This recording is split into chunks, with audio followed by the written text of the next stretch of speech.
ಶ್ರೀಮದಾಚಾರ್ಯರು ಸನ್ಯಾಸವನ್ನು ಸ್ವೀಕಾರ ಮಾಡಿದ್ದಾರೆ. ಮುಂದೆ ದಿಗ್ವಿಜಯಕ್ಕೆ ಹೊರಟು ವಿಷ್ಣು ಮಂಗಲಾದಿಗಳಲ್ಲಿ ಅನೇಕ ವಿಧವಾದ ಮಹಾತ್ಮ್ಯವನ್ನು ತೋರಿಸ್ತಾ ದಕ್ಷಿಣ ಭಾರತದ ದಿಗ್ವಿಜಯವನ್ನು ಮಾಡ್ತಾ ಇದ್ದಾರೆ. ಅನೇಕ ಕಡೆ ಈ ಪಾಯವಾದದ ಭಾಷ್ಯಗಳನ್ನೇ ಪ್ರವಚನವನ್ನು ಮಾಡ್ತಾ ಅದರ ವಿವರಣೆಗಳನ್ನು ಅನೇಕ ರೀತಿಯಲ್ಲಿ ಕೊಡ್ತಾ ಇವು ಯಾವೂ ಸಹ ಸೂತ್ರ ಭಾಷ್ಯ ಸೂತ್ರಕ್ಕನುಗುಣವಾಗಿಲ್ಲ. ಮಾನ್ಯೋನ್ವಯೋ ಅನ್ಯೋನ್ಯ ಮಹೋನ್ ಅದೃಶ್ಯತೆ. ಎಲ್ಲಿ ನೋಡಿದರೂ ಸಹ ಯಾವಾಗಲೂ ವ್ಯಾಖ್ಯಾನ ಆಗಿದ್ದಾಗ ಮೂಲದ ಅರ್ಥವನ್ನು ತಿಳಿಸಿಕೊಟ್ಟಾಗ ಅದು ವ್ಯಾಖ್ಯಾನ. ಆದರೆ ಬೇರೆ ಬರ್ತದ ಯಾವ ಭಾಷ್ಯಗಳೂ ಕೂಡ ಬ್ರಹ್ಮಸೂತ್ರಗಳಿಗೆ ಅನುಗುಣವಾದಂಥ ಅರ್ಥವನ್ನು ಕೊಡ್ತಾ ಇಲ್ಲ. ಆದ್ದರಿಂದ ಯಾವ ಸಹ ಗ್ರಾಹ್ಯವಲ್ಲ ಅಂತ ಹೇಳೋದು ಶುರು ಮಾಡಿದ್ರು. ಮೊದಲ ಹಂತದಲ್ಲಿ ಬರೀ ಪ್ರವಚನ, ಮುಂದಿನ ಹಂತದಲ್ಲಿ ಅವುಗಳಲ್ಲಿ ದೋಷ ಇದೆ ಬಂದರೆ ತೋರಿಸ್ತಾ ಬಂದರು. ಹಾಗಿದ್ದಾಗಲೇ ಜ್ಯೇಷ್ಠಯತಿಗಳು ಅಂತೊಬ್ಬರಿದ್ದರು. ಶ್ರೀಮದ್ ಆಚಾರ್ಯಗಿಂತ ಮುಂಚಿತವಾಗಿಯೇ ಅಚ್ಯುತ ಪ್ರೇಕ್ಷಾಚಾರ್ಯರು ಒಬ್ಬರಿಗೆ ಆಶ್ರಮ ಕೊಟ್ಟಿದ್ದರು. ಅವರು ನಿಕುಜ ವಂಶದ ಯತಿಗಳು, ಜ್ಯೇಷ್ಠಯತಿಗಳು ಅಂತಲೇ ಅವರ ಹೆಸರು. ಅಂದರೆ ಸಾಮಾನ್ಯ ಕನ್ನಡದ ಹಿರಿಯ ಸ್ವಾಮಿಗಳು, ದೊಡ್ಡ ಸ್ವಾಮಿಗಳು ಅಂತೀವಲ್ಲ ಹಾಗೆ. ಅವ್ರ ಹೆಸರು ಏನು ಅಂತ ಹೇಳಿಲ್ಲ ಅಷ್ಟೇ. ಅವರು ಮುಂದಾಳುಗಳು ಎಲ್ಲ ಭಾರಿ ತುಂಬ ವಿಮರ್ಶಕರವರು. ಆಚಾರ್ಯರ ಮಾತುಗಳನ್ನೆಲ್ಲ ಕೇಳ್ತಾ ಪ್ರಾರ್ಥನೆ ಮಾಡಿದರು. ಸ್ವಾಮಿ, ನೀವೆಲ್ಲ ಹೇಳ್ತಾ ಇದ್ದೀರಿ, ಎಲ್ಲ ಒಪ್ಪಿಗೆ ಆಯಿತು ನಮಗೆ. ಅವರು ತಪ್ಪು ಅಂತ ಹೇಳಿದರೆ ಅದು ಸರಿ ಹೋಯಿತು, ಸರಿಯಾದ ಅರ್ಥವನ್ನು ನಮಗೆ ತಿಳಿಸ್ಬೇಕು ಅಂತ ಕೇಳಿದರು.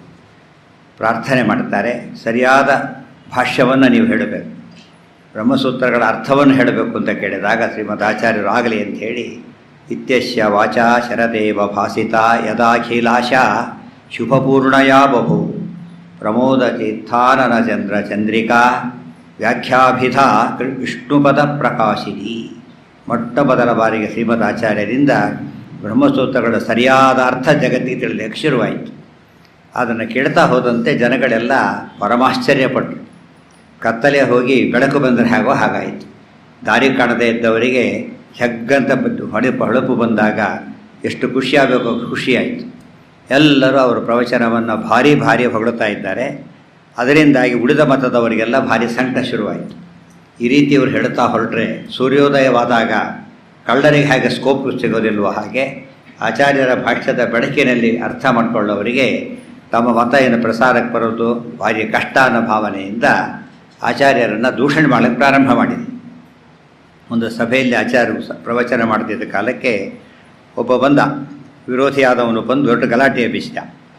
ನೀವು ಹೇಳ್ತಿರತಕ್ಕಂಥ ನೀವು ಭಾಷೆ ಹೇಳ್ತಿದ್ದೀರಿ, ಹೇಳ್ಕೊಡೋದು ಅಂತ ವಾದ ಮಾಡಿದವರು. ಯಾಕೆ ಹೇಳ್ಕೊಡೋದು ಅಂದರೆ, ಭಾಷ್ಯ ನೀವಿನ್ನೂ ಬರೆದಿಲ್ಲ, ಭಾಷ್ಯ ಬರೆದೇ ಇರತಕ್ಕಂಥವರು ಇನ್ನೊಂದು ಭಾಷ್ಯವನ್ನು ನಿರಾಕರಣೆ ಮಾಡೋದು ಸರಿಯಲ್ಲ ಅಂತ ವಾದಿಸ್ತಾರೆ.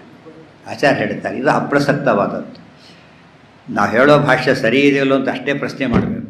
ನೀನು ಅದ್ರ ಬಗ್ಗೆ ವಿಮರ್ಶೆ ಮಾಡಬಹುದು ಅಷ್ಟೇ ಹೊರತು ನೀನೊಂದು ನಹಿ ದಂಡವಾರಿತ. ಭಾಷ್ಯ ಬರೆದೇ ಇದ್ದವರು ಇನ್ನೊಬ್ಬರು ಭಾಷ್ಯವನ್ನು ಟೀಕಿಸಬಾರ್ದು ಅನ್ನೋ ಮಾತು ಸರಿಯಲ್ಲ ಅಂತ ಹೇಳಿ ಅವನಿಗೆ ಉತ್ತರ ಕೊಡಲಿಕ್ಕಾಗಲಿಲ್ಲ. ಆಗ ಅವನು ಉಳಿದವರೆಲ್ಲ ತುಂಬ ಜ್ಞಾನಿಗಳಿದ್ದ ಸಭೆ, ಅವ್ರು ಹೇಳ್ತಾರೆ ಆಚಾರ್ಯ ಹೇಳಿದ್ದು ಸರಿಯಾದದ್ದು. ಅವರು ಭಾಷ್ಯ ಹೇಳ್ತಾ ಇದ್ದಾರೆ, ಆಕ್ಷೇಪಣೆ ಅಂದರೆ ತಿಳಿಸು ಅಷ್ಟೇ ಹೊರತು ಅರ್ಥವನ್ನೇ ಹೇಳಬಾರ್ದು ಅನ್ನೋದು ಸರಿಯಲ್ಲ. ಇವತ್ತು ಕಾನ್ಸ್ಟಿಟ್ಯೂಷನ್ ಪ್ರಕಾರ ಕೂಡ ಸರಿಯಲ್ಲ. ಫ್ರೀಡಮ್ ಆಫ್ ಸ್ಪೀಚ್ ಪ್ರತಿಯೊಬ್ಬರಿಗೂ ಇದೆ. ನೀನು ವಾದ ಮಾಡಿದ್ರೆ ಮಾಡು ಅಂತ ಹೇಳಿದರೆ ಅವ್ನು ಮಾಡ್ಲಿಕ್ಕೆ ಹೋಗಲಿಲ್ಲ. ಆಗ ಅವ್ರು ಹೇಳ್ತಾರೆ, ಆಚಾರ್ಯ ಹೇಳ್ತಕ್ಕಂಥ ಅರ್ಥ ಶ್ಲಾಘ್ಯ ಅನ್ನೋದಕ್ಕೆ ಮಧ್ಯೆ ಅವರು ಕೊಡ್ತಕ್ಕಂಥ ಪ್ರಮಾಣಗಳ ದೊಡ್ಡ ದಾಖಲೆಯನ್ನು ಕೊಡ್ತಾ ಇದ್ದಾರೆ. ಅವರು ನಿರಾಧಾರವಾಗಿ ಯಾವ ಮಾತನ್ನು ಆಡ್ತಾ ಇಲ್ಲ. ಜೊತೆಗೆ ಅವರು ಸರ್ವ ಸಲ್ಲಕ್ಷಣೋಪೇತರು. ಅಂಥವರ ಬಾಯಿಂದ ಎಂದೂ ಸಹ ವಿರುದ್ಧವಾದ ಮಾತು ಬರೋದಿಲ್ಲ ಅಂತ ಹೇಳಿ ಅವರನ್ನು ವರ್ಣನೆ ಮಾಡ್ತಾರೆ. ತ್ವಾತ್ರಿಂಶ ಲಕ್ಷಣೋಪೇತರು ಅಂತ ಹೇಳ್ತಾರೆ. ಆಗ ಅವರಿಗೆ ಉತ್ತರ ಕೊಡೋದು ಕಷ್ಟ ಆಯಿತು. ಆಗ ತಮ್ಮ ಗುರುಗಳನ್ನು ಹೊಗಳೋಕ್ಕೆ ಅಂತ ಆತನ ಶಿಷ್ಯರು ಶುರು ಮಾಡಿ, ಏನು ಹೊಗಳಬೇಕು, ಲಕ್ಷಣಗಳು ಯಾವುದೂ ಇಲ್ಲ, ಅವಲಕ್ಷಣಗಳಲ್ಲಿ ಲಕ್ಷಣ ತಗೊಂಡು ಹೊಗಳಿದರು. ಆಗ ಆಚಾರ್ಯರು ಉಳಿದವರು ನಕ್ಕರು, ಇದು ನಿಮಗೆ ಯಾವುದು ವಿವೇಕನೇ ಇಲ್ಲ ಅಂತ ಹೇಳಿದಾಗ ಅವನಿಗೆ ಸಿಟ್ಟು ಬಂತು. ಉತ್ತರ ಕೊಡ್ಲಿಕ್ಕೆ ಬರದೇನೆ ನಿಮ್ಮ ದಂಡವನ್ನು ಕಿತ್ತುಕೊಂಡು ನಾನು ಮುರಿದು ಹಾಕ್ತೇನೆ ಅಂತ ಶಬ್ದ ಮಾಡಿ ಹೋಗಿಬಿಟ್ಟ. ಆ ಕಡೆ ಸಂಬಂಧನೇ ಇಲ್ಲ. ವಿಷಯದಲ್ಲಿ ಮಾತು ಬಿಟ್ಟು ನೋಡಿದ್ದೇನೆ ಬಡಿತೇನೆ ಅಂದರೆ ಗುಡ್ಡಾಗಿರಿ ಆದಾಗಾಯಿತು. ಆಯ್ತು, ಏನು ಮಾಡ್ತೇವೆ ಮಾಡು ಅಂತ ಹೇಳಿದರು. ಅಂದರೆ ಆಚಾರ್ಯರ ಕಾಲಕ್ಕೇ ಇವತ್ತು ಸಹ ಯಾವ ಮನುಷ್ಯ ಶೇಷಂ ಕೋಪೇನ ಪೂರಯೇತ್ ಅಂತ ಒಂದು ಮಾತಿದೆ.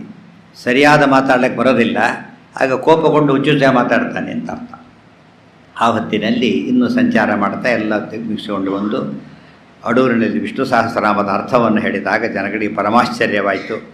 ತಾವು ನೋಡಿರ್ತಕ್ಕಂಥ ವಸ್ತುವಿನಲ್ಲೇ ಎಷ್ಟು ಅರ್ಥ ಇದೆ, ನಮಗೇನು ಗೊತ್ತೇ ಇರಲಿಲ್ಲ ಅಂತ ಅರ್ಥ ಆಗಿ ಆಚಾರ್ಯರನ್ನು ನೀವು ಸಾಮಾನ್ಯ ಮನುಷ್ಯರಲ್ಲ ಅಲ್ಲ, ಸಾಮಾನ್ಯ ದೇವತೆಗಳೂ ಅಲ್ಲ, ಭಾರಿ ದೊಡ್ಡ ದೇವತೆಗಳು ಅಂತೇಳಿ ಕೊಂಡಾಡಿದರು. ಆಚಾರ್ಯರ ಶಿಷ್ಯರಾಗ್ತಾ ಬರ್ತಾ ಇದ್ದಾರೆ. ಎಲ್ಲ ಕಡೆ ಆಚಾರ್ಯ ಶಿಷ್ಯ ಪರಂಪರೆ ಭಾರಿ ಜೋರಾಗಿ ಬೆಳೀತಾ ಇದೆ. ಅವರ ಶಿಷ್ಯತ್ವ ವಹಿಸಿದವರೆಲ್ಲ ಮಹಾ ವಿದ್ವಾಂಸರಾದವರು. ಯಾರನ್ನ ಇವತ್ತು ಏನೋ ದುಡ್ಡು ಕೊಡ್ತೇವೆ, ಕಾಸು ಕೊಡ್ತೀವಿ ಅಂತ ಕನ್ವರ್ಷನ್ ಮಾಡೋ ಕಾನ್ಸೆಪ್ಟ್ ಅಲ್ಲ ಅದು. ಯಾವಾಗಲೂ ಕೂಡ ಮತಾಂತರ ಅಂಬೋದು ಮತಿಯಿಂದ ಬಂದಾಗ ಮತಕ್ಕೆ ಅರ್ಥ ಇರ್ತದೆ, ಹಣಕಾಸುಗಳಿಂದ ಬಂದಾಗ ಅದು ಮೋಸ. ಆಚಾರ್ಯ ಎಲ್ಲೂ ಸಹ ಕೇವಲ ಆಧಾರವನ್ನು ಕೊಟ್ಟು ಶಾಸ್ತ್ರೀಯವಾದಂಥ ವಿಚಾರಗಳನ್ನು ಮಂಡಿಸಿ ಅನುಯಾಯಿಗಳೆಲ್ಲ ಪ್ರತಿಭಾವಂತರೇ ಅನುಯಾಯಿಗಳಾಗ್ತಾ ಬಂದರು. ಹಾಗೆ ಸಂಚಾರ ಮಾಡ್ತಾ ಇನ್ನೊಂದು ಕಡೆಗೆ ಹೊರಟು. ಅದು ಸಹ ಆ ಪ್ರಾಂತದಲ್ಲೇ ಪಯಸ್ವಿ ನದಿ ಹರಿತಕ್ಕ ಅಲ್ಲೊಂದು ದೊಡ್ಡ ಊರು, ಅಲ್ಲಿ ದೊಡ್ಡ ವಿದ್ವತ್ ಸಭೆ ಹೋಯ್ತು. ಅಲ್ಲಿಗೆ ಹೋದಾಗ ಆಚಾರ್ಯರ ಬಗ್ಗೆ ಆ ಜನಕ್ಕೆ ಮತ್ತೆ ಕಲೆಕ್ಟ್ ಮಾಡ್ಕೊಂಡ್ಬಿಡ್ತಿದ್ರು. ಇವನು ಹೇಗಾದರೂ ಸೋಲಿಸ್ಬೇಕು ಅಂತ ಯೋಚನೆ ಮಾಡಿ ದಾನ ಸೂಕ್ತ ಒಂದೊಂದು ಸೂಕ್ತ, ಋಗ್ವೇದದಲ್ಲಿ ದಾನ ಸೂಕ್ತ ಅಂತ ಒಂದು ಸೂಕ್ತ ಇದೆ. ಸದ್ದದಾದದ ಸುಶಂಸರ ನಿಂದಾಕಾರಿ ಸೂಕ್ತಗತ ಭಾವಭುವಾಚ ಅಂತ ಹೇಳಿದ್ದಾರೆ. ಆ ದಾನ ಸೂಕ್ತದ ಅರ್ಥವನ್ನು ಹೇಳಿ ಅಂತ ಕೇಳಿ. ಯಾತಕ್ಕೆ ಅದನ್ನು ಆರಿಸ್ಕೊಂಡ್ರು ಅಂದರೆ, ಸನ್ಯಾಸಿಗಳು ದಾನ ಕೊಡೋ ಹಾಗಿಲ್ಲ, ದಾನ ಇಸ್ಕೊಳ್ಳೋ ಹಾಗಿಲ್ಲ. ನೆನಪಿರಲಿ, ಸನ್ಯಾಸಿಗಳಿಗೆ ದಾನ ಕೊಡೋ ಅಧಿಕಾರನೂ ಇಲ್ಲ, ಯಾಕಂದ್ರೆ ಅವತ್ತೇನೂ ಇಲ್ಲ, ದಾನ ಕೊಡೋ ಹಾಗಿಲ್ಲ. ಅವ್ರು ಏನೂ ಮಾಡೋ ಹಾಗಿಲ್ಲ, ಅದಕ್ಕೆ ಇಸ್ಕೊಳ್ಳಾಗವೂ ಇಲ್ಲ. ಗೊತ್ತಿರಬೇಕು, ಬಿಡಿ ಸನ್ಯಾಸಿಗಳು ಬೇರೆ, ಪೀಠಾಧೀಶರು ಬೇರೆ. ಪೀಠಾಧೀಶರು ಇಸ್ಕೊಳ್ಬಹುದು, ಕೊಡಬಹುದು, ಯಾಕೆ ಸಂಸ್ಥೆ ಅದು, ಜನಗಳ ಪಂಡಿತರ ಪೋಷಣೆ ಮಾಡಬೇಕು. ಅವರು ಬಿಡಿ ಸನ್ಯಾಸಿಗಳಿಗಿಲ್ಲ, ಬರೀ ವೈರಾಗ್ಯದ ಸನ್ಯಾಸ ತೊಗೊಂಡಿರೋದ್ರಿಂದ ಅವ್ರು ಯಾವುದನ್ನೂ ತೊಗೊಳಾಗಿಲ್ಲ, ಏನನ್ನೂ ಕೊಡೋ ಹಾಗಿಲ್ಲ. ಅದು ನಿಯಮ. ಆಚಾರ್ಯನೂ ಕೂಡ ಪೀಠಾಧೀಶರಾಗಿಬಿಟ್ಟಿದ್ದಾರೆ ಈಗಾಗಲೇ. ಇವರೇನು ತಿಳ್ಕೊಂಡ್ರು, ಆಚಾರ್ಯ ಸನ್ಯಾಸಿಗಳು ಏನು ಕೊಟ್ಟು ಗೊತ್ತಿಲ್ಲ, ತೊಗೊಂಡು ಗೊತ್ತಿಲ್ಲ, ಆದ್ದರಿಂದ ದಾನ ಸೂಕ್ತ ಔಟ್ ಆಫ್ ಸಿಲೆಬಸ್ ಅವರಿಗೆ ತಿಳ್ಕೊಂಡಿರೋ ಚಾನ್ಸೇ ಇಲ್ಲ. ಅದಕ್ಕೆ ಆ ಸೂಕ್ತದ ಅರ್ಥವನ್ನು ಹೇಳಿ ಅಂತ ಕೇಳಿದರು.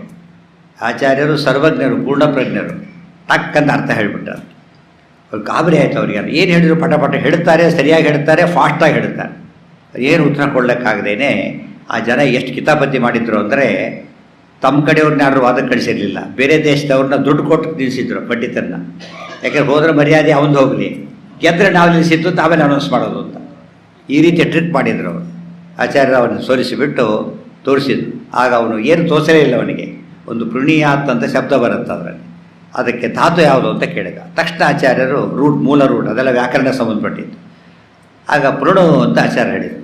ಅವನು ಹಾಗಲ್ಲ, ಪ್ರೀಯಿಂಗ್ ಆಗುತ್ತೆ ಅಂತ ಹೇಳಿದ. ನಿನಗೆ ಪ್ರಶ್ನೆನೂ ಅರ್ಥ ಕೇಳಕ್ಕೆ ಬರೋದಿಲ್ಲ, ಉತ್ತರನೂ ಅರ್ಥ ಆಗೋದಿಲ್ಲ.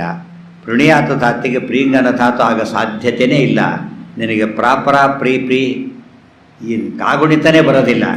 ಸ್ವಲ್ಪ ಮರಳು ಹಾಕ್ಕೊಂಡು ಅಭ್ಯಾಸ ಮಾಡು, ಅಕ್ಷರಾಭ್ಯಾಸ ಮಾಡು ಅಂತ ಹೇಳಿದರು. ಅಂದರೆ ಅಷ್ಟು ವೀಕಾಗಿದ್ದವನು.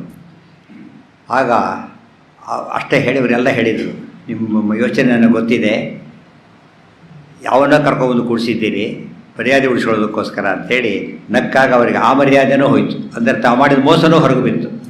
ಸೋಲು ಬಂತು, ಮೋಸ ಅಂತ ಇನ್ನೊಂದು ನಿಂದೆನೂ ಬಂತು. ಇನ್ನೂ ಮುಂದೆ ಹೋದು. ಅಲ್ಲೊಂದು ದೊಡ್ಡ ಸಭೆ, ಎಂಥದ್ದೇ ವಾತಾವರಣ. ಅಲ್ಲಿ ಅಪಾಲ ಅಂತ ಒಂದು ಪ್ರಸಂಗ ಬಂತು. ವೇದ ಉಚ್ಚಾರಣೆ ಮಾಡ್ತಿರ್ಬೇಕಾದ್ರೆ ಒಂದು ಪ್ರಸಂಗ ಬಂತು. ಅಪಾಲ ಅಂದರೆ ಏನು ಅರ್ಥ ಅಂತ ಕೇಳಿದರು. ತಕ್ಷಣ ಆಚಾರ್ಯರು ಅತಿ ತರುಣಿ ಅಂತ ಅರ್ಥ ಹೇಳಿದರು.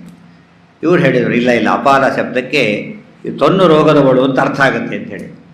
ಆಚಾರ್ಯ ಹೇಳಿದರು, ಇಲ್ಲಿ ಅರ್ಥ ಆಗೋದಿಲ್ಲ. ಇಲ್ಲಿ ಪ್ರಸಂಗ ಬಂದಿರೋದು ವೇದ. ಇದು ವೇದದಲ್ಲಿ ಒಬ್ಬ ಸ್ತ್ರೀ, ಒಬ್ಬ ತರುಣಿ ಇಂದ್ರದೇವರು ಪ್ರಾರ್ಥನೆ ಮಾಡ್ತಾಳೆ.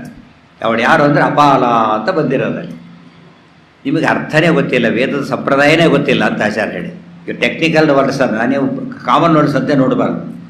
ಜನರಲ್ ಡಿಕ್ಷನರಿ ಬೇರೆ, ಟೆಕ್ನಿಕಲ್ ಡಿಕ್ಷನರಿ ಬೇರೆ. ಟೆಕ್ನಿಕಲ್ ಡಿಕ್ಷನರಿಯಲ್ಲಿ ನೀವು ಟೆಕ್ನಿಕಲಿ ಮಾತಾಡಬೇಕಾದ್ರೆ ಇವನ್ನೆಲ್ಲ ಹೇಳಿದರೆ ಬುದ್ಧಿ ಇಲ್ಲ ಅಂತ ಕರೀತಾರೆ. ಅದೇ ಇದರಲ್ಲೇ ಮಾತಾಡಬೇಕು. ನೀವು ವೇದದ ಪರಿಭಾಷೆನೇ ಗೊತ್ತಿಲ್ಲ ಅಂತ ಹೇಳಿ. ಅವರಾಗ, ಸ್ವಾಮಿ ವೇದ ಪರಿಭಾಷೆ ನಮಗೆ ಗೊತ್ತಿಲ್ಲ ಅಂತ ಹೇಗೆ ಹೇಳ್ತೀರಿ ಅಂದರೆ, ಗೊತ್ತಿದ್ದೋ ರೀತಿ ಮಾಡೋದಿಲ್ಲ ಅಂದರು. ಗೊತ್ತಿರೋರು ಯಾರಿದ್ದಾರೆ ಅಂದರೆ, ಒಬ್ಬರು ಇಷ್ಟೊತ್ತಿಗೆ ಈ ದಿಕ್ಕಿನಿಂದ ಒಬ್ಬರು ಬರ್ತಾರೆ, ಅವ್ರು ಹೀಗಿರ್ತಾರೆ, ಅವ್ರನ್ನ ಕೇಳಿ ನಾವು ಹೇಳಿದ ಅರ್ಥ ಹೇಳ್ತಾರೆ, ನೀವು ಹೇಳಿದ ಅರ್ಥ ಹೇಳೋದಿಲ್ಲ, ನಿಮ್ಗೆ ವೇದ ಜ್ಞಾನ ಇಲ್ಲ, ಅವ್ರಿಗೆ ಜ್ಞಾನ ಇದೆ ಅಂತೇಳಿ. ಇವರಾಗ ಕಾಯ್ತೋ ಕೂತ್ಕೊಂಡ್ರೆ ಯಾರು ಬರ್ತಾರೆ ನೋಡೋಣ ಅಂತೇಳಿ. ಅವ್ರಿಗೆ 2 ಚಾನ್ಸ್. ಈಗ ಆ ವ್ಯಕ್ತಿ ಬರದೇ ಹೋದರೂ ಆಚಾರ ಸೋತಾಗೆ, ಯಾಕೆ ಸುಳ್ಳು ಹೇಳಿದಾಗಾಯಿತು. ಬೇರೆ ಅರ್ಥ ಹೇಳಿದರೂ ಆಚಾರ ಸೋತಾಗೆ. ಯೋಚನೆ ಮಾಡಿ ಕಾಯ್ತಾ ಕೂತ್ಕೊಂಡು ಬಂದೇ ಬಿಟ್ಟ. ಆ ದಿಕ್ಕಿನಿಂದ ಬಂದ ತಾದೃಶಾಕೃತಿ, ಅವ್ರು ಹೇಳಿದ ಹಾಗೆ ಇದ್ದ. ಆಚಾರ 5 to 8 ಎಲ್ಲ ಹೇಳ್ಬಿಟ್ಟಿದ್ರು ಹೀಗಿರ್ತಾನೆ ಅಂತೇಳಿ. ಅದೇ ರೀತಿ ಅರ್ಥ ಆಚಾರ ಒಂದು ಮಾತು ಸತ್ಯ ಆಗೋಯ್ತು ಈಗಾಗಲೇ. ಅವರೆಲ್ಲ ಸಭೆಯಲ್ಲಿ ಕೂಡಿಸಿ ಸ್ವಾಮಿ ಅಪಾರ ಶಬ್ದಕ್ಕೆ ಅರ್ಥ ಇರೋದು ತಕ್ಷಣ ಅಚ್ಯುತಾರಣ್ಯಕಾರ ಹೇಳಿಬಿಟ್ಟ. ಅವ್ರದ್ದೆಲ್ಲ ಸುಳ್ಳಾಗೋಯ್ತು. ಆಗ ಅವ್ರು ಅಂದ್ಕೊಂಡ್ರು ಆಚಾರ್ಯರು ಬರೀ ಆ ಶಾಸ್ತ್ರ ಈ ಥರ ಗೊತ್ತಿರೋರಲ್ಲ, ಎಲ್ಲ ಶಾಸ್ತ್ರ ಗೊತ್ತಿರೋರು, ಜೊತೆಗೆ ಜ್ಯೋತಿಷ್ ಶಾಸ್ತ್ರ ಗೊತ್ತಿರೋರು. ಇಂಥ ಹೊತ್ತು ಇಂಥವನು ಹೀಗೆ ಬರ್ತಾನೆ ಹೀಗೆ ಹೇಳ್ತಾನೆ ಅಂತೆಲ್ಲ ಹೇಳಿದ್ರಲ್ಲ, ಇದು ತೀರಾ ಹೊಸ ವಿಷಯ ಆಗೋಯ್ತು. ಅದಕ್ಕೆ ಅವರನ್ನು ಸರ್ವವಿದ್ಯತೆ ರೀತಿ ಪ್ರಥಿತೋಭೂತ್, ಸರ್ವಜ್ಞಯತಿಗಳು ಅಂತ ಹೆಸರಾಯಿತು.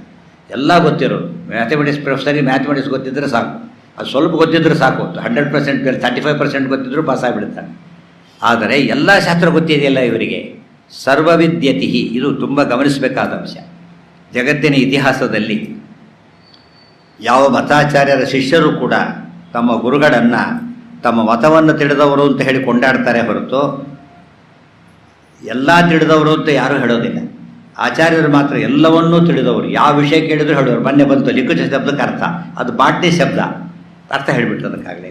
ಇಲ್ಲಿ ಜ್ಯೋತಿಷ್ಯ ಹೇಳಿದರು, ವ್ಯಾಕರಣ ಹೇಳಿದರು, ಪುರಾಣ ಹೇಳಿದರು, ವೇದಗಳು ಹೇಳಿದರು, ಏನು ಬೇಕೋ ಅದು. ಸರ್ವಜ್ಞಾಚಾರ್ಯರು ಅಂತ ಹೆಸರಾಯಿತು. ಇದೆಲ್ಲ ಯಾಕೆ ಹೇಳ್ತೇನೆ ಅಂದರೆ ಮಧ್ವಾಚಾರ್ಯರ ಗ್ರೇಟ್ನೆಸ್ ಮಾಧ್ವರಿಗೆ ಗೊತ್ತಿಲ್ಲ ಇವತ್ತಿನ ದಿವಸ. ಎಷ್ಟು ದೊಡ್ಡ ಆಚಾರ್ಯರು, ಅಂಥ ದೊಡ್ಡ ಆಚಾರ್ಯರಾಗಿದ್ದಕ್ಕೆ ಜಯತೀರ್ಥರಂಥವರು ಶರಣಾಗತರಾದರು. ವಾದಿರಾಜ ಸ್ವಾಮಿಗಳು, ರಾಘವೇಂದ್ರ ಸ್ವಾಮಿಗಳು, ವಿಹತಾಂ ಕಲ್ಪವೃಕ್ಷಾಯ ನವತಾಂ ಕಾಮಧೇನವೇ, ಅವರ ಸರ್ವಸ್ವ ಮಧ್ವಮತವರ್ಧನ. ಮಧ್ವಾಚಾರ್ಯರ ಮಹಿಮೆ ಜಗತ್ತಿಗೆ ತಿಳಿಸ್ಬೇಕು ಅಂತಲೇ ಹುಟ್ಟಿ ಬಂದ ದೇವತೆಗಳವರೆಲ್ಲ ಕೂಡ. ಅಂಥ ದೊಡ್ಡ ಆಚಾರ್ಯರನ್ನು ನಾವು ಇವತ್ತು ಯಾರೊಬ್ಬ ಸಾಮಾನ್ಯರು ಅಂತ ತಿಳ್ಕೊಂಡಿದ್ದೇವಲ್ಲ, ಎಷ್ಟು ತಪ್ಪದು. ಅದನ್ನೇ ಇವತ್ತು ಮಾಧ್ವರ್ಯ ಮೊದಲು ತಿಳ್ಕೊಂಡ್ರೆ, ಇವತ್ತು ತುಂಬ ಜನಕ್ಕೆ ರಾಯರು ಗೊತ್ತಿದ್ದಷ್ಟು ಮಧ್ವಾಚಾರ್ಯ ಬಗ್ಗೆ ಗೊತ್ತಿಲ್ಲ.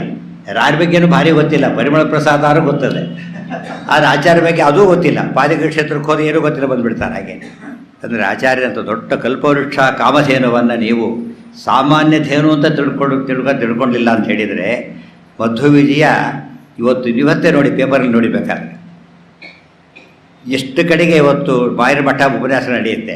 ಮಧ್ವವಿಜಯ ಪ್ರವಚನ ಅಂತ ಎಷ್ಟು ಕಡೆ ಬರುತ್ತೆ ಯೋಚನೆ ಮಾಡಿ ನೋಡಿ. ಇಲ್ಲೇ ಇಲ್ಲ. ಎಷ್ಟೋ ಕಡೆ ಮಧ್ವವಿಜಯ, ಇದು ಪರ್ವಕಾಲ, ಇದು ಭಾಗವತ ಪ್ರೋಷ್ಠಪದಿ. ಹೇಗೆ ಆ ಭಾಗವತ ಭಾದ್ರಪದ ಮಾಸ ಶುಕ್ಲ ಪಕ್ಷದೊಳಗೆ ಪ್ರೋಷ್ಠಪದಿ ಭಾಗವತ, ಅದೇನೇ ಹೇಳಿದ್ರು ಅದನ್ನೇ ಹೇಳಬೇಕು ಪ್ರವಚನಕಾರ. ಮಧ್ವವಿಜಯವನ್ನೇ ಹೇಳಬೇಕು ಮಧ್ವನ ವಿವೇಕಾಲಕ್ಕೆ. ಆಗ ಜನಗಳಿಗೆ ಗೊತ್ತಾಗೋ ಚಾನ್ಸ್ ಅದು ಬಂತು. ಇನ್ನೂ ಮಧ್ವವಿಜಯ ಅಂತ ಹೇಳಿದರೆ ಅದು ಕಾಮನ್ ಟೆಕ್ಸ್ಟ್, ಬೇಸಿಕ್ ಟೆಕ್ಸ್ಟ್. ಇವತ್ತೇ ಅದು ಗೊತ್ತಿಲ್ಲದೆ ಹೋದರೆ ಮಾಧ್ವನೇ ಅಲ್ಲ, ಆ ಭಾಗ ಗೊತ್ತಿರಬೇಕು. ಅವರ ಚರಿತ್ರೆ ಪ್ರತಿಯೊಬ್ಬರಿಗೂ ಗೊತ್ತಿರಬೇಕು, ಅವರ ಕಥೆ ಪ್ರತಿಯೊಬ್ಬರಿಗೂ ತಿಳಿದಿರಬೇಕು. ಆಗ ತಿಳಿದಾಗ ಮಧ್ವಾಚಾರ್ಯರಲ್ಲಿ ಭಕ್ತಿ ಬಂತು ಅಂದರೆ ಆಗ ವಿಜಯದಾಸರ ಮಾತು ಅರ್ಥ ಆಗುತ್ತೆ. ಮಧ್ವ ಮತವೇ ಮತವು ಸಕಲ ಶ್ರುತಿ ಸಮ್ಮತವು, ಮಧ್ವರಾಯರ ಧ್ಯಾನ ಅಮೃತಾಪಾನ. ಮಧ್ವರಾಯರ ಕರುಣ ಪಡೆಯದವ ಧರೆಯೊಳಗೆ ಇದ್ದರೇನು ಇಲ್ಲದಿದ್ದರೇನು, ವಿಜಯದಾಸರು ಹೇಳ್ತಾರೆ ಈ ಮಾತನ್ನು. ಇದೆಲ್ಲ ಮಧ್ವಮತದ ಸಿದ್ಧಾಂತದ ಪದ್ಧತಿ ಬಿಡಬೇಡಿ, ಬಿಟ್ಟು ಕೆಡಬೇಡಿ. ಮುಂದೆ ಹೇಳ್ತಾರೆ, ಈತನೇ ಲೋಕಗುರು ವೇದ ವಿಖ್ಯಾತ, ಭೂತಳದಳು ಶ್ರೀರಾಮ ದೂತನೆಂಬಾತ. ಇಷ್ಟೆಲ್ಲ ಹಿರಿಮೆ ಆಚಾರ್ಯ ಇಟ್ಕೊಬಿಟ್ಟು ನಾವು ಗೊತ್ತಿಲ್ಲ. ಎಷ್ಟೋ ಜನ ಮಾಧ್ವರು ಎಲ್ಲೋ ಹೋಗ್ತಾ ಇದ್ದಾರೆ ಬೇರೆ ಬೇರೆ ಕಡೆ. ಸಾಮಾನ್ಯವಾಗಿ ಕೆಳಗಿನಿಂದ ಮೇಲೆ ಹೋದರೆ ಗುಡ್ ಅಂತಾರೆ. ಒಳ್ಳೆ ಜಾಗದಲ್ಲಿದ್ದ ವ್ಯಕ್ತಿ ಕೆಳಗಿಳಿದ ಅಂತ ಕೇಳಿದರೆ ಅವರಿಗೆ ಆ ಮಹತ್ವನೇ ಗೊತ್ತಿಲ್ಲ ಅಂತ ಅರ್ಥ. ಅದೆಲ್ಲ ಗೊತ್ತಾಗಲಿಕ್ಕೇ ಮಧ್ವವಿಜಯ ಮತ್ತೆ ಮತ್ತೆ ಓದಬೇಕು, ಅದನ್ನು ಕೇಳಬೇಕು, ಮಧ್ವನಾಮಾದಿಗಳನ್ನು ಹೇಳಬೇಕು, ವಾಯುಸ್ತುತಿ ಹೇಳಬೇಕು. ಆಗ ಆಚಾರ್ಯರ ಗ್ರೇಟ್ನೆಸ್ ಎಷ್ಟು ಅಂತ ತಿಳಿಯಿತು. ಅಷ್ಟು ಮುಗಿಸಿ ಆಚಾರ್ಯ ಉಡುಪಿಗೆ ವಾಪಸ್ ಬಂದರು. ದಕ್ಷಿಣ ದಿಗ್ವಿಜಯ ಮುಗಿಸಿ ವಾಪಸ್ ಬಂದರು. ದಕ್ಷಿಣ ದಿಕ್ಕಿನೆಲ್ಲ ಗೆದ್ದರು. ಪಾಚಕ್ಷೇತ್ರದಿಂದ ಹೊರಟು ಇಡೀ ದಕ್ಷಿಣ ಭಾರತವನ್ನು ಮುಗಿಸಿ ಅಲ್ಲಿ ಹೊಸದಾದ ಒಂದು ವೇವ್ ಕ್ರಿಯೇಟ್ ಆಯ್ತು. ಹೊಸದಾದ ವೇವ್ ಅದು. ಬ್ರಹ್ಮ ನಿರ್ಗುಣ, ದೇವರೇ ಇಲ್ಲ, ದೇವರಿಗೆ 8 ಗುಣ, ದೇವರಿಗೆ ಆಕಾರನೇ ಇಲ್ಲ, ಏನೇನೋ ಮಾತುಗಳಿದ್ವು. ಎಲ್ಲದನ್ನು ಬದಲಾಯಿಸ್ತಾ ಬಂದರು ಆಚಾರ್ಯ. ಜನಗಳಿಗೆ ಹೊಸ ದೀತ ಬೆಳಕು ಬಂದ ಹಾಗಾಯಿತು. ಇನ್ನು ಉತ್ತರಕ್ಕೆ ಹೊರಬೇಕು. ಒಟ್ಟು ದಕ್ಷಿಣ ದಿಗ್ವಿಜಯ ಮುಗಿಸಿದರು. ದಕ್ಷಿಣ ದಿಗ್ವಿಜಯ ಮಾಡಿದ್ದು ಎಲ್ಲ ಮತಗಳನ್ನು ವಿಮರ್ಶೆ ಮಾಡಿ ಸನ್ಮತವನ್ನು ತಿಳಿಸ್ಲಿಕ್ಕೆ. ಇವತ್ತು ದಿಗ್ವಿಜಯ ಮಾಡೋದು ದಕ್ಷಿಣೆಗಾಗಿ ದಿಗ್ವಿಜಯ, ಗೊತ್ತಾಯ್ತಲ್ಲ. ದಕ್ಷಿಣೆಗಾಗಿ ದಿಗ್ವಿಜಯ ಮಾಡಿದರೆ ಅಲ್ಲ, ಅದು ಬಿಸ್ನೆಸ್ ಟೂರ್ ಆಗುತ್ತೆ ಹೊರತು ಅದು ಸ್ಪಿರಿಚುವಲ್ ಟೂರ್ ಆಗೋದಿಲ್ಲ. ಆಚಾರ್ಯರು ಮಾಡಿದ್ದು ಸ್ಪಿರಿಚುವಲ್. ಇವತ್ತು ಅಷ್ಟೇ ನೋಡಿ, ನಮ್ಮ ಮತದಲ್ಲಿ ಎಷ್ಟು ದೌರ್ಭಾಗ್ಯ ಅಂದರೆ, ಇವತ್ತು ಎಲ್ಲಿ ನೀವು ಆಗೆಲ್ಲ ಆಂಧ್ರ ಪ್ರದೇಶ ಆ ಕಡೆ ಹೋಗಬೇಕು. ಇವತ್ತು ತಮಿಳುನಾಡಿನಲ್ಲಿ ಫಸ್ಟ್ ಟೈಮ್ 88 ತಮಿಳುನಾಡಿಗೆ ಹೋಗಿದ್ದೆ ಫಸ್ಟ್ ಟೈಮ್. ಅಲ್ಲಿ ಹೋದಾಗ ನಿಮಗೆ ಎಷ್ಟೋ ಜನ ವೈಷ್ಣವರು ವಿಭೂತಿ ಹಚ್ಚಿದ್ರು, ಗೊತ್ತಾ ನಿಮಗೆ? ಯಾಕೆಂದರೆ ಯಾರು ಬಂದು ಪ್ರವಚನ ಮಾಡೋರೇ ಇಲ್ಲ, ಅವ್ರಿಗೆ ಗೊತ್ತೇ ಇಲ್ಲ ವಿಷಯ. ಆ ಥರ ಇತ್ತು. ಈಗ ಸಾಕಷ್ಟು ಬದಲಾಗಿದೆ. ಈ ಅದೇ ರೀತಿ ಈ ಕಡೆ ಆಂಧ್ರ ಪ್ರದೇಶ ವಿಜಯನಗರ ಅಂತ ಇದೆ, ಶ್ರೀಕಾಕುಳಂ, ಆ ಕಡೆ ತುಂಬ ಜನ ಮಾತುವರಿದ್ದಾರೆ. ಆ ಕಡೆ ಯಾರು ಹೋಗೋದಿಲ್ಲ ಅದರಿಂದಾಗಿಯೇ ಅವ್ರಿಗೇನು ಗೊತ್ತಿಲ್ಲ, ಹಸಿವಾದವ್ರಿಗೆ ಅನ್ನ ಬೇಕೇ ಬೇಕಲ್ಲ, ಯಾವ್ದಾದ್ರು ಒಂದು ಫಾಲೋ ಮಾಡೇ ಬಿಡ್ತಾರೆ.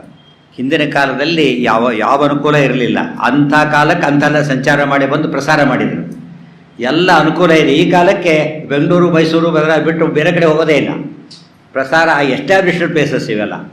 ಇಲ್ಲಿ ಬರೋದು, ಇಲ್ಲಿ ಬೇರೆಯವ್ರಿಗೆ ಕಳಿಸಿದ್ರೆ ಸಾಕು, ಮುಖ್ಯ ಪ್ರಸಾರಕ್ಕೆ ಭಾರಿ ದೊಡ್ಡ ದೊಡ್ಡವರೇ ಹೋಗಬೇಕು, ಚಾತುರ್ಮಾಸ್ಯಾದಿಗಳನ್ನ ಅಂತಲ್ಲಿ ಕೂಡಬೇಕು, ಆಗ ಜನಗಳಿಗೆಲ್ಲ ವಿಷಯ ಗೊತ್ತಾಗಲಿಕ್ಕೆ ಶುರುವಾಗ.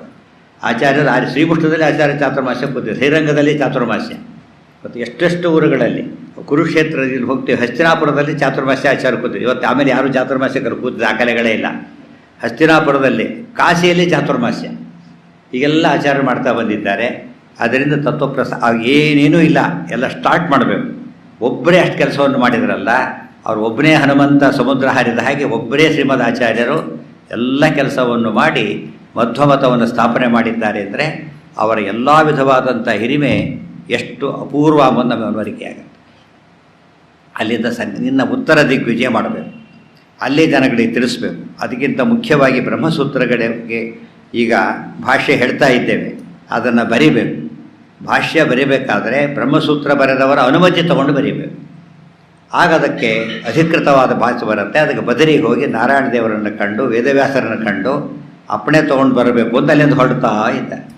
ಇದು ಆಚಾರ್ಯರಿಂದ ಕಲಿಯುವ ಮತ್ತೊಂದು ಪಾಠ. ಇವತ್ತೂ ಸಹ ನೀವು ಯಾವುದೇ ಒಂದು ಪೇಪರಿಗೆ ಒಂದು ಟ್ರಾನ್ಸ್ಲೇಟೆಡ್ ಆರ್ಟಿಕಲ್ ಕಳಿಸಿದರೆ ಒಂದು ಕೇಳ್ತಾರೋ, ಇದಕ್ಕೆ ಒರಿಜಿನಲ್ ಆಥರ್ ಪರ್ಮಿಷನ್ ಇದೆಯಾ ಅಂತ ಕೇಳ್ತಾರೆ. ಅದಿಲ್ಲದೆ ಹೋದರೆ ಪಬ್ಲಿಷ್ ಮಾಡೋದಿಲ್ಲ. ಇದನ್ನು ಅರ್ಥ ಮಾಡಿಕೊಂಡ್ರೆ ಒರಿಜಿನಲ್ ಆಥರ್ ವೇದವ್ಯಾಸದೇವರು ಬ್ರಹ್ಮಸೂತ್ರಗಳಿಗೆ ಅವರ ಅನುಮತಿ ತಗೊಂಡು ಭಾಷ್ಯ ಬರೀಬೇಕು ಅನ್ನೋ ಕಲ್ಪನೆಯನ್ನು ಮೊಟ್ಟ ಮೊದಲ ಬಾರಿಗೆ ಹಾಕಿಕೊಟ್ಟು ಶ್ರೀಮದ್ ಆಚಾರ್ಯ. ಅದಕ್ಕಿಂತ ಮುಂಚೆ ಆ ಕಾನ್ಸೆಪ್ಟೇ ಇಟ್ಕೊಂಡಿದ್ದಿಲ್ಲ, ನಾವು ಯಾರು ಬೇಕಾದ್ರೂ ಬರೀಬೋದು ಅಂತೇಳಿ. ಇಲ್ಲ, ಅನುಮತಿ ತೊಗೊಂಡೇ ಬರೀಬೇಕು. ಅದಕ್ಕಾಗಿ ಅನುಮತಿ ತೊಗೊಳ್ಳೋಕ್ಕೆ ಅಂತ ಹೊರಟರು. ಅಚ್ಯುತಪೇಷ್ಟ ಗುರುಗಳು ಹೇಳಿದರು, ನಾವೇನು ಹೋಗಿ ಬರ್ತೇವೆ, ಮತ್ತೆ ವೇದವ್ಯಾಸ ದರ್ಶನ ಮಾಡ್ಕೊಂಬರ್ತೇವೆ ಬದರಿಗೆ ಅಂತ ಹೇಳಿದಾಗ ಅಚ್ಯುತಪೇಷ್ಟರಿಗೆ ಈ ಸರ್ತೆ ಬೇಡ ಅಂತ ಹೇಳೋದಕ್ಕೆ ಕಾರಣ ಸಿಗ್ತಾ ಇಲ್ಲ. ಅವನು ಬಿಟ್ಟಿರೋ ಮನಸ್ಸಿಲ್ಲ, ಬೇಡ ಅಂತ ಹೇಳೋದಕ್ಕೆ ಕಾರಣ ಸಿಗಲಿಲ್ಲ. ಹಿಂದೆ ಕೇಳಿದ್ದಕ್ಕೆ ಗಂಗಾದೇವಿನಲ್ಲಿ ಬಂದುಬಿಟ್ಟಿದ್ದು, ಈಗ ಬದರಿಣಿಯಲ್ಲಿ ಬರಬೇಕು ಅಂತ ಕೇಳಬೇಕಾಯ್ತು ಅಷ್ಟೇ. ಅದು ಸಾಧ್ಯ ಇಲ್ಲ, ಅದು ಅತಿ ಆಗತ್ತೆ ಅಂತ ಯೋಚನೆ ಮಾಡಿ, ಆಯಿತು ಹೋಗಿ ಬನ್ನಿ. ಚಿಂತಯನ್ ಸ ಪುರುಷೋತ್ತಮ ರಕ್ಷಾಂ, ದೇವರು ಅನುಗ್ರಹ ಮಾಡಲಿ ಅಂತ ಪ್ರಾರ್ಥನೆ ಮಾಡಿ ಕಳಿಸ್ಕೊಡ್ತಾ ಇದ್ದಾರೆ. ಆಚಾರ್ಯ ಹೋಗೋದಕ್ಕಿಂತ ಮುಂಚೆ ಗುರುಗಳಿಗೆ ತುಂಬ ಬೇಸರವಾಗಬಾರ್ದು ಅಂಥೇಳಿ ಒಂದು ಗ್ರಂಥ ಬರಕೊಡ್ತಾರೆ. ಹರಿಗೀತಾ ಭಾಷ್ಯಮೇಷ ವಿರಚಯ್ಯ ತದಾದಾತ್. ಗೀತಾ ಭಗವದ್ಗೀತೆಗೆ ಆಚಾರ್ಯ 15 ವರ್ಷ ಸುಮಾರಾಗ ಭಗವದ್ಗೀತೆಗೆ ಭಾಷ್ಯವನ್ನು ಬರೆದುಕೊಡ್ತಾರೆ. ನಮ್ಮಲ್ಲಿ ಗೀತಾ ಪ್ರಸ್ಥಾನ, ಉಪನಿಷತ್ ಪ್ರಸ್ಥಾನ, ಸೂತ್ರ ಪ್ರಸ್ಥಾನ ಅಂತ 3 ಪ್ರಸ್ಥಾನತ್ರಯಿ ಅಂತ ಅದಕ್ಕೆ ಹೆಸರು. ಆ 3ಕ್ಕೂ ಭಾಷ್ಯ ಮೂರನ್ನು ಓದಿಬಿಟ್ರೆ ಒಳ್ಳೆ ಜ್ಞಾನ ಟೆಕ್ಸ್ಟ್, ಬೇಸಿಕ್ ಟೆಕ್ಸ್ಟು. ಗೀತೆಗೆ ಭಾಷ್ಯವನ್ನು ಬರೆದು ಗುರುಗಳಿಗೆ ಕೊಟ್ಟು, ಗುರುಗಳೇ ನಾವು ಬರೋವರೆಗೆ ಇದನ್ನು ಓದ್ತಾ ಇರಿ ಅಂತ ಕೊಡ್ತಾರೆ. ಅಂದರೆ ಅದನ್ನು ನೋಡಿದರೆ ಅವ್ರು ಫೋಟೋ ಕೊಟ್ಟು ಹೋದರೆ ಹೇಗೆ ಅವ್ರು ಜ್ಞಾಪಕ ಆಗ್ತಾರೋ, ಈ ಗ್ರಂಥ ಓದ್ತಾ ಇರಿ, ಜೊತೆಗೆ ಇದ್ದಾಗಿರ್ತೇವೆ ಅಂತೇಳಿ ಆಚಾರ್ಯ ಹೊರಟುಬಿಟ್ರಂತೆ. ಜ್ಯೇಷ್ಠೈತಿಗಳು ಅಲ್ಲೇ ಇದ್ದಾರೆ, ದೊಡ್ಡವ್ರ ಜೊತೆ ಸೇವೆ ಮಾಡಿಕೊಂಡು ಕೊಟ್ಟು ಆಚಾರ್ಯ ಮುಂದೆ ಹೊರಡುತ್ತಾರೆ. ಅಲ್ಲಿಂದ ಬದರಿ ಯಾತ್ರೆ ಪ್ರಾರಂಭ. ಅವರ ಹಿಂದೆ ಸಾಲು ಜನ ಬರ್ತಾ ಇದ್ದಾರೆ. ತಾವು ದೊಡ್ಡವರು ಹೋಗ್ತಾರೆ ಅಂದರೆ ಜನ ಸೇರಿಬಿಡ್ತಾರಾಗಲಿ, ಕನಿಷ್ಠ ಪಕ್ಷ ಊಟಾರು ಸರಿಗೆ ಹೋಗುತ್ತೆ ಅಂತ ಹೋಗೋ ಪದ್ಧತಿ ಜನಗಳಿಗೆ. ಅಲ್ಲಿ ಹಾಗಲ್ಲ, ಜ್ಞಾನದ ಭೋಜನೇ ಸಿಗುತ್ತೆ. ಆಚಾರ್ಯರಿಂದ ಹೋದರೆ ಜ್ಞಾನ ಖಚಿತ. ಹೊರಡ್ತಾ ಇದ್ದಾರೆ ಆಚಾರ್ಯರು. ದಾರಿಯುದ್ದಕ್ಕೂ ತೀರ್ಥಗಳಲ್ಲಿ ಸ್ನಾನ ಮಾಡ್ತಾ ಹೋಗ್ತಾ ಇದ್ದಾರೆ. ಯಾತಕ್ಕೆ ತೀರ್ಥ ಸ್ನಾನ ಮಾಡ್ತಿದ್ರು ಅಂದರೆ ತೀರ್ಥಗಳನ್ನು ಪ್ಯೂರಿಫೈ ಮಾಡ್ತಿದ್ದಾರೆ ಅಂತ ಹೇಳಿದ್ದಾರೆ. ತೀರ್ಥಗಳನ್ನು ಪ್ಯೂರಿಫೈ ಮಾಡ್ತಾ ಹೋಗ್ತಾರೆ. ಇದರಿಂದ ನಾವು ತಿಳ್ಕೊಬೇಕು, ಯಾವ್ದಾರು ನಾವು ತೀರ್ಥಯಾತ್ರೆ ಮಾಡಿ ತೀರ್ಥಕ್ಕೆ ಅಂತ ಹೊರಟಾಗ ಅಲ್ಲಿ ದೊಡ್ಡವರು ಯಾರು ಬಂದಿದ್ರಾ ಅಂತ ಕೇಳಬೇಕು. ಅಲ್ಲಿ ಬಂದಿದ್ದರು ಅಂದರೆ ಅದು ವ್ಯಾಲಿಡ್ ತೀರ್ಥ ಅಂತ ಅರ್ಥ. ಯಾರು ಬಂದಿದ್ದಿಲ್ಲ ಅಂದರೆ ಆ ತೀರ್ಥ ಸ್ನಾನ ಮಾಡಬಾರ್ದು. ಯಾಕಂದರೆ ಅದರಲ್ಲಿ ಮಹತ್ವ ಇದ್ದಿದ್ದು ಬಂದೇ ಬರ್ತಿದ್ರು, ಬಂದಿಲ್ಲ ಅಂದರೆ ಮಹತ್ವ ಇಲ್ಲ ಅಂತ ಅರ್ಥ. ಆಚಾರ್ಯರು ಬಂದಿದ್ರಾ, ಟೀಕಾರಾಯರು ಬಂದಿದ್ರಾ, ರಾಯರು ಬಂದಿದ್ರಾ, ಪುರಂದರದಾಸರು, ವಿಜಯದಾಸ ಈ ರೀತಿ ಬಂದಿದ್ರಾ ಅಂತ ಜ್ಞಾನಿಗಳು ಬಂದರೆ ಅದು ನಾವು ಹೇಳಿದ್ವಲ್ಲ ಅಫಿಲಿಯೇಟ್ ಅಪ್ರೂವ್ಡ್. ಅದು ಇಲ್ದವ್ರು ಕಂಡಲ್ಲಿ ಹೋಗಬಾರ್ದು. ನಮ್ಮ ಜನ ಇವತ್ತು ಯಾವ ಪುರಾಣದಲ್ಲೂ ಬಂದಿರೋದಿಲ್ಲ, ಯಾವ ಜ್ಞಾನಿಗಳು ಹೋಗಿರೋದು. ಅದರ ದೊಡ್ಡ ಕ್ಷೇತ್ರ ಅದನ್ನು ಬಂದ್ಬಿಡ್ತಾರೆ, ಸಾಲು ಹೋಗಿ ಬಂದ್ಬಿಟ್ಟು ಕೋರ್ಟ್ ಕೇಸುಗಳು ಅದ್ರ ಮೇಲೆ ಹಾಗಾಗಿರೋದು. ಅಧಿಕೃತವಾದಂಥ ತೀರ್ಥಗಳಿಗೆ ಹೋಗೋದಕ್ಕೂ ಹೇಳಿಲ್ಲ. ಅಧಿಕೃತವಾದ ಶಾಲಾ ಕಾಲದಲ್ಲಿ ಓದಿದರೆ ಅವನು ಪರೀಕ್ಷೆ ಮಾಡಿ ಪಾಸಾಗಿ ಮುಂದೆ ಹೋಗ್ತಾನೆ. ಅನಧಿಕೃತವಾದರೆ ವರ್ಷನೂ ವೇಸ್ಟು, ದುಡ್ಡು ವೇಸ್ಟು, ಎಲ್ಲ ವೇಸ್ಟ್. ಶ್ರಮ ಏವ ಹಿ ಕೇವಲಂ ಅಂತ ಕರೀತಾರೆ. ಆಯಾಸನೇ ಹೊರತು ಪ್ರಯೋಜನ ಇಲ್ಲ. ತೋರಿಸ್ತಾ ಹೊರಟು ಅವರು ಸ್ನಾನ ಮಾಡಿದ ತಕ್ಷಣ ತೀರ್ಥ ಪ್ಯೂರಿಫೈ ಆಗ್ತಿತ್ತು. ಇದು ಭಾರಿ ಇಂಪಾರ್ಟೆಂಟ್. ನಾವೆಲ್ಲ ಸ್ನಾನ ಮಾಡೋದು ನಾವು ಪ್ಯೂರಿಫೈ ಆಗೋಣ ಅಂತ ಹೇಳಿ.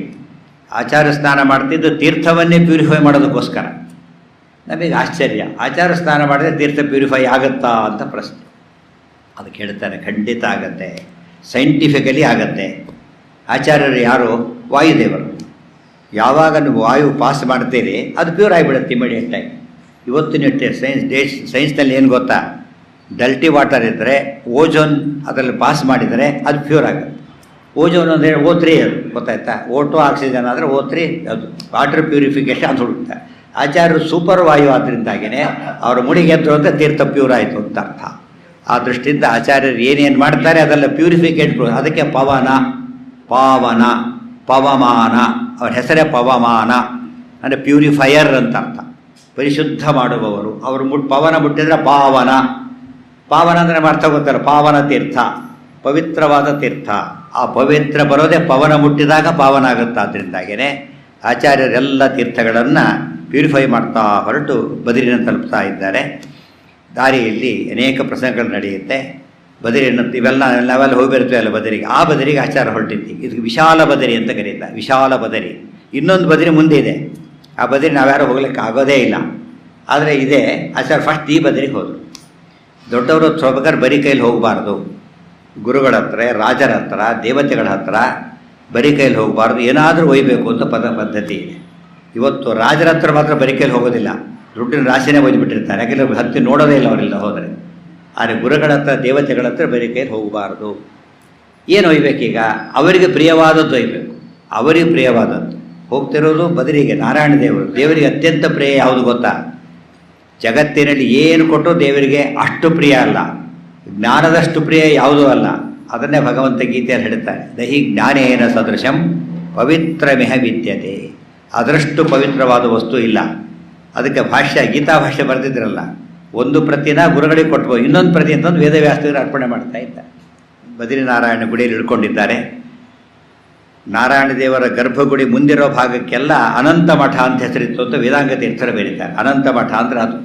ಅಲ್ಲೇ ಇಳ್ಕೊಂಡು ಆಚಾರ್ಯರು ಗೀತಾ ಭಾಷ್ಯವನ್ನು ಅರ್ಪಣೆ ಮಾಡಿದರು. ಅರ್ಪಣೆ ಮಾಡೋದು ಅಂದರೆ ಏನು? ಭಾಷ್ಯವನ್ನು ಪಾಠ ಹೇಳೋದು ಅಂತ. ಪಾಠ ಶಿಷ್ಯರನ್ನೆಲ್ಲ ಕೂಡಿಸ್ಕೊ. ಅವ್ರ ಹಿಂದೆ ಹೋದ ಶಿಷ್ಯರೆಲ್ಲ ಮನುಷ್ಯರೇ, ಎಲ್ಲ ದೇವತೆಗಳು. ಆಚಾರ್ಯ ಹತ್ರ ಹೋಗಬೇಕಾದ್ರೆ ಕಿಂಕಾರಾಹ ಶಂಕರಾಧ್ಯ, ಸಾಮಾನ್ಯರಲ್ಲ. MA MSc ಓದ್ತಾರೆ ಅಂದರೆ ಅವ್ರಿಗೆ ಗ್ಯಾಜೆಟ್ಸ್ ಆಗಿರಲೇಬೇಕು. ಉಳಿದವ್ರಿಗೆ ಅಡ್ಮಿಷನ್ನೇ ಇರೋದಿಲ್ಲ. ಆಚಾರ್ಯ ಹತ್ರ ಕೂಡಬೇಕಾದ್ರೆ ಅಂಥ ತುಂಬ ದೊಡ್ಡ ಸ್ಟ್ಯಾಂಡರ್ಡ್ ಅವರೆಲ್ಲ. ಗೀತಾ ಭಾಷ್ಯ ಪಾಠ ಹೇಳ್ತಾ ಇದ್ದಾರೆ. ಪಾಠ ಹೇಳ್ತಾ ಮೊದಲನೇ ಶ್ಲೋಕನ ಓದಿದ್ರು ತಾವು ಬರೆದ ಇದನ್ನು. ದೇವಂ ನಾರಾಯಣಂ ನತ್ವಾ ಸರ್ವದೋಷ ವಿವರ್ಜಿತಂ ಪರಿಪೂರ್ಣಂ ಗುರುಂಶ್ಚಾನ್ ಗೀತಾರ್ಥಂ ವಕ್ಷ್ಯಾಮಿ ಶಕ್ತಿತಃ ಅಂತ ಬರೆದಿದ್ರು. ಪಾಠ ಎಲ್ಲ ಮುಗೀತು. ವೇದವ್ಯಾಸ ದೇವರು ಕಾಡಿಸ್ಕೊಡೋದೆ ಒಂದು ಮಾತಾಡಿದರು. ಗ್ರಂಥ ಭಾರಿ ಸರಿಯಾಗಿದೆ, ಆದರೆ ಒಂದು ಚೇಂಜ್ ಆಗಬೇಕು ಅಂತ, ಒಂದು ಪದ ಚೇಂಜ್ ಆಗಬೇಕು. ಬಯ್ಯೋರಿಗೆ ಖುಷಿ. ನೋಡಿದರೆ ಆಚಾರ್ಯ ವೇದವ್ಯಾಸರ ಕೈಲೇ ಕರೆಕ್ಷನ್ ಮಾಡಿಸ್ಕೊಂಡಿದ್ದಾರೆ ಅಂದಮೇಲೆ ತಪ್ಪು ಬರೆದಿದ್ರು ಅಂತ ಆಯ್ತಲ್ಲ ಅಂತ ಪ್ರಶ್ನೆ ಬರುತ್ತೆ. ಅದೇನು ಹೇಳಿದ್ರು ನೋಡೋಣ. ಈಗ ಆಚಾರ್ಯ ಹೇಳಿದ ಮಾತಿನ ಅರ್ಥ ಏನು ಅಂದರೆ, ನಾವು ಗೀತೆಗೆ ನಮ್ಮ ಶಕ್ತಿ ಇದ್ದಷ್ಟು ಅರ್ಥ ಹೇಳ್ತೇವೆ ಅಂತ ಬರೆದಿದ್ರು. ನನ್ನ ಶಕ್ತಿ ಇದೆಯೋ ಅಷ್ಟು ಬೆಸ್ಟ್ ಆಫ್ ಅವರ್ ನಾಲೆಡ್ಜ್ ಅಂತ ಹೇಳ್ತೀವಲ್ಲ, ಆ ಥರ ವೇದವ್ಯಾಸ ಹೇಳಿದರು. ಹಾಗೆ ಬರಿಬೇಡಿ, ನಿಮಗೆ ಗೊತ್ತಿರೋದು ಭಾರಿ, ನೀವು ಬರೆದಿರೋದು ಕಡಿಮೆ, ಅದಕ್ಕೆ ಭಾರಿ ಹೇಳ್ತೇನೆ ಅಂತ ಹೇಳಬೇಡಿ. ಶಕ್ತಿತಃ ತೆಗೆದುಬಿಟ್ಟು ಲೇಷತಃ ಅಂತ ಹಾಕಿ, ಅಂದರೆ ಸ್ವಲ್ಪ ಹೇಳ್ತೇವೆ ಅಂತ ಬರೀರಿ, ಎಲ್ಲ ಹೇಳ್ತೇವೆ ಅಂತ ಬರಿಬೇಡಿ ಅಂತ ಹೇಳಿ. ಎಂಥ ಕರೆಕ್ಷನ್ ಗೊತ್ತಾಯಿಲ್ಲ ಇದು. ಎಂಥ ಕರೆಕ್ಷನ್ ಇದು? ಸೆಕೆಂಡ್ ಕ್ಲಾಸ್ ಬರ್ಕೋಬೇಡಿ, ಫಸ್ಟ್ ರ್ಯಾಂಕ್ ಅಂತ ಬರ್ಕೊಡಿ ಅಂದರೆ ಹೊಗಳಿಕೇನೋ ತಗಳಿಕೇನೋ. ನೀವು ಭಾರಿ ತಿಳಿದವರು ಸ್ವಲ್ಪ ಹೇಳಿದ್ದೇನೆ ಅಂತ ಬರೀರಿ ಅಷ್ಟೇ ಹೊರತು ಎಲ್ಲ ಹೇಳಿದ್ದೇನೆ ಅಂತ ಹೇಳಿದ ಜನ ಏನು ತಿಳ್ಕೊತಾರೆ ಗೊತ್ತಾ? ನಿಮಗೆ ಗೊತ್ತಿರೋದು ಎಷ್ಟೊಂದು ತಿಳ್ಕೊಂಡ್ಬಿಡ್ತಾರೆ. ಆಮೇಲೆ ನಿಮ್ಮನ್ನು ಕಡಿಮೆ ಅಂತ ತಿಳ್ಕೊತಾರೆ. ಹಾಗಾಗಬಾರ್ದು. ಲೇಷತಃ ಅಂತ ಹೇಳಿ ಕರೆಕ್ಷನ್. ಅದು ಕರೆಕ್ಷನ್ ಮಾಡಿ ಮತ್ತೆ ಆಚಾರ್ಯ ಇನ್ನೊಂಬರದು. ದೇವಂ ನಾರಾಯಣಂ ನತ್ವಾ ಸರ್ವದೋಷ ವಿವರ್ಜಿತಂ ಪರಿಪೂರ್ಣಂ ಗುರುಮುಶ್ಚಾನ್ ಗೀತಾರ್ಥಂ ವಕ್ಷ್ಯಾಮಿ ಲೇಷತಃ. ಈ ಉಳ್ಕೊಂಡಿರೋದು ಅದೇ. ಇವತ್ತು ಗೀತಾ ಭಾಷೆ ಹೇಳಬೇಕಾದ್ರೆ ಅದನ್ನೇ ಹೇಳಬೇಕು. ಟೀಕಾರ ಅದೇ ಅರ್ಥವನ್ನೇ ಬರೆಯೋದು. ಸ್ವಲ್ಪ ಹೇಳ್ತೇವೆ, ಲೇಷ ಸ್ವಲ್ಪ, ಇರೋದು ಭಾರಿ ಅರ್ಥ, ಸ್ವಲ್ಪ ಹೇಳ್ತೇವೆ ಅಂತ ಹೇಳಿ ಮತ್ತೆ ಪಾಠ ಹೇಳಿದರು. ಆಗ ಭಾರಿ ಖುಷಿಯಾಯಿತು. ಶಿಷ್ಯರೆಲ್ಲ ಕೇಳ್ತಾ ಇದ್ದಾರೆ. ನಮಗೆ ಆಚಾರ್ಯರನ್ನು ಈ ರೀತಿ ಹೊಗಳಿದ್ದು ವಿಶ್ವದ ಇತಿಹಾಸದಲ್ಲೇ ಮೂಲಕಾರರು ಭಾಷ್ಯಕಾರರ ಪ್ರಶಂಸೆ ಮಾಡಿದ್ದು. ಭಾರಿ ಚೆನ್ನಾಗಿ ಬರೆದಿದ್ದೀರಿ ಅಂತೇಳಿ. ಮತ್ತು ರಾತ್ರಿ ಇದಾಯಿತು, ಸೂಚನೆ ಆಯಿತು, ಜೋರ ಶಬ್ದ ಆಯಿತು. ಶಿಷ್ಯರಿಗೆಲ್ಲ ಎಚ್ಚರ ಆಯಿತು. ವೇದವ್ಯಾಸ ಇನ್ನೊಮ್ಮೆ ಪಾಠ ಹೇಳಿದೆ ಅಂದರೆ ಇನ್ನೊಮ್ಮೆ ಪಾಠ ಹೇಳಿ ಒನ್ಸ್ ಮೋರ್ ಅನ್ಸ್ಕೊಂಡಿದ್ದು ಮಧ್ವಾಚಾರ್ಯರೊಬ್ಬರು. ವೇದವ್ಯಾಸ ದೇವರ ಕೈಲೇ ಒನ್ಸ್ ಮೋರ್ ಅನ್ಸ್ಕೊಂಡ್ರು ಅಂದರೆ ಅಂಥ ಭಾಷೆ ಹೇಗಿರಬೇಕು. ವೇದವ್ಯಾಸರೇ ಭಾರಿ ಮೆಚ್ಚಿ ಕೆಲವು ಪಡಿಸಿ ಇನ್ನೊಂದು ಬ್ಯಾರು ಸಾಕು ಸಾಕು ಅಂದರೆ ಚೆನ್ನಾಗಿಲ್ಲ ಅಂತ ಅರ್ಥ. ಮತ್ತೆ ಮತ್ತೆ ಬಂದಾಗಲೇ ಹಾಕ್ಸ್ಕೊಂಡು ಭಾರಿ ಚೆನ್ನಾಗಿದೆ ಅಂತ. ಒನ್ಸ್ ಮೋರ್ ಎಂಬ ಕಾನ್ಸೆಪ್ಟು, ಇನ್ನೊಮ್ಮೆ ಪಾಠ ಹೇಳಿ, ಅಷ್ಟು ಚೆನ್ನಾಗಿದೆ ಭಗವದ್ಗೀತೆ. ಆ ಮುಂಚೆ ಬರೆದವರು ಯಾರೂ ಕೂಡ ಭಗವದ್ಗೀತೆ ಅರ್ಥವನ್ನು ಹೇಳಿರೋದಿಲ್ಲ. ತಾವು ಹೇಳೋ ಅರ್ಥನ ಇದೆ ಅಂತ ತೋರ್ಸೋಕೆ ಟ್ರೈ ಮಾಡಿದ್ರು ಅಷ್ಟೇ. ಹೇಳಿದ ತಲೆ ತಕ್ಕಂತೆ ಕ್ಯಾಪ್ ಹಾಕೋದಲ್ಲ, ಕ್ಯಾಪಿಗೆ ತಕ್ಕಂತೆ ತಲೆನೇ ಕಟ್ ಮಾಡೋದು. ಅರ್ಥ ಆಯ್ತಾ? ಕ್ಯಾಪ್ ಚೇಂಜ್ ಮಾಡಬೇಕು, ತಲೆ ಚೇಂಜ್ ಮಾಡಬೇಕು. ತಲೆ ಚೇಂಜ್ ಮರ್ಡರ್ ಆದಾಗಂತ ಅಷ್ಟೇ, ಏನಿಲ್ಲ. ಅಂದರೆ ಶಾಸ್ತ್ರದ ಮರ್ಡರ್ ಆದಾಗಿತ್ತು ಅಂತ ಹೇಳಿದ್ದ. ಶಾಸ್ತ್ರಗಳಿಗೆ ಅಪಾರ್ಥ ಹೇಳಿದರೆ ಅದು ಕೆಟ್ಟದಾಗಿ ರಾಗ ಹೇಳಿ ಸಂಗೀತ ಹೇಳಿಬಿಟ್ರೆ ನಿಜವಾದ ಸಂಗೀತಗಾರರು ದುಃಖ ಪಟ್ಬಿಡ್ತಾರೆ. ಇದೇನಿದು ಸಂಗೀತನ ಕೊಲ್ತಾರೆ ಅಂತ ಹೇಳಿದ್ದಾರೆ. ಆ ರೀತಿ ಆಗಬಾರ್ದು. ಗೀತೆಯ ಕಗ್ಗೊಲೆ ಆದಾಗಿತ್ತು. ಆಚಾರ್ಯ ಸರಿ ಮಾಡ್ತಾ ಇದ್ದಾರೆ. ಇಲ್ಲೊಂದು ಮಾತಿದೆ, ಆಚಾರ್ಯರು ಹೇಳಿದ್ದು ಹೆಚ್ಚು ಎಂಬುದನ್ನು ಕಡಿಮೆ ಅಂತ ಮಾಡಿದ್ರು. ನಾವು ಮಹಾಭಾರತಕ್ಕೆ ಹೋದರೆ ಉದ್ಯೋಗ ಬರೋದ್ರಲ್ಲಿ ಪ್ರಸಂಗ ಬರುತ್ತೆ. ಕೃಷ್ಣ ಸಂಧಾನಕ್ಕೆ ಅಂತ ಹೊರಟು ನಿಂತು ಪಾಂಡವರನ್ನು, ದ್ರೌಪದಿ ಎಲ್ಲರನ್ನೂ ಕೇಳ್ತಾನೆ, ನಿಮಗೆ ಯುದ್ಧ ಬೇಕು ಸಂಧಿ ಬೇಕು, ಯುದ್ಧ ಬೇಕು ಸಂಧಿ ಬೇಕು ಅಂತ ಕೇಳ್ತಾ ಬರ್ತಾನೆ. ಅಲ್ಲಿ ಭೀಮಸೇನ ದೇವರನ್ನು ಕೇಳ್ತಾನೆ, ಭೀಮಸೇನ ನಿನಗೆ ಯುದ್ಧ ಬೇಕು ಸಂಧಿ ಬೇಕು. ಆ ಭೀಮಸೇನ ದೇವರು ತಕ್ಷಣವೇ ಸಂಧಿಗೂ ನಾನು ತಯಾರು ಅಂತ ಹೇಳಿಬಿಟ್ಟು, ಸಂಧಿಗೂ ತಯಾರು. ಇದು ನೋಡೋದಕ್ಕೆ ಭಾರಿ ಶಾಕಿಂಗ್ ಇದು. ಯಾಕೆ ತೊಡೆ ಮುರಿತೇನೆ ಪ್ರತಿಜ್ಞೆ ಮಾಡಿದ್ದಾರೆ, ದುಶ್ಯಾಸನ ಎದೆ ಬೈಗಿದ್ದೇನೆ ಪ್ರತಿಜ್ಞೆ ಮಾಡಿದ್ದಾರೆ. ಇಂಥವ್ರಿಷ್ಟು ಕೂಲಾಗಿಬಿಟ್ರಲ್ಲ. ಯಾತಕ್ಕೆ ಕೂಲಾಗಿದ್ದಾರೆ ಭೀಮಸೇನ ಅಂತ ಕೃಷ್ಣನಿಗೆ ಗೊತ್ತು. ಕೃಷ್ಣ ಏನು ಕೇಳ್ತಾನೆ ಭೀಮನಿಗೂ ಗೊತ್ತು. ಉಳಿದವರಿಗೆಲ್ಲ ಆಶ್ಚರ್ಯ. ಕೃಷ್ಣ ಅದನ್ನು ಸಾಲ್ವ್ ಮಾಡಬೇಕು ಅಂಥೇಳಿ ಭೀಮಸೇನ ದೇವರಿಗೆ ಕೇಳ್ತಾನೆ, ಏನು ಭೀಮಸೇನ, ನೀನು ಕೌರವರನ್ನು ಕೊಲ್ಲಕ್ಕೆ ಅವತಾರ ಮಾಡಿರೋದು ನೀನು ಪ್ರತಿಜ್ಞೆ ಮಾಡಿದ್ದಿ, ಅಂಥ ನೀನೀಗ ಸಂಧಾನಕ್ಕೆ ತಯಾರು ಅಂತ ಹೇಳ್ತೀಯಲ್ಲ, ಈ ಸಮಯದಲ್ಲಿ ನಿನಗೆ ಯುದ್ಧ ಕಂಡು ಭಯವಾಯ್ತಾ ಅಂತ ಕೇಳ್ತಾನೆ. ಭೀಮಸೇನಿಗೆ ಭಯ ಆಗಿಲ್ಲ, ಕೃಷ್ಣ ಹಾಗೆ ಮಾತಾಡ್ತಾನೆ, ಯಾಕೆ ತಿಳಿಸ್ಬೇಕು ಒಂದು ವಿಷಯನ. ಆಗ ಭೀಮಸೇನ ಹೇಳ್ತಾರೆ, ಕೃಷ್ಣ ನನಗೆ ಗೊತ್ತಿಲ್ಲದಿರೋ ಪದ ಅಂದರೆ ಭಯ. ಅದು ಡಿಕ್ಷನರಿಯಲ್ಲಿ ನೋಡಬೇಕೆ ಹೊರತು ಅನುಭವಕ್ಕೆ ಎಂದೂ ಬರೋದಲ್ಲ ಅದು ನನಗೆ. ಯಾಕೆಂದರೆ ಭೀಮ ಹೆಸರಿದೆಯಲ್ಲ, ಭೀಮ ಅದಕ್ಕೆ ಅನೇಕ ಅರ್ಥ. ಇನ್ನೊಂದು ಅರ್ಥ ಭೀಹಿ ಮಾ, ಭಯ ಪಡಬೇಡಿ ಅಂತ ಹೇಳೋದು. ನಾನೇ ಭಯಪಡ್ತೇನೆ ಅಂತ ಅರ್ಥ. ಭೀಮ ಶಬ್ದಕ್ಕೆ ಭಯ ಪಡಬೇಡಿ ಅಂತ ಸಂದೇಶ ಕೊಡೋರು ಅಂತ ಅರ್ಥ. ಭುವನಮಾನ್ಯೇನ ಚಾನ್ಯೇನ ದೋಷ್ಣ ಭವತು ಭೀರ್ಮೇತಿನ ಸಾಂತ್ವಯಂತಂ ಪ್ರಣತಿಭಿ ಪ್ರೀಣಯೇ ಪೂರ್ಣಬೋಧಂ ಪ್ರಣತವಾನ್ ಪ್ರಾಣಿನಾಂ ಪ್ರಾಣಭೂತಂ. ಅವ್ರ ಮೇಲೆ ಸ್ತೋತ್ರದಲ್ಲಿ ಭವತು ಭೀಹಿ ಮಾ, ನಿಮಗೆ ಭಯಪಡಬೇಡಿ ಅಂಥೇಳಿ ಆಚಾರ್ಯ ಅಭಯಹಸ್ತ ಹಿಡ್ಕೊಂಡು ನಿಂತಿದ್ದಾರೆ ಅಂತ ಹೇಳಿದ್ದಾರೆ. ಮತ್ತು ಈ ಮಾತು ಯಾಕೆ ಆಡಿದ್ದು ಅಂದರೆ, ನಾನು ಲೋಕಕ್ಕೆ ಒಳ್ಳೆಯದಾಗಲಿ, ನನ್ನಿಂದ ಕೋಟ್ಯಂತರ ಸತ್ರು ಅಂತ ಆಗಬಾರ್ದು ಅಂತ ಹೇಳಿದ್ದೇ ಹೊರತು ಭಯದ ಪ್ರಶ್ನೆ ಇಲ್ಲ. ಭಯ ಯಾರಿಗೆ? ಶಕ್ತಿ ಇಲ್ಲದವರಿಗೆ. ನನ್ನ ಶಕ್ತಿ ಎಷ್ಟು ಗೊತ್ತಾ ಭೀಮ ಕೃಷ್ಣ, ನಿನ್ನ ಮುಂದೆ ಹೇಳೋದಲ್ಲ, ಗೊತ್ತಿದೆ ನಿನಗೆ, ಉಳಿದವರು ತಿಳಿಲಿ ಅಂತ ಹೇಳ್ತೇನೆ. ಅವ್ರನ್ನ ಹೊಡಿತೇನೆ, ಇವ್ರನ್ನ ಹೊಡಿತೇನೆ. ಸೇಂದ್ರಾನಪಿ ಸುರಾನ್ ಸರ್ವಾನ್, ಇಂದ್ರಾದಿ ದೇವತೆಗಳು ಬಂದರೂ ಕೂಡ ಬರೀ ಕೈಲಿ ಹೊಡೆದಾಗ್ತೇನೆ, ಬರೀ ಕೈಲಿ, ಶಸ್ತ್ರಾಸ್ತ್ರ ನನಗೆ ಬೇಕಿಲ್ಲ. ಇಡೀ ಭೂಮಿಯನ್ನು ಸಿಡಿಬಿಡ್ತೇನೆ, ಅದನ್ನು ತಾಳ ಮಾಡಿ ಕಟ್ಟಿಸ್ಬಿಡ್ತೇನೆ. ಅದು ಸತ್ಯ. ಆವಕಚ್ಚಪ ರೂಪದಿಂದ ಲಂಡೋದಕದಿ ಭೋವಿ ಧರಿಸಿಗ ಶೇಷಮೂರುತಿಯನ್ನು, ಕೂರ್ವ ರೂಪದಿಂದ ಇಡೀ ಶೇಷದೇವರನ್ನೇ ಹೊತ್ತವರು ವಾಯುದೇವರು. ಅಷ್ಟು ಶಕ್ತಿ ನನಗಿದೆ, ನನ್ನ ಭಯದ ಪ್ರಶ್ನೆ ಇಲ್ಲ ಅಂಥೇಳಿ. ಆಗ ಕೃಷ್ಣ ಮಾತಾಡ್ತಾನೆ ಮಹಾಭಾರತದಲ್ಲಿ, ಚೆನ್ನಾಗಿ ಗಮನಿಸ್ಬೇಕಾದ್ರೆ. ಈ ರೀತಿ ಅರ್ಜುನಾದಿಗಳು ಮಾತಾಡಿದಾಗ ಕೃಷ್ಣ ಬೈದು ಬಿಡ್ತಾ ಇದ್ದ ತಕ್ಷಣವೇ. ಅರ್ಜುನ ಹಾಗೆಲ್ಲ ಮಾತಾಡಿಕೊಡೋದು ಅತಿ ಆಯಿತು ಅಂತ ಕೃಷ್ಣ ಆ ಕಡೆ ಮತ್ತೆ ಮತ್ತೆ ಅರ್ಜುನನನ್ನು ಬಿಡಿಸ್ತಾ ಇರ್ತಾನೆ. ಭೀಮಸೇನ ಮಾತಾಡಿದ ಕೃಷ್ಣ ಹೇಳ್ತಾನೆ, ಹೌದು ಭೀಮಸೇನ, ನೀನು ಹೇಳಿದ್ದು ಸತ್ಯ. ಈ ರೀತಿ ಇಡೀ ಮಹಾಭಾರತ ರಾಮಾಯಣದ ಹನುಮಂತನ ಬಗ್ಗೆ ಒಪ್ತಾನೆ. ಹನುಮಂತನೇ ಭೀಮಸೇನ. ಇಲ್ಲಿ ಭೀಮನಿಗೆ ಯಾರ ಬಗ್ಗೆನೂ ಕೃಷ್ಣ ಒಪ್ಪೋದಿಲ್ಲ. ಹಾಗೆಲ್ಲ ಮಾತಾಡ್ಕೊಡ್ದು ಅಂತ ಹೇಳ್ತಾನೆ. ಇಲ್ಲಿ ಹೇಳ್ತಾನೆ ಭೀಮಸೇನ ಹೇಳಿದ್ದು ಸರಿ, ನೀನು ಯತ್ಕಿಂಚ ಆತ್ಮನಿ ಕಲ್ಯಾಣಂ ಸಂಭಾವಯಸಿ ಪಾಂಡವ ಸಹಸ್ರ ಗುಣಮಪ್ಪೇತತ್ ತ್ವಯಿ ಸಂಭಾವಯಾಮ್ಯ. ನೀನು ಹೇಳ್ಕೊಂಡಿದ್ದು ಭಾರಿ ಕಡಿಮೆ. ಭೀಮಸೇನ ಹೇಳಿದ್ದೇನು ಗೊತ್ತಾ, ಭೂಮಿನೇ ಸಿಡಿಬಿಡ್ತೇನೆ ಬೇಕಾದರೆ ಅಂಥೇಳಿ. ಆ ಕೃಷ್ಣ ಹೇಳ್ತಾನೆ, ಹೇಳಿದ್ದು ಭಾರಿ ಕಡಿಮೆ, ನಿನಗಿಂತ ನಿನಗೆ ಎಷ್ಟು ಶಕ್ತಿ ಜಾಸ್ತಿ ಇದೆ ಅಂದರೆ ಇದರ 1000 ಪಟ್ಟು ಶಕ್ತಿ ಜಾಸ್ತಿ ಇದೆ, ನೀನು ಕಡಿಮೆ ಹೇಳ್ಕೊಂಡಿದ್ದಿ ಅಂತ ಹೇಳ್ತಾನೆ. ಇದು ಕೃಷ್ಣ ಮಾಡಿದ ಪ್ರಶಂಸೆ. ಅಂದರೆ ನೀನು ಹೇಳಿದ ಮಹಿಮೆ ಇಷ್ಟೊತ್ತು ಹೇಳಿದ್ದು ಲೇಷತಃ, ಶಕ್ತಿತಃ ಅಲ್ಲ, ಲೇಷತಃ ಹೇಳಿದ್ದೆ ಅಂತ ಅಲ್ಲಿ ಹೇಳ್ತಾನೆ. ಇಲ್ಲಿ ಲೇಷತಃ ಬರೀ ರೀತಿಯಲ್ಲಿ ಹೇಳ್ತಾನೆ. ಸೊ ಭೀಮರೂಪದಲ್ಲಿ ಹೇಳಿದ ಶಕ್ತಿನೂ ಲೇಷತಃ, ಮಧ್ವರೂಪದಲ್ಲಿ ತೋರಿಸ ಶಕ್ತಿನೂ ಲೇಷತಃ. ಅವರು ಪೂರ್ಣ ಸ್ಟ್ರೆಂತ್ ತೋರಿಸೋ ನೆಸಿಟಿನೇ ಅವರಿಗೆ ಬರಲಿಲ್ಲ. ಉಳಿದವರು ಪೂರ್ಣ ಸ್ಟ್ರೆಂತ್ ತೋರಿಸಿದರೂ ಕೂಡ ಕೌರವರನ್ನು ಕೊಲ್ಲೋ ಸಾಧ್ಯತೆ ಇಲ್ಲ. ಕಲಿಯುಗದಲ್ಲಿ ಭಾಷ್ಯ ಬರೀಲಿಕ್ಕೆ ಸಾಧ್ಯ ಇಲ್ಲ. ಆಚಾರ್ಯ ಸ್ವಲ್ಪ ಶಕ್ತಿ ತೋರಿಸೇ ಎಷ್ಟು ಬರೀತಾರೆ ಅಂದರೆ ಅವ್ರ ರಿಯಲ್ ಶಕ್ತಿ ಎಷ್ಟಿರ್ಬೋದು ಯೋಚನೆ ಮಾಡಿ. ತರಕಾರಿಗೆ ಹೋಗಿ ಒಂದು ರಾಶಿ ತರಕಾರಿ ತಂದುಬಿಟ್ಟ, ಅಪ್ಪ ರಾಶಿ ತರಕಾರಿ ಅಷ್ಟು ತಂದು ನೋಡಿ, ಹಬ್ಬ ತರಕಾರಿ ತಂದರೆ ಅವ್ನ ಮನೆಗೆ ಹೋಗಿ ಕೇಳಿದ್ರೆ ಬಂಗಾರದ ಸಿಂಹಾಸನ ಇಟ್ಕೊಂಡವ್ರು. ಆಗ ಇದು after all very small thing ಅಂತ ಗೊತ್ತಾಯಿತು. ನಮಗಿದು ಭಾರಿ ದೊಡ್ಡ ಥಿಂಗು, ಆದರೆ ಅವ್ರ ಒರಿಜಿನಲ್ ಕೆಪಾಸಿಟಿಗೆ ಒಬ್ಬ ಕೋಟ್ಯಾಧೀಶನಿಗೆ ಒಂದು ₹100 ಖರ್ಚು ಮಾಡಿದರೆ ಹಾಗೋ ಹಾಗೆ ಅಷ್ಟೇ. ಅಷ್ಟು ಕಡಿಮೆ ಶಕ್ತಿಯನ್ನು ತೋರಿಸಿ ಎಲ್ಲವನ್ನೂ ಗೆದ್ದವರು ಶ್ರೀಮಧ್ವಾಚಾರ್ಯರು. ಮುಂದೆ ಹೇಳ್ತಾನೆ ಕೃಷ್ಣ, ಅಸ್ಮಿನ್ ಯುದ್ಧೇ ಭೀಮಸೇನ ತ್ವಯಿ ಭಾರ ಸಮಾಹಿತ. ಯುದ್ಧ ನಡೆಯುತ್ತಲ್ಲ, ಯುದ್ಧದ ಭಾರ ನಿನ್ನ ಮೇಲಿದೆ ಅಂತ ಹೇಳು, ನಿನ್ನ ಮೇಲಿದೆ. ಇಂಥ ಭೀಮಸೇನ ಮಹಾಭಾರತ ಯುದ್ಧದಲ್ಲಿ ಹೇಗೆ ಶತ್ರುಗಳನ್ನು ಸದೆ ಬಡಿದು ಭೀಮಸೇನ ಸಮೋ ನಾಸ್ತಿ ಸೇನೆಯೋರುಭಯೋರೂಪಿ ಅಂತ ಅನಿಸ್ಕೊಂಡ್ರೋ, ಇಲ್ಲಿ ಹಾಗೆ ಒಬ್ಬರೇನೆ ಎಲ್ಲ ದುರ್ಭಾಷ್ಯಗಳನ್ನು ಖಂಡನೆ ಮಾಡಿ ಯಥಾರ್ಥ ಭಾಷ್ಯವನ್ನು ಹೇಳಿ ನಚ ಮಧ್ವ ಸಮೋ ಗುರು, ಮಧ್ವರಿಗೆ ಸಮನಾದ ಗುರುಗಳಿಲ್ಲ ಎಂಬುದನ್ನು ರುಜುವಾತು ಮಾಡ್ತಾರೆ. ಅಲ್ಲಿಂದ ಅಲ್ಲಿ 48 ದಿವಸ ಇರ್ತಾರೆ. ಅಷ್ಟೇ 48 ದಿವಸ ಕಾಷ್ಟಮೌನ ವ್ರತವನ್ನು ಮಾಡ್ತಾರೆ. ಕಾಷ್ಟಮೌನ ವ್ರತ, ಕಾಷ್ಟಮೌನ ವ್ರತ ಅಂದರೆ ಆಹಾರನೇ ಇಲ್ಲ, ಫಸ್ಟು ಮಾತಿಲ್ಲ, ಆದರೆ ಪಾಠ ಪ್ರವಚನ ನಿಲ್ಲಿಸಾಗಿಲ್ಲ. ಅದಕ್ಕೆ ನಾವು ಫುಲ್ ಮೌನ ಬೇಕಾದ್ರೆ ಮಾಡ್ತೇವೆ. ಕಾಷ್ಟಮೌನ, ಪಾಠ ಪ್ರವಚನ ಕಾಷ್ಟವ ಜನ್ಮದಲ್ಲೇ ಬಾಯಿ ತೆಗೆಯೋದಿಲ್ಲ, ಅದಲ್ಲ. ಲೌಕಿಕ ಮಾತಾಡಾಗಿಲ್ಲ, ಬೇರೆ ಮಾತು ಇಲ್ಲೇ ಇಲ್ಲ, ಪಾಠ ಪ್ರವಚನ ಬಿಡಾಗಿಲ್ಲ, ಆಹಾರ ಏನೂ ಇಲ್ಲ. ಅದು ಕಾಷ್ಟಮೌನ ವ್ರತ ಅಂತ ಹೆಸರು. ಅದನ್ನು ಮಾಡ್ಕೊಂಡು 48 ದಿವಸ ಇರ್ತಾರೆ. ಬೆಳಿಗ್ಗೆ ಎದ್ದು ಕಲಕನಂದ ಸ್ನಾನ ಮಾಡಬೇಕಲ್ಲಿ ಬದರಿಯಲ್ಲಿ ಸ್ನಾನ ಅಂದರೆ ಅಲಕನಂದ ಸ್ನಾನ. ಆ ಸ್ನಾನ ಮಾಡಬೇಕು, ಆಹಾರ ಇಲ್ಲ, ಪಾಠ ಹೇಳ್ಕೊಂಡಿರಬೇಕು. ಎಂಥ ಸವಾಲದು.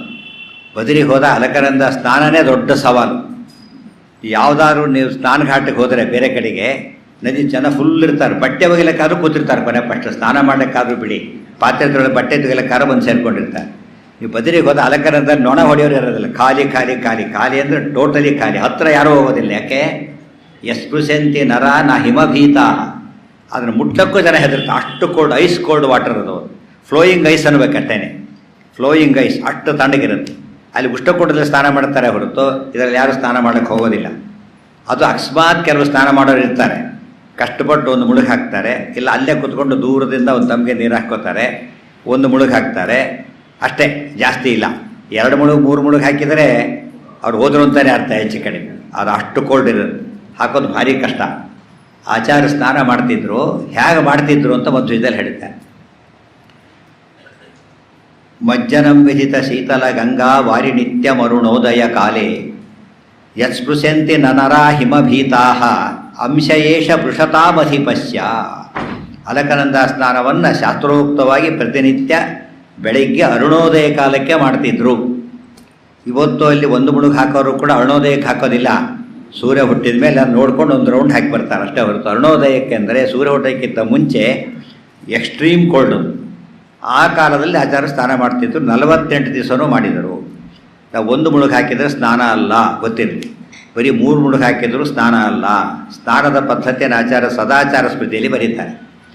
ಅದು ದೊಡ್ಡ ದೀರ್ಘವಾದ ವಿಷಯ. ಸರಿಯಾಗಿ ಸ್ನಾನ ಮಾಡಬೇಕು ಅಂದರೆ ಇವತ್ತು ನಾವು ಮನೆಯಲ್ಲಿ ಅದು ಬಿಸಿ ನೀರಲ್ಲೂ ಅಂಥ ಸ್ನಾನ ಮಾಡೋಕ್ಕೆ ನಮಗೆ ಬರೋದಿಲ್ಲ. ಅಂಥ ಸ್ನಾನ ಮಾಡಬೇಕಾದ್ರೆ ಅವ್ರಿಗೊಬ್ಬರಿಗೆ ಸಾಧ್ಯ. ಒಂದು ಘಟ್ಟದಲ್ಲಿ ಸ್ನಾನದಲ್ಲಿ ನೀರಿನ ಮುಳುಗು ಕೂತು ಬಿಡಬೇಕು. ಪೂರ್ತಿ ಮುಳುಗಿ ಕೂತ್ಬಿಟ್ಟು ಅಘಮರ್ಷಣ ಸೂಕ್ತ ಅಂತಿದೆ, ಋತಂತ್ಯಜ್ಯಸ್ಯ ಸೂಕ್ತಸ್ಯ ಅಂತ ಹೇಳ್ತೇವೆ. ಅದನ್ನು ನೀರಲ್ಲಿ ಕೂತು 3 ಸರ್ತಿ ಹೇಳಬೇಕು. 3 ಸರ್ತಿ, ಗೊತ್ತಾಯ್ತಾ? ಅದು ಪರ್ಫೆಕ್ಟ್ ಸ್ನಾನ. ಆ ರೀತಿ 1 ಸರ್ತಿ ಅಲ್ಲ, 2 ಸರ್ತಿ ಮಾಡಬೇಕು ಆ ಸಲ ನೀರಕ್ಕೂ. ಅದು ಪರ್ಫೆಕ್ಟ್ ಸ್ನಾನ. ಆ ರೀತಿ ನಾವು ಮಧ್ವ ಸರೋವರದಲ್ಲಿ ಮಾಡೋಕ್ಕೂ ಬರೋದಿಲ್ಲ ನಮಗೆ, ಗೊತ್ತಾಯ್ತಾ? ಬಿಸಿಲು ಈಗಂತೂ ಚಳಿಗಾಲದಲ್ಲಿ ಬೆಚ್ಚಗಿರುತ್ತೆ ನೀರು, ಅಲ್ಲಿ ಮಾಡ್ಲಿಕ್ಕೂ ಬರೋದಿಲ್ಲ. ಅಲಕನಂದಾದಲ್ಲಿ ಆ 3 ಹೊತ್ತು 3 ಸರ್ತಿ ಅಷ್ಟು ಯೋಗ ಹೇಳಿ ಕುತ್ಕೊಂಡ ಅಂದರೆ ಅವನು ಕೂತಿರ್ತಾನೆ, ಎರಡು ಕೊಟ್ಟು ಬಿಡ್ತೇನೆ, ತೆರೆದರ್ಪಣ ಕೊಟ್ಟು ಬಂದುಬಿಡದೆ ಹೋದಂತಾನೆ ಗ್ಯಾರಂಟಿ. ಅವನು ಒಂದು ಮುಳುಗು ಹಾಕಿದವರಿಗೆ ಎಷ್ಟು ಇದಾಗಿರ್ತಾರೆ ಗೊತ್ತಾ? ಎಲ್ಲಿ ದೇವತೆ ಬರ್ತು ಬಿಟ್ಟಿರ್ತಾರೆ, ಆಗಿರುತ್ತೆ. ತಲೆಯೆಲ್ಲ ಸುತ್ತಿ ಏನೋ ಆಗೋಗ್ಬಿಟ್ರೆ ಒಂದು ಮುಳುಗು ಹಾಕಿದಾಗಲೇ ಅಷ್ಟು ಕೋಲ್ಡ್. ಅದು ಎಷ್ಟೋ ಸಲ ಪ್ರಯತ್ನ ಪಟ್ಟು ಭಾರಿ ಕಷ್ಟಪಟ್ಟವ್ರು ಇದ್ದಾರೆ, ಎಷ್ಟು ಪ್ಯಾರಾಲಿಸಿಸ್ ಅಟ್ಯಾಕ್ ಆದವ್ರು ಇದ್ದಾರೆ, 1-2 ಮುಳುಗಿಗೆ ಭಾರಿ ಕಷ್ಟಪಟ್ಟವ್ರು ಇದ್ದಾರೆ. ಭಾರಿ ಗಟ್ಟಿ ಇದ್ದರೆ ಹಾಕ್ಬೋದು. ಅದು ಬೇಸಿಗೆಯಲ್ಲಿ ಯಾವುದೋ ಸಮಯದಲ್ಲಿ ಮಧ್ಯಾಹ್ನ, ಆ ರೀತಿ ಬೇರೆ ಅಲ್ಲ. ಆದರೆ ಅರುಣೋದಯ ಕಾಲಕ್ಕೆ ಪ್ರತಿನಿತ್ಯ ಇಂಥ ಸ್ನಾನ ಮಾಡ್ತಿದ್ರು ಅಂದರೆ ಅದು ವಾಯುದೇವರ ಹೊರತು ಬೇರೆ ಯಾರಿಗೂ ಮಾಡಕ್ಕೆ ಬರೋದಿಲ್ಲ. ಅಂಥ ಸ್ನಾನ ಮಧ್ವಾಚಾರ್ಯರು ಮಾಡಿದ್ದಾರೆ. ಇತಿಹಾಸದಲ್ಲಿ ಆಮೇಲೆ ಯಾರೂ ಅಂಥ ಸ್ನಾನ ಮಾಡಿಲ್ಲ, ಅವರೊಬ್ಬರೇ ಹಾಗೆ ಮಾಡಿದವರು. ವಾಯುದೇವರಿಗೆ ಮಾತ್ರ ಮಾಡಕ್ಕೆ ಬರೋ ಸ್ನಾನ ಅದು. ಮತ್ತು ಸ್ನಾನ ಮಾಡ್ಕೊಂಡು ಮಂತ್ರಗಳು ಹೇಳಬೇಕು, ಗೊತ್ತಾಯ್ತಾ? ಮುಖ್ಯವಾಗಿ ಗಂಗಾ ಗಂಗೇತಿ ಬ್ರೂಯಾತ್ ಯೋಜನಾನಾಂ ಶತೈರಪಿ ಹೇಳಬೇಕು. ಗಂಗಾ ಸಿಂಧು ಸರಸ್ವತಿ ಯಮುನಾ ಗೋದಾವರಿ ನರ್ಮದಾ ಕೃಷ್ಣ ಭೀಮರತಿ ಚ ಫಲ್ಗು ಸರಯು ಶ್ರೀಗಂಡಕಿ ಗೋಮತಿ ಕಾವೇರಿ ಕಪಿಲಾ ಪ್ರಯಾಗ ವಿನತ ನೇತ್ರಾವತಿ ಇತ್ಯಾದಯೋ ನದ್ಯ ಶ್ರೀ ಹರಿಪಾದ ಪಂಕಜ ಪವಾಹ ಕುರುವಂತು ನೋಮಂಗ. ಇಷ್ಟೆಲ್ಲ ಹೇಳಬೇಕು. ಅಲಕನಂದದಲ್ಲಿ ಒಂದು ಮುಳುಗು ಹಾಕೋರು ಇರೋದು ಒಂದೇ ಒಂದು ಮಂತ್ರ. ಅಯ್ಯೋ ಅಪ್ಪ, ಇದೇನು ಯಾವ ಮಂತ್ರನೂ ಬರೋದಿಲ್ಲ. ಬಾಯಿ ಆಗ ಮುಚ್ಚೋಗಿರುತ್ತೆ, ಬಾಯಿ ತೆಗಿಲಿಕ್ಕೆ ಬರೋದು, ಏನಾಯಿತು ಅಂತ ಹೇಳೋದಕ್ಕೂ ಬರೋ ಆ ಸ್ಥಿತಿಯಲ್ಲಿರ್ತಾರೆ. ಇದರಲ್ಲಿ ಯಾತಕ್ಕೆ ಹೇಳ್ತಿದ್ದೀನಿ ಅಂದರೆ, ನಾವೆಲ್ಲ ಅನಂತರದ ವ್ಯಕ್ತಿಗಳು. ಮಧ್ವಾಚಾರ್ಯರು ನಾವು ಅಂತ ಹೇಳ್ಕೊಳ್ಳೋದೇ ಸಾಧ್ಯತೆ ಇಲ್ಲ ಅಂದಮೇಲೆ ನಾವೇ ದೇವರು ಅಂತ ಹೇಳ್ಕೊಂಡು ಓಡಾಡ್ತಾರಲ್ಲ, ಅವ್ರ ಗತಿ ಏನಾಗಬೇಕು ಯೋಚನೆ ಮಾಡಿ. ಯಾರು ಅಹಂ ಬ್ರಹ್ಮಾಸ್ತಿ ಅಂದರೆ ಬನ್ನಿ ಬದಿರಿ ನಮ್ಮ ಖರ್ಚಲ್ಲಿ ಕರ್ಕೊಂಡು ಹೋಗ್ತೀವಿ, ನಮ್ಮ ಎದೆ ಸ್ನಾನ ಮಾಡಿ ತೋರಿಸ್ಬೇಕು ನೀವು. ಅವನು ದೇವರಾಡಿ ಬರೋದಿಲ್ಲ ಅಂತ ಹೇಳಿ, ಇನ್ನು ಅನುಭವದಿಲ್ಲ ಅಂತ ಹೇಳೇ ಬಿಡುತ್ತಾರೆ. ಚಾಲೆಂಜ್ ಅದು. ಆಚಾರ್ಯ ಸ್ನಾನ ಮಾಡಿ ತೋರಿಸಿದ್ದು ತಾವು ಯಾರು ಅಂತ ಹೇಳಿ ಉಳಿದವರಾಗ್ಲಿಕ್ಕೆ ಸಾಧ್ಯ ಇಲ್ಲ ಅಂತ ತೋರಿಸಿ, ಅಂಥ ಬದರಿಕಾಶ್ರಮದಲ್ಲಿ ತಾವು ಸ್ನಾನ ಮಾಡಿ ದೇವರನ್ನು ಆರಾಧನೆ ಮಾಡ್ತಾರೆ ಅಂದರೆ ತಮ್ಮಿಂದ ಆರಾಧಿತನಾದ ದೇವರು ಹೇಗಿರಬೇಕು? ಈ ಮತ್ತೆ ಭೀಮಾ ಮಧ್ವಾಚಾರ್ಯ ಇಂಥವರಿಂದ ಆರಾಧಿತನಾಗಬೇಕಾದ್ರೆ ಇವರು ಜೀವೋತ್ತಮರಾದ್ದರಿಂದ ಅವನು ಸರ್ವೋತ್ತಮನಾಗಿರಲೇಬೇಕು ಅಂತ ಹೇಳೋದಕ್ಕೆ ಹೇಳ್ತಾರೆ. ಈ ಗವರ್ನರೇ ಸೆಲ್ಯೂಟ್ ಹೊಡಿತಾನೆ ಅಂದರೆ ಅವನು ರಾಷ್ಟ್ರಪತಿ ಆಗಿರಬೇಕು, ಹೊರತು ಉಳಿದವರೇ ಸೆಲ್ಯೂಟ್ ಹೊಡೆಯೋ ಕಾರಣ ಆಯಿತು. ಯಾಕೆ? ಇದಕ್ಕೆ ಹೈಯೆಸ್ಟ್ ಪೋಸ್ಟ್. ಅಲ್ಲಿ ದೇಶಕ್ಕೆ ಸೀನಿಯರ್ ಸಿಟಿ, ನಮ್ಮ first citizen of the entire country ಅಂದರೆ ಪ್ರೆಸಿಡೆಂಟ್ ಅಂದಮೇಲೆ ಅಷ್ಟು ಗೌರವದ ಸ್ಥಾನ. ಆಚಾರ್ಯರು ಎಷ್ಟು ದೊಡ್ಡವರು ಅಂತ ಹೇಳೋದಕ್ಕೆ ಸಾಕ್ಷಿ. ಇವೆಲ್ಲ ಗೊತ್ತಾದಾಗ ನಾವು ಬದರಿಗೆ ಹೋಗೋಣ, ಸ್ನಾನಕ್ಕೂ ಹೋಗೋಣ, ಸ್ನಾನ ಮಾಡೋದು ಬೇಡ, ಒಂದು ತಿಳ್ಕೊಬೋಣ. ಇಲ್ಲಿ ಮಧ್ವಾಚಾರ್ಯ ಸ್ನಾನ ಮಾಡಿದ್ರು ಅಂತ ತಿಳ್ಕೊಂಡ್ಬಿಟ್ರೆ ಅದೇ ಭಾರಿ ಪುಣ್ಯ ಬರುತ್ತೆ ನಮಗೆ, ಗೊತ್ತಾಯ್ತಾ? ಮಧ್ವರಾಯರ ಸ್ಮರಣೆ ಕುಲಕೋಟಿ ಉದ್ಧರಣೆ. ನೆನಪು ಬಂತಲ್ಲ ಅವ್ರದೀಗ. ಮಾಡಿ ಸ್ಮರಣೆ ಮಾಡಿದರೆ ಭಾರಿ ಶ್ರೇಷ್ಠ, ಅದು ಕಷ್ಟ. ಮಾಡದೆ ಸ್ಮರಣೆ ಮಾಡಿ, ಅವರಂತೂ ಮಾಡಿದ್ದಾರೆ, ಅಂಥವ್ರು ನಮ್ಮ ಗುರುಗಳು ಅಂತ ಹೇಳ್ಕೊಳ್ಳೋದು ಭಾರಿ ಹೆಮ್ಮೆ ಅಂತ ಹೇಳೋದಿಲ್ಲ. ಯಾರೋ ಮ್ಯಾಚಿಗೆ ಅಂದರೆ ಇಂಡಿಯಾಗೆ ರಾತ್ರಿ ಪಟಾಕಿ ಹೊಡಿತಾ ಕೂತಿರ್ತಾರೆ, ರಾತ್ರಿ ಪಟಾಕಿ. ಅವ್ರು ನಿದ್ದೆ ಕೆಡಿಸಿ ಮಲಗಿದವ್ರನ್ನೇ ಕೂಸಿನ ಬೆಸಿ ಕೂಡಿಸ್ಬಿಡ್ತಾರೆ. ಅದು ಅಲ್ಲ. ಆಚಾರ್ಯರ ಮಹಿಮೆ ಹೇಳಿದರೆ ಕುಲಕೋಟಿ ಉದ್ಧರಣೆ. ನಾವು ಸ್ನಾನ ಮಾಡಿದರೆ ಅಲ್ಲ, ಅವ್ರು ಸ್ನಾನ ಹೀಗೆ ಮಾಡಿದರು, ಅದಕ್ಕೆ ವಾಯುದೇವರವರು ಅಂತ ತಿಳ್ಕೊಂಡ್ರೆ ಅದರಿಂದನೇ ಕುಲಕೋಟಿ ಉದ್ಧರಣೆ ಆಗುತ್ತೆ ಅಂತ ಹೇಳಿದರೆ ಅದು ಮಧ್ವ ವಿಜಯದ ಮಹಿಮೆ, ಮಧ್ವಾಚಾರ್ಯರ ಮಹಿಮೆಯ ಫಲ. ಶ್ರೀ ವಿಜಯದಾಸರು ಮಧ್ವರಾಯರು ಎಷ್ಟೋ ಸುಳ್ಳಾದಿ ಬರೆದಿದ್ದಾರೆ. ಮಧ್ವ ವಿಜಯ ಸುಳ್ಳಾದಿ ಅಂತಲೇ ಬರೆದಿದ್ದಾರೆ ವಿಜಯದಾಸರು, ಗೊತ್ತಾಯ್ತಾ? ಇಡೀ ಮಧ್ವ ವಿಜಯದ ಅಷ್ಟೂ ಸಾರವನ್ನು ಬರ ಹಾಗೆ ಬೇರೆ ಬೇರೆ ತಾಳಗಳಲ್ಲಿ ಸುಳಾದಿಯನ್ನು ಹಾಡಿದವರು ವಿಜಯದಾಸರು. ಒಂದೆಲ್ಲ ಮೂರ್ನಾಲ್ಕು ಸುಳಾದಿ ಬರೆದಿದ್ದಾರೆ ಆಚಾರ್ಯರ ಮೇಲೆ. ಅದೆಲ್ಲ ಕನ್ನಡದಲ್ಲಿ ಓದ್ಕೊಂಡು ಕೂಡ ಮಧ್ವ ವಿಜಯ ಓದ್ದಾಗುತ್ತೆ. ತುಂಬ ಜನಕ್ಕೆ ಅದು ಗೊತ್ತಿರೋದಿಲ್ಲ. ವಿಜಯದಾಸರ ಸುಳಾದಿ ಪುಸ್ತಕ ತೆಗೆದು ಓದಿ ಎಲ್ಲ ಸಿಗುತ್ತೆ. ಅಟ್ಟ ಮಾಡಿದರು. ಅದಾದ ಮೇಲೆ ಉಪವಾಸ ವ್ರತ. ನಮಗೆ ಉಪವಾಸ ಮಾಡಲಿಕ್ಕೂ ಸಾಧ್ಯ. ಒಂದು ಏಕಾದಶಿ ಮಾಡೋ ಹೊತ್ತಿಗೆ ಸುಸ್ತೊಡೆದು ಹೋಗಿರ್ತಾನೆ. 48 ದಿವಸ ನಾನ್ ಸ್ಟಾಪ್, ಬರೀ ತೀರ್ಥ ಅಷ್ಟೇ, ಇನ್ನೇನು ತಗೊಳ್ಳಾಗಿಲ್ಲ. ಅದು ಬದರಿಯಲ್ಲಿ, ಅದು ಇಂಥ ಸ್ನಾನ. ಅಲ್ಲೂ ಪಾಠ ಪ್ರವಚನ, ಆಚಾರ್ಯ ಪಾಠ ಪ್ರವಚನ 1 ಗಂಟೆ 2 ಗಂಟೆ ಪ್ರವಚನ ಅಲ್ಲ, ನಾನ್ ಸ್ಟಾಪ್ ಪ್ರವಚನ. ಶಿಷ್ಯರು ಅಂಥವರೇ, ಅವರು ಅಂಥವರೇ. ಅಷ್ಟು ಮಾಡಿ ಕೊನೆಗೆ ವೇದವ್ಯಾಸದೇವರು ಬರ್ತಾರೆ. ಬಂದು ಹೇಳ್ತಾರೆ, ನೀವು ಅಲ್ಲಿಗೆ ಬನ್ನಿ, ದೊಡ್ಡ ಬದಿರಿ ಬನ್ನಿ ಅಂತ ಕರೀತಾರೆ. ದೊಡ್ಡ ಬದಿರಿ ಬನ್ನಿ. ಆಚಾರ್ಯ ತಕ್ಷಣ ಹೊರಡ್ತಾರೆ. ನಿಲ್ಲಿಸಿ ಮಾತಾಡ್ತಿದ್ದಿಲ್ವಲ್ಲ, ಅಲ್ಲಿ ಮರಳಿನ ಮೇಲೆ ಸಂದೇಶವನ್ನು ಬರೀತಾರೆ. ನಾವು ಹೋಗಿ ಬರ್ತಾ ಇದ್ದೇವೆ, ಇಷ್ಟು 4 ಮಾತು ನೆನಪಿಟ್ಟುಕೊಳ್ಳಿ ಅಂತ ಬರೀತಾರೆ.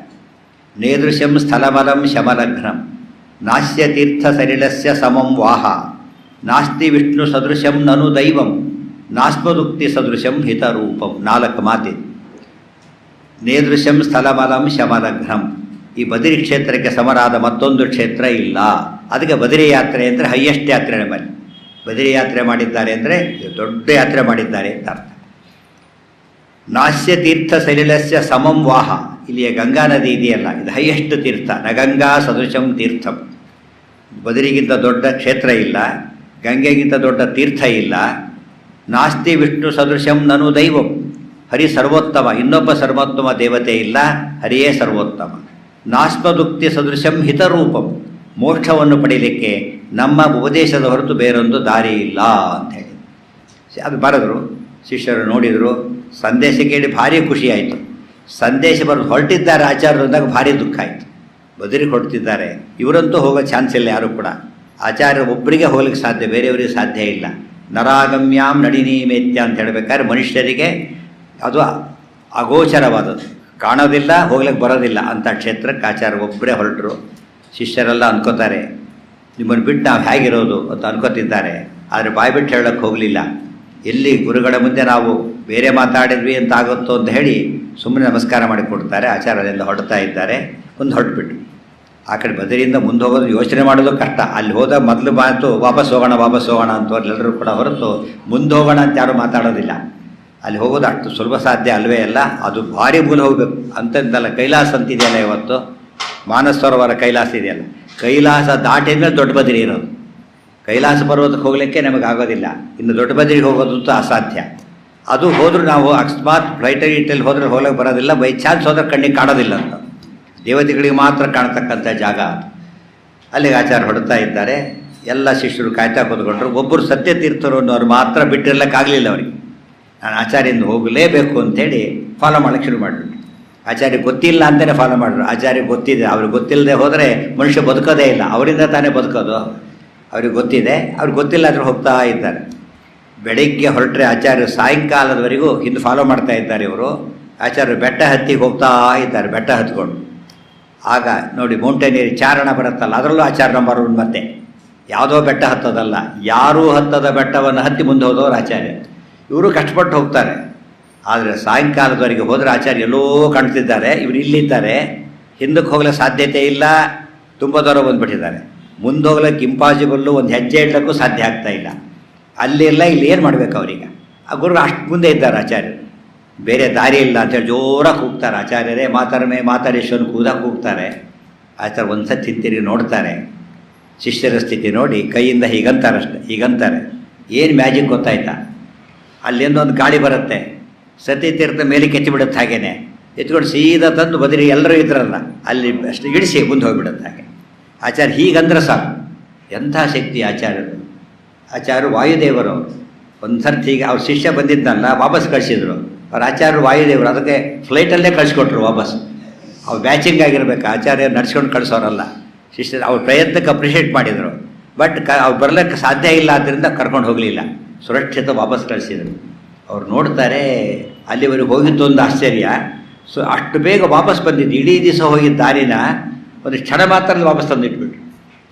ಅವ್ರ ಶಿಷ್ಯರೆಲ್ಲ ನೋಡಿದ್ರು, ಏನು ಅಂತ ಎಲ್ಲ ವರ್ಣನೆ ಮಾಡ್ತಾ ಇದ್ದಾರೆ. ಆಚಾರ್ಯ ಹೇಗೆ ಹೋಗ್ತಾಯಿದ್ರು, ನಾನು ಹೇಗೆ ಹೋಗ್ತಾ ಇದ್ದೆ, ಆಚಾರ್ಯರು ಹೇಗೆ ಹೋಗ್ತಿದ್ರು ಅಂದರೆ ಬೆಟ್ಟದ ಶಿಖರ ಈ ಚಿರಗಿನ ಕಾಲಿಡ್ತಿದ್ರಂತೆ, ಇಲ್ಲಿಂದ ಅಲ್ಲಿ ಕಾಲಿಡ್ತಿದ್ರಂತೆ. ಈ ರೀತಿ ಯಾರ್ಯಾರು ಸಾಧ್ಯನಾ? ಅವ್ರಿಗೆ ಒಬ್ಬರಿಗೆ ಸಾಧ್ಯ. ಸೌಗಂಧಿಕ ತರಬೇಕಾದ್ರೆ ಆಚಾರ್ಯ ಅಲ್ಲಿಂದನೇ ಹೊರಟಿದ್ದು, ಅಲ್ಲೂ ಹಾಗೆ ಹೋಗ್ತಾಯಿದ್ರು. ಬೆಟ್ಟ ಹೀಗೆ ಹತ್ತಬೇಕಾದ್ರೆ ಬೆಟ್ಟನ ಆಚಾರ್ಯರು ವಾಯುವೇಗದಲ್ಲಿ ಬೆಟ್ಟ ಹತ್ತಿದ್ರಂತೆ. ನಾವು ಸ್ವಲ್ಪ ಅಪ್ಪು ಬಂದರೆ ವೆಹಿಕಲ್ಲೇ ಸ್ಲೋ ಆಗಿಬಿಡ್ತೇವೆ. ಆಚಾರ್ಯರಿಗೆ ಅಡ್ಡಿ ಆಡದ ಆತಂಕಗಳೇ ಇಲ್ಲ. ಅದೇ ರೀತಿ ಇಲ್ಲಿ ಆ ರೀತಿ ಹತ್ತಿ ಬರ್ತಾರೆ. ಇದನ್ನೆಲ್ಲ ವರ್ಣನೆ ಮಾಡ್ತಾರೆ ಸತ್ಯತೀರ್ಥರು. ಆಚಾರ್ಯ ಇಷ್ಟೊತ್ತು ಕೂಡ ಸ್ವಲ್ಪ ಮೆಲ್ಲಗೆ ಹೋಗ್ತಿದ್ರು. ಪಾಪ ಶಿಷ್ಯ ಫಾಲೋ ಮಾಡಲಿಕ್ಕೆ ಸ್ವಲ್ಪ ಕಂಡಾರ ಕಾರಣ ಅಂತೇಳಿ ಯಾರಿಲ್ಲ, ಅವ್ರು ಫುಲ್ಲು ಸ್ವಿಂಗ್ ಅವರಿಗೆ. ಅಲ್ಲಿ ಹೊರಟು ವೇದವ್ಯಾಸಾಶ್ರಮ ತಲುಪ್ತಾ ಇದ್ದ. ವೇದವ್ಯಾಸರ ಆಶ್ರಮಕ್ಕೆ ಅಥ ಹೈಭವತೆ ತಟಾಂತರೇ ಬದರಿ ಷಂಡ ವಿಶೇಷ ಮಂಡಿತಂ ದದರ್ಶ ಪರಮಾಶ್ರಮಂ ಶ್ರಿಯಃ. ಮುಖ್ಯ ವೇದವ್ಯಾಸ ದೇವರು. ಇಲ್ಲಿ ನಾವು ನಾರಾಯಣರ ಪ್ರತಿಮೆ ನೋಡ್ತೇವೆ, ಅಲ್ಲಿ ವೇದವ್ಯಾಸ ಸಾಕ್ಷಾತ್ತಾಗಿ ಕಾಣ್ತಾರೆ. ಸಾಕ್ಷಾತ್ ಇವತ್ತು ಇವರು ವಾಸ ಮಾಡಿಕೊಂಡಿದ್ದಾರೆ ವೇದವ್ಯಾಸ ದೇವರು. ಅದನ್ನೇ ವೇದ ಪೀಠ ವಿರಿಂಚಿ ಭವಶಕ್ರಾದಿ ಸುರ ವಿಜ್ಞಾನದಾಯಕ ಮೋದ ಚಿನ್ಮಯ ಗಾತ್ರ ಲೋಕ ಪವಿತ್ರ ಸುಚರಿತ್ರ ಛೇದ ಭೇದ ವಿಷಾದ ಕುಟಿಲಾಂತಾದಿ ಮಧ್ಯ ವಿದೂರ ಆದಾನಾದಿ ಕಾರಣ ಬಾದರಾಯಣ ಪಾಹಿ ಸತ್ರಾಣ. ಬಾದರಾಯಣ ಬದಿರಿಯಲ್ಲೇ ವಾಸ ಮಾಡೋರು ಅಂತ ಅರ್ಥ. ಅಲ್ಲಿ ವೇದವ್ಯಾಸರ ದರ್ಶನಕ್ಕೆ ಹೋದರು. ಅಲ್ಲಿ ಬೇಕಾಷ್ಟು ಜನ ದೇವತೆಗಳು ಮುನಿಗಳೆಲ್ಲ ಅಲ್ಲಿದ್ದಾರೆ. ಇವರು ಬರೋದನ್ನು ನೋಡಿದರು, ಅಂದ್ಕೊಂಡ್ರು ಈವರೆಗೂ ಇಲ್ಲಿ ಯಾರಿಗೂ ಬಂದೇ ಇಲ್ಲ ಬೇರೆಯವರು, ಇವ್ರು ಯಾರು ಬರ್ತಿದ್ದಾರೆ ಇವತ್ತು ಅಂತ ಅಂದ್ಕೊಂಡ್ರು. ಇವತ್ತು ಯಾರು ಬಂದರು ಇವರು? ಆಚಾರ್ಯ ಬಂದು ದೂರಿಂದ ನೋಡಿದರು. ಇವರು ಸೂರ್ಯನ ಎಷ್ಟು ತೇಜಸ್ಸಿದೆ, ಇವರು ಸೂರ್ಯನ ಅಂತ ಅಂದ್ಕೊಂಡ್ರು, ಅಥವಾ ಚಂದ್ರನ ಅಂದ್ಕೊಂಡ್ರು. ಸೂರ್ಯ ಯಾಕೆ ಅಂದ್ಕೊಂಡ್ರು? ಅದು ಬೆಳಕಿರೋದು ಸೂರ್ಯ ಇರ್ಬೋದು ಅಂದ್ಕೊಂಡ್ರು. ಅಲ್ಲ, ಸೂರ್ಯ ಅಲ್ಲ. ಯಾಕೆಂದರೆ ಸೂರ್ಯ ಆಗಿದ್ದರೆ ಕಣ್ಣು ಕುಕ್ಕಬೇಕಾಗಿತ್ತು. ಸ್ವಯಂ ಏಕಾಂತ ಕರೋಹಿ ದಿವಾಕರ. ಕಣ್ಣು ಕುಗ್ತಾ ಇಲ್ಲ, ಬೆಳಕಷ್ಟೇ ಇದೆ. ಸೊ ಸೂರ್ಯನಲ್ಲ. ಚಂದ್ರ ಅಂತ ಅನ್ಕೋಬಹುದು. ಆದರೆ ಚಂದ್ರನಾದರೆ ಆತ ಶೀತ ಕಿರಣ. ಗೊತ್ತಾಯ್ತಾ? ಚಂದ್ರನಿಗೆ ಈ ಪ್ರಖರತೆ ಇಲ್ಲ. ಸೂರ್ಯನ ಕಾಂತಿ ಇದೆ, ಚಂದ್ರನ ತಂಪಿದೆ. ಆದರೆ ಸೂರ್ಯನಲ್ಲ, ಚಂದ್ರನೂ ಅಲ್ಲ, ಬೇರೆ ಯಾರೋ ದೇವತೆ ಇರಬೇಕು ಅಂದ್ಕೊಂಡು. ಇನ್ನೂ ಹತ್ತತ್ರ ಬರ್ತಾ ಇದ್ದಾರೆ ಆಚಾರ್ಯರು, ಕ್ಲಿಯರಾಗಿ ಕಾಣಿಸ್ತಾ ಇದ್ದಾರೆ. ಆಗ ಅಂದ್ಕೊಂಡ್ರು, ಅಬ್ಬಾ ದ್ವಾತ್ರಿಂಶ ಲಕ್ಷಣಗಳಿವೆ. ಇಂಥ ಲಕ್ಷಣ ಇರಬೇಕಾದ್ರೆ ಇಬ್ಬರಿಗೆ ಮಾತ್ರ ಸಾಧ್ಯ. ಚತುರಶ್ಚತುರಾನನ ಸ್ವಯಂ ಪವನೋವಾ ವೃತಿರೂಪ ಔಬ್ರಜನ್. ಬ್ರಹ್ಮದೇವರಿಗೆ ವಾಯುದೇವರಿಗೆ ಮಾತ್ರ ಸಾಧ್ಯ. ಇಲ್ಲಿ ಬ್ರಹ್ಮದೇವರಾಗಿರಬೇಕಲ್ಲ, ವಾಯುದೇವರಾಗಿರಬೇಕಷ್ಟೇ, ಬೇರೆ ಯಾರೂ ಅಲ್ಲ. ಇವರು ಬ್ರಹ್ಮದೇವರಲ್ಲ. ಯಾತಕ್ಕೆ? ಬ್ರಹ್ಮದೇವರಿಗೆ ಅವತಾರ ಇಲ್ಲ. ದೇವರು ವಾಯುದೇವರೇ ಆಗಿರಬೇಕು. ಈ ರೀತಿ ಕಲ್ಕೊಂಡು ಮಾಡ್ತಾ ಬರ್ತಾರೆ. ನೋಡಿದರು ಆಚಾರ್ಯರನ್ನು, ಆಚಾರ್ಯ ಹತ್ರ ಬರ್ತಾರೆ, ಇವರೆಲ್ಲ ನೋಡ್ತಾರೆ. ಬೇಡ ಅಂದರೂ ಕೂಡ ಸೂರ್ಯ ನೋಡಿದ ತಕ್ಷಣ ಕಣ್ಣು ಕೂಗುತ್ತಲ್ಲ, ಹಾಗೆ ಎದ್ದು ನಿಂತ್ಕೊಂಡ್ಬಿಡ್ತಾರೆ, ಆಟೋಮೆಟಿಕ್ ಎದ್ದು ನಿಂತ್ಕೊಂಡ್ಬಿಡ್ತಾರೆ. ಎಲ್ಲ ಹಾವು ಬಂದು ನೋಡಿ, ನೀವು ಒಬ್ಬರಾದ್ರು ಕೂತಿರ್ತಾರೆ, ಈಗ ಅಲ್ಲಿ ಹಾವು ಬರ್ತಾ ಇದೆ ನೋಡಿ, ಎಲ್ಲ ತಕ್ಷಣ ಎದ್ದು ನಿಂತ್ಕೊಂಡ್ಬಿಡ್ತಾರೆ ಇಮ್ಮಿಡಿಯೇಟ್. ಸಿಂಹ ಬರುತ್ತೆ ಅಂದರೆ ಎದ್ದು ಓಡೇ ಹೋಗ್ಬಿಡ್ತಾರೆ, ಇರೋದಿಲ್ಲ. ವಾಯುದೇವರು ನೋಡ್ತೀವಿ ಎಲ್ಲ ಎದ್ದು ನಿಂತ್ಕೋತಾರೆ ಆಟೋಮೆಟಿಕ್ಕಾಗಿ. ಇಂಥ ಮಹಾನುಭಾವ ನೋಡಿದರೆ ಹೇಗಿದ್ದಾರಲ್ಲ ಅಂತ ಇರ್ತಾರೆ. ನಮಸ್ಕಾರ ಮಾಡ್ತಿದ್ದಾರೆ. ಆಚಾರ್ಯ ಮುಂದೆ ಬರ್ತಾ ವೇದವ್ಯಾಸರು ಕೂತಿದ್ದ ಪೀಠ ನೋಡ್ತಾರೆ. ಮೇಲೆ ವೃಕ್ಷ, ಕೆಳಗೆ ಪೀಠ, ವೇದವ್ಯಾಸರು ಕೂತಿದ್ದಾರೆ. ಅಲ್ಲಿ ಬಂದು ಆಚಾರ್ಯರು ವೇದವ್ಯಾಸರು ನೋಡ್ತಾ ನೋಡ್ತಾ ಸ್ತೋತ್ರ ಮಾಡ್ತಾ ಬರ್ತಾ ಇದ್ದಾರೆ. ವೇದವ್ಯಾಸರು ಯಾರು, ಯಾತಕ್ಕೆ ಅವತಾರ ಮಾಡಿದರು, ಏನೇನು ಮಾಡಿದರು, ಅವ್ರು ಹೇಗಿದ್ದಾರೆ, ಅವ್ರ ಆಪಾದ ಮೌಲ್ಯ ಪರ್ಯಂತ ಅವ್ರ ರೂಪವರ್ಣನೆ ಮಾಡ್ತಾ ಬರ್ತಾರೆ. ವೇದವ್ಯಾಸರ ಧ್ಯಾನ ಮಾಡಬೇಕಾದ್ರೆ ಅಷ್ಟು ಉಪಯೋಗ ಆಗುತ್ತೆ. ಪಾದದಿಂದ ಹಿಡಿದು ಶಿರಸ್ಸಿನವರೆಗೆ ವರ್ಣನೆ ಮಾಡ್ತಾ ಬರ್ತಾರೆ. ಈ ವರ್ಣನೆ ಯಾತಕ್ಕೆ ಬೇಕಾಯಿತು ಅಂದರೆ, ತುಂಬ ಜನ ಆಧುನಿಕರು, ಹಿಂದಿನ ಅನೇಕ ಮತಾಚಾರ್ಯರು ಕೂಡ ವೇದವ್ಯಾಸರನ್ನು ಒಬ್ಬ ಋಷಿ ಅಂತ ತಿಳ್ಕೊಂಡಿದ್ದರಷ್ಟೇ. ವ್ಯಾಸಸ್ತು ಕಶ್ಚನ ಋಷಿ, ಯಾರೋ ABCD ಮುನಿ ಅಂತ ತಿಳ್ಕೊಂಡ್ಬಿಟ್ಟಿದ್ರು. ಅವ್ರು ABCD ಮುನಿ ಅಲ್ಲ, ಸಾಕ್ಷಾತ್ ನಾರಾಯಣ. ಕೃಷ್ಣದ್ವೈಪಾಯನಂ ವ್ಯಾಸಂ ವಿದ್ಧಿ ನಾರಾಯಣಂ ಪ್ರಭುಂ ಕೋಹ್ಯನ್ಯ ಪುಂಡರೀಕಾಕ್ಷಾತ್ ಮಹಾಭಾರತ ಕೃದ್ಭವೇತ್. ಸಾಕ್ಷಾತ್ ನಾರಾಯಣನೇ ವೇದವ್ಯಾಸದೇವರೇ ಹೊರತು ಅವ್ರು ಯಾವುದೋ ಋಷಿಯ ವಿಶ್ವಾಮಿತ್ರ ವಸಿಷ್ಠರಂಥ ಋಷಿಗಳಲ್ಲವರು, ಸಾಕ್ಷಾತ್ ಭಗವಂತ. ಇವತ್ತು ಆಚಾರ್ಯರು ಅವರ ಶಿಷ್ಯರಿಗೆ ಬಿಟ್ಟರೆ ಬಿಡೋದವರು ಯಾರಿಗೂ ಕೂಡ ಅದು ಸಾಕ್ಷಾತ್ ನಾರಾಯಣ ಎಂಬ ವಿಷಯ ಗೊತ್ತಿಲ್ಲ. ಮತ್ತೊಂದು ಅಂಶ, ಅದು ಹೇಗೆ ಗೊತ್ತಾ, ಸೂರ್ಯನ ನೋಡಿ ಯಾವುದೋ ಒಂದು ದೀಪ ಅಂತ ತಿಳ್ಕೊಂಡ್ರೆ ಹೇಗಿರುತ್ತೆ. ಯಾವುದೋ ಒಂದು ದೀಪ ಅಷ್ಟು ಬೆಳಕು ಕೊಡುತ್ತಾ? ಸೂರ್ಯನ ಬೆಳಕೇ ಬೇರೆ, ಉಳಿದ ದೀಪಗಳು, ಕರೆಂಟಿನ ದೀಪ ಇಷ್ಟಕ್ಕೆ ಎಷ್ಟು ದೀಪ ಹಾಕಿದೆ ಯೋಚನೆ ಮಾಡಿ. ಇಷ್ಟು ಹಾಲಿಗೆ ಎಷ್ಟು ದೀಪ ಇದೆ, ಇಷ್ಟಾದರೂ ಹಗಲಿನ ವಾತಾವರಣ ಅಲ್ಲ ಇದು. ಎಂಥ ದೀಪ ಬೇಕಾದರೂ ಹಾಕಿ, ಹಗಲು ಇನ್ನು ಸೂರ್ಯ ಹುಟ್ಟೇ ಇರೋದಿಲ್ಲ, ಆಗ ಬೆಳಕು ಬರುತ್ತಲ್ಲ, ಅದು ಕಂಪೇರ್ ಮಾಡೋಕ್ಕಾಗೋದಿಲ್ಲ. ಸೂರ್ಯನ ಬೆಳಕು ಇನ್ಕಂಪೇರಬಲ್. ಆಚಾರ್ಯರ ತೇಜಸ್ಸು ಭಾರಿ ದೊಡ್ಡದು, ಅದಕ್ಕಿಂತ ಅನಂತಪಟ್ಟ ದೊಡ್ಡದು ವೇದವ್ಯಾಸರ ತೇಜಸ್ಸು. ಇದನ್ನೆಲ್ಲ ವರ್ಣನೆ ಮಾಡ್ತಾ ಬರ್ತಾರೆ. ಅವತಾರ ಹೇಗೆ ಮಾಡಿದರು, ಸತ್ಯವತಿ ಪರಾಶರರ ತಪಸ್ಸಿನ ಫಲ ಅವತಾರ ಮಾಡಿದರು, ಮಹಾಭಾರತವನ್ನು ಬರೆದರು, ಬ್ರಹ್ಮಸೂತ್ರಗಳನ್ನು ಬರೆದರು, ವೇದಗಳನ್ನೆಲ್ಲ ಹೊರಗೆ ಹಾಕಿದರು, ಎಲ್ಲ ವರ್ಣನೆ ಮಾಡ್ತಾ ಬರ್ತಾ ಇದ್ದಾರೆ. ಹತ್ತಿರ ಬಂದರು, ವೇದವ್ಯಾಸದೇವರು ನೋಡಿದರು, ಸಾಷ್ಟಾಗ ನಮಸ್ಕಾರ ಮಾಡಿದರು. ಅವರು 7ನೇ ಸರ್ಗ ಪೂರ್ತಿ ಮುಂದಿನ ಭಾಗ ಅದೇನೆ, ಅದೆಲ್ಲ ವಿವರಣೆ ಗೊತ್ತಿಲ್ಲ ಅಂತ ಹೇಳೋದಿಲ್ಲ. ನಾಡಿದ್ದು ನಾವಿರೋದು 7ನೇ ಸರ್ಗ, ಇನ್ನೂ ಇರೋದು 16 ಸರ್ಗ, ಅದು ಇರೋದು ನಾಳೆ 2 ದಿವಸ, ಆದ್ದರಿಂದ ಅದ್ಯಾವುದು ಹೇಳೋದಿಲ್ಲ. ಕೊನೆಗೆ ನಮಸ್ಕಾರ ಮಾಡ್ತಾರೆ. ಆಗ ವೇದವ್ಯಾಸದೇವರನ್ನು ಎತ್ಕೋತಾರೆ, ಅವ್ರನ್ನ ಎತ್ಕೊಂಡು ಆಲಿಂಗನ ಮಾಡ್ತಾರೆ. ಜನಗಳು ನೋಡ್ತಾರೆ, ಹೇಗಿದ್ದಾರಲ್ಲ ಇವರು ಮ್ಯಾಚಿಂಗ್ ಹೇಳಲಿಕ್ಕೆ ಇನ್ನೊಬ್ಬರು ಸಿಗೋದೇ ಇಲ್ಲ ನಮಗೆ. ಆಚಾರ್ಯರಂತೆ ಇರತಕ್ಕಂಥ ಭಕ್ತ ಇನ್ನೊಬ್ಬರು ಇಲ್ಲ, ವೇದವ್ಯಾಸರಂತೆ ಇರತಕ್ಕಂಥ ಮತ್ತೊಬ್ಬ ಸ್ವಾಮಿ ಇಲ್ಲ. ಅವರ ಆಲಿಂಗನ ದೃಶ್ಯ ಹೇಗಿತ್ತು ಅಂದರೆ ರಾಮ ಹನುಮಂತರ ಆಲಿಂಗನದಂತೆ ಇತ್ತು. ರಾಮ ಹನುಮಂತರ ಆಲಿಂಗನದಲ್ಲಿ ರಾಮ ಸಾಕ್ಷಾತ್ ನಾರಾಯಣ, ಹನುಮಂತ ದೇವರು ಮತ್ತು ಭೀಮಸೇನ ದೇವರು ಮಧ್ವಾಚಾರ್ಯ ಅವರೇ, ಇನ್ಯಾರನ್ನೂ ಕಂಪೇರ್ ಮಾಡೋಕ್ಕೆ ಬರೋದಿಲ್ಲ. ಅದೆಲ್ಲ ನೋಡ್ತಾರೆ. ವೇದವ್ಯಾಸ ದೇವರು ಅವ್ರನ್ನ ಕೂಡಿಸ್ತಾರೆ, ತಾವು ಕೂತ್ಕೊಡ್ತಾರೆ. ಮುಂದೆ ಸ್ವಲ್ಪ ದಿವಸ ಅಲ್ಲೇ ಇದ್ದ ಆಚಾರ್ಯರು ಪಾಠ ಕೇಳಿದರಂತೆ. ಆಚಾರ್ಯರು ಪಾಠ ಕೇಳ್ತಾರೆ ವೇದವ್ಯಾಸರಿಂದ. ನಾವಿವತ್ತು ಮಂಗಳಾಗಿದೆ, ಜನ್ಮದಲ್ಲೇ ಪಾಠ ಇಲ್ಲ ಅಂತ ಓದದೇ ಇದ್ದವರು ಓದೋದಿಲ್ಲ, ಓದೋರು ಕೂಡ ನಮ್ಮಷ್ಟು ಓದೋರೇ ಯಾರೂ ಇಲ್ಲ ಅಂತ ತಿಳ್ಕೊಂಡ್ಬಿಟ್ಟಿರ್ತಾರೆ. ನಾವು ಓದಬೇಕಾದ ಏನೂ ಇಲ್ಲ ಅಂತ ತಿಳ್ಕೊಂಡಿರ್ತಾರೆ. ಆಚಾರ್ಯರು ಪೂರ್ಣ ಪ್ರಜ್ಞರು ವೇದವ್ಯಾಸರ ಮುಂದೆ ಇಡೀ ಶಾಸ್ತ್ರ ಮತ್ತೊಮ್ಮೆ ಕೇಳ್ತಿದ್ದಾರಂತೆ. ಶಾಸ್ತ್ರಕ್ಕೆ ಕೊನೆ ಇಲ್ಲ. ಎಷ್ಟೊತ್ತು ಅದೇ ಸೂರ್ಯನ ಪ್ರತಿ ದಿವಸ ಹೊಸ ಹೊಸ ನಮಗೆ ಕಾಣಿಸ್ತಾರೆ. ಅದೇ ಶಾಸ್ತ್ರನೇ ಓದ್ತಾ ಹೋದಂತೆ ಹೊಸ ಹೊಸ ಅರ್ಥ ಆಗುತ್ತೆ. ಅದನ್ನೆಲ್ಲ ಅವರಿಗೆ ಹೊಸದು ಅಂದರೆ ಬೇರೆ ನಮ್ಮ ರೀತಿ ಅಲ್ಲ, ತೀರ ವಿನೂತನ. ಅದನ್ನು ಹೇಳೋದಕ್ಕೆ ಸಾಧ್ಯವೇ ಇಲ್ಲದಷ್ಟು ವ್ಯತ್ಯಾಸ ಇದೆ. ಸ್ವಲ್ಪ ದಿವಸ ಇದ್ದು ಆ ವೇದವ್ಯಾಸರ ಆಮೇಲೆ ಬನ್ನಿ ಹೋಗೋಣ ಅಂತ ಕರ್ಕೊಂಡು ಹೊರಟ್ರಂತೆ. ಇಲ್ಲಿಗೆ ನಾರಾಯಣಾಶ್ರಮ ಅಂತಿದೆ, ಅಲ್ಲಿಂದ ನಾರಾಯಣಾಶ್ರಮ ಸ್ವಲ್ಪ ದೂರ, ಅದಕ್ಕೂ ಬೇರೆ ಹೋಗ್ಲಿಕ್ಕೆ ಅವರಿಬ್ಬರೇ ಹೋಗ್ಲಿಕ್ಕೆ ಸಾಧ್ಯ. ಕರ್ಕೊಂಡು ಹೋಗ್ತಾ ಇದ್ದಾರೆ. ನಾರಾಯಣ ದೇವರು ಕೂತಿದ್ದಾರೆ. ಬದರಿಯಲ್ಲಿರೋದು ನಾರಾಯಣನ ವಿಗ್ರಹ, ಅಲ್ಲಿವರು ಸಾಕ್ಷಾತ್ ನಾರಾಯಣ ದೇವರು. ಅಲ್ಲಿಗೆ ವೇದವ್ಯಾಸರ ಮೂಲಕ ಹೊರಟರು.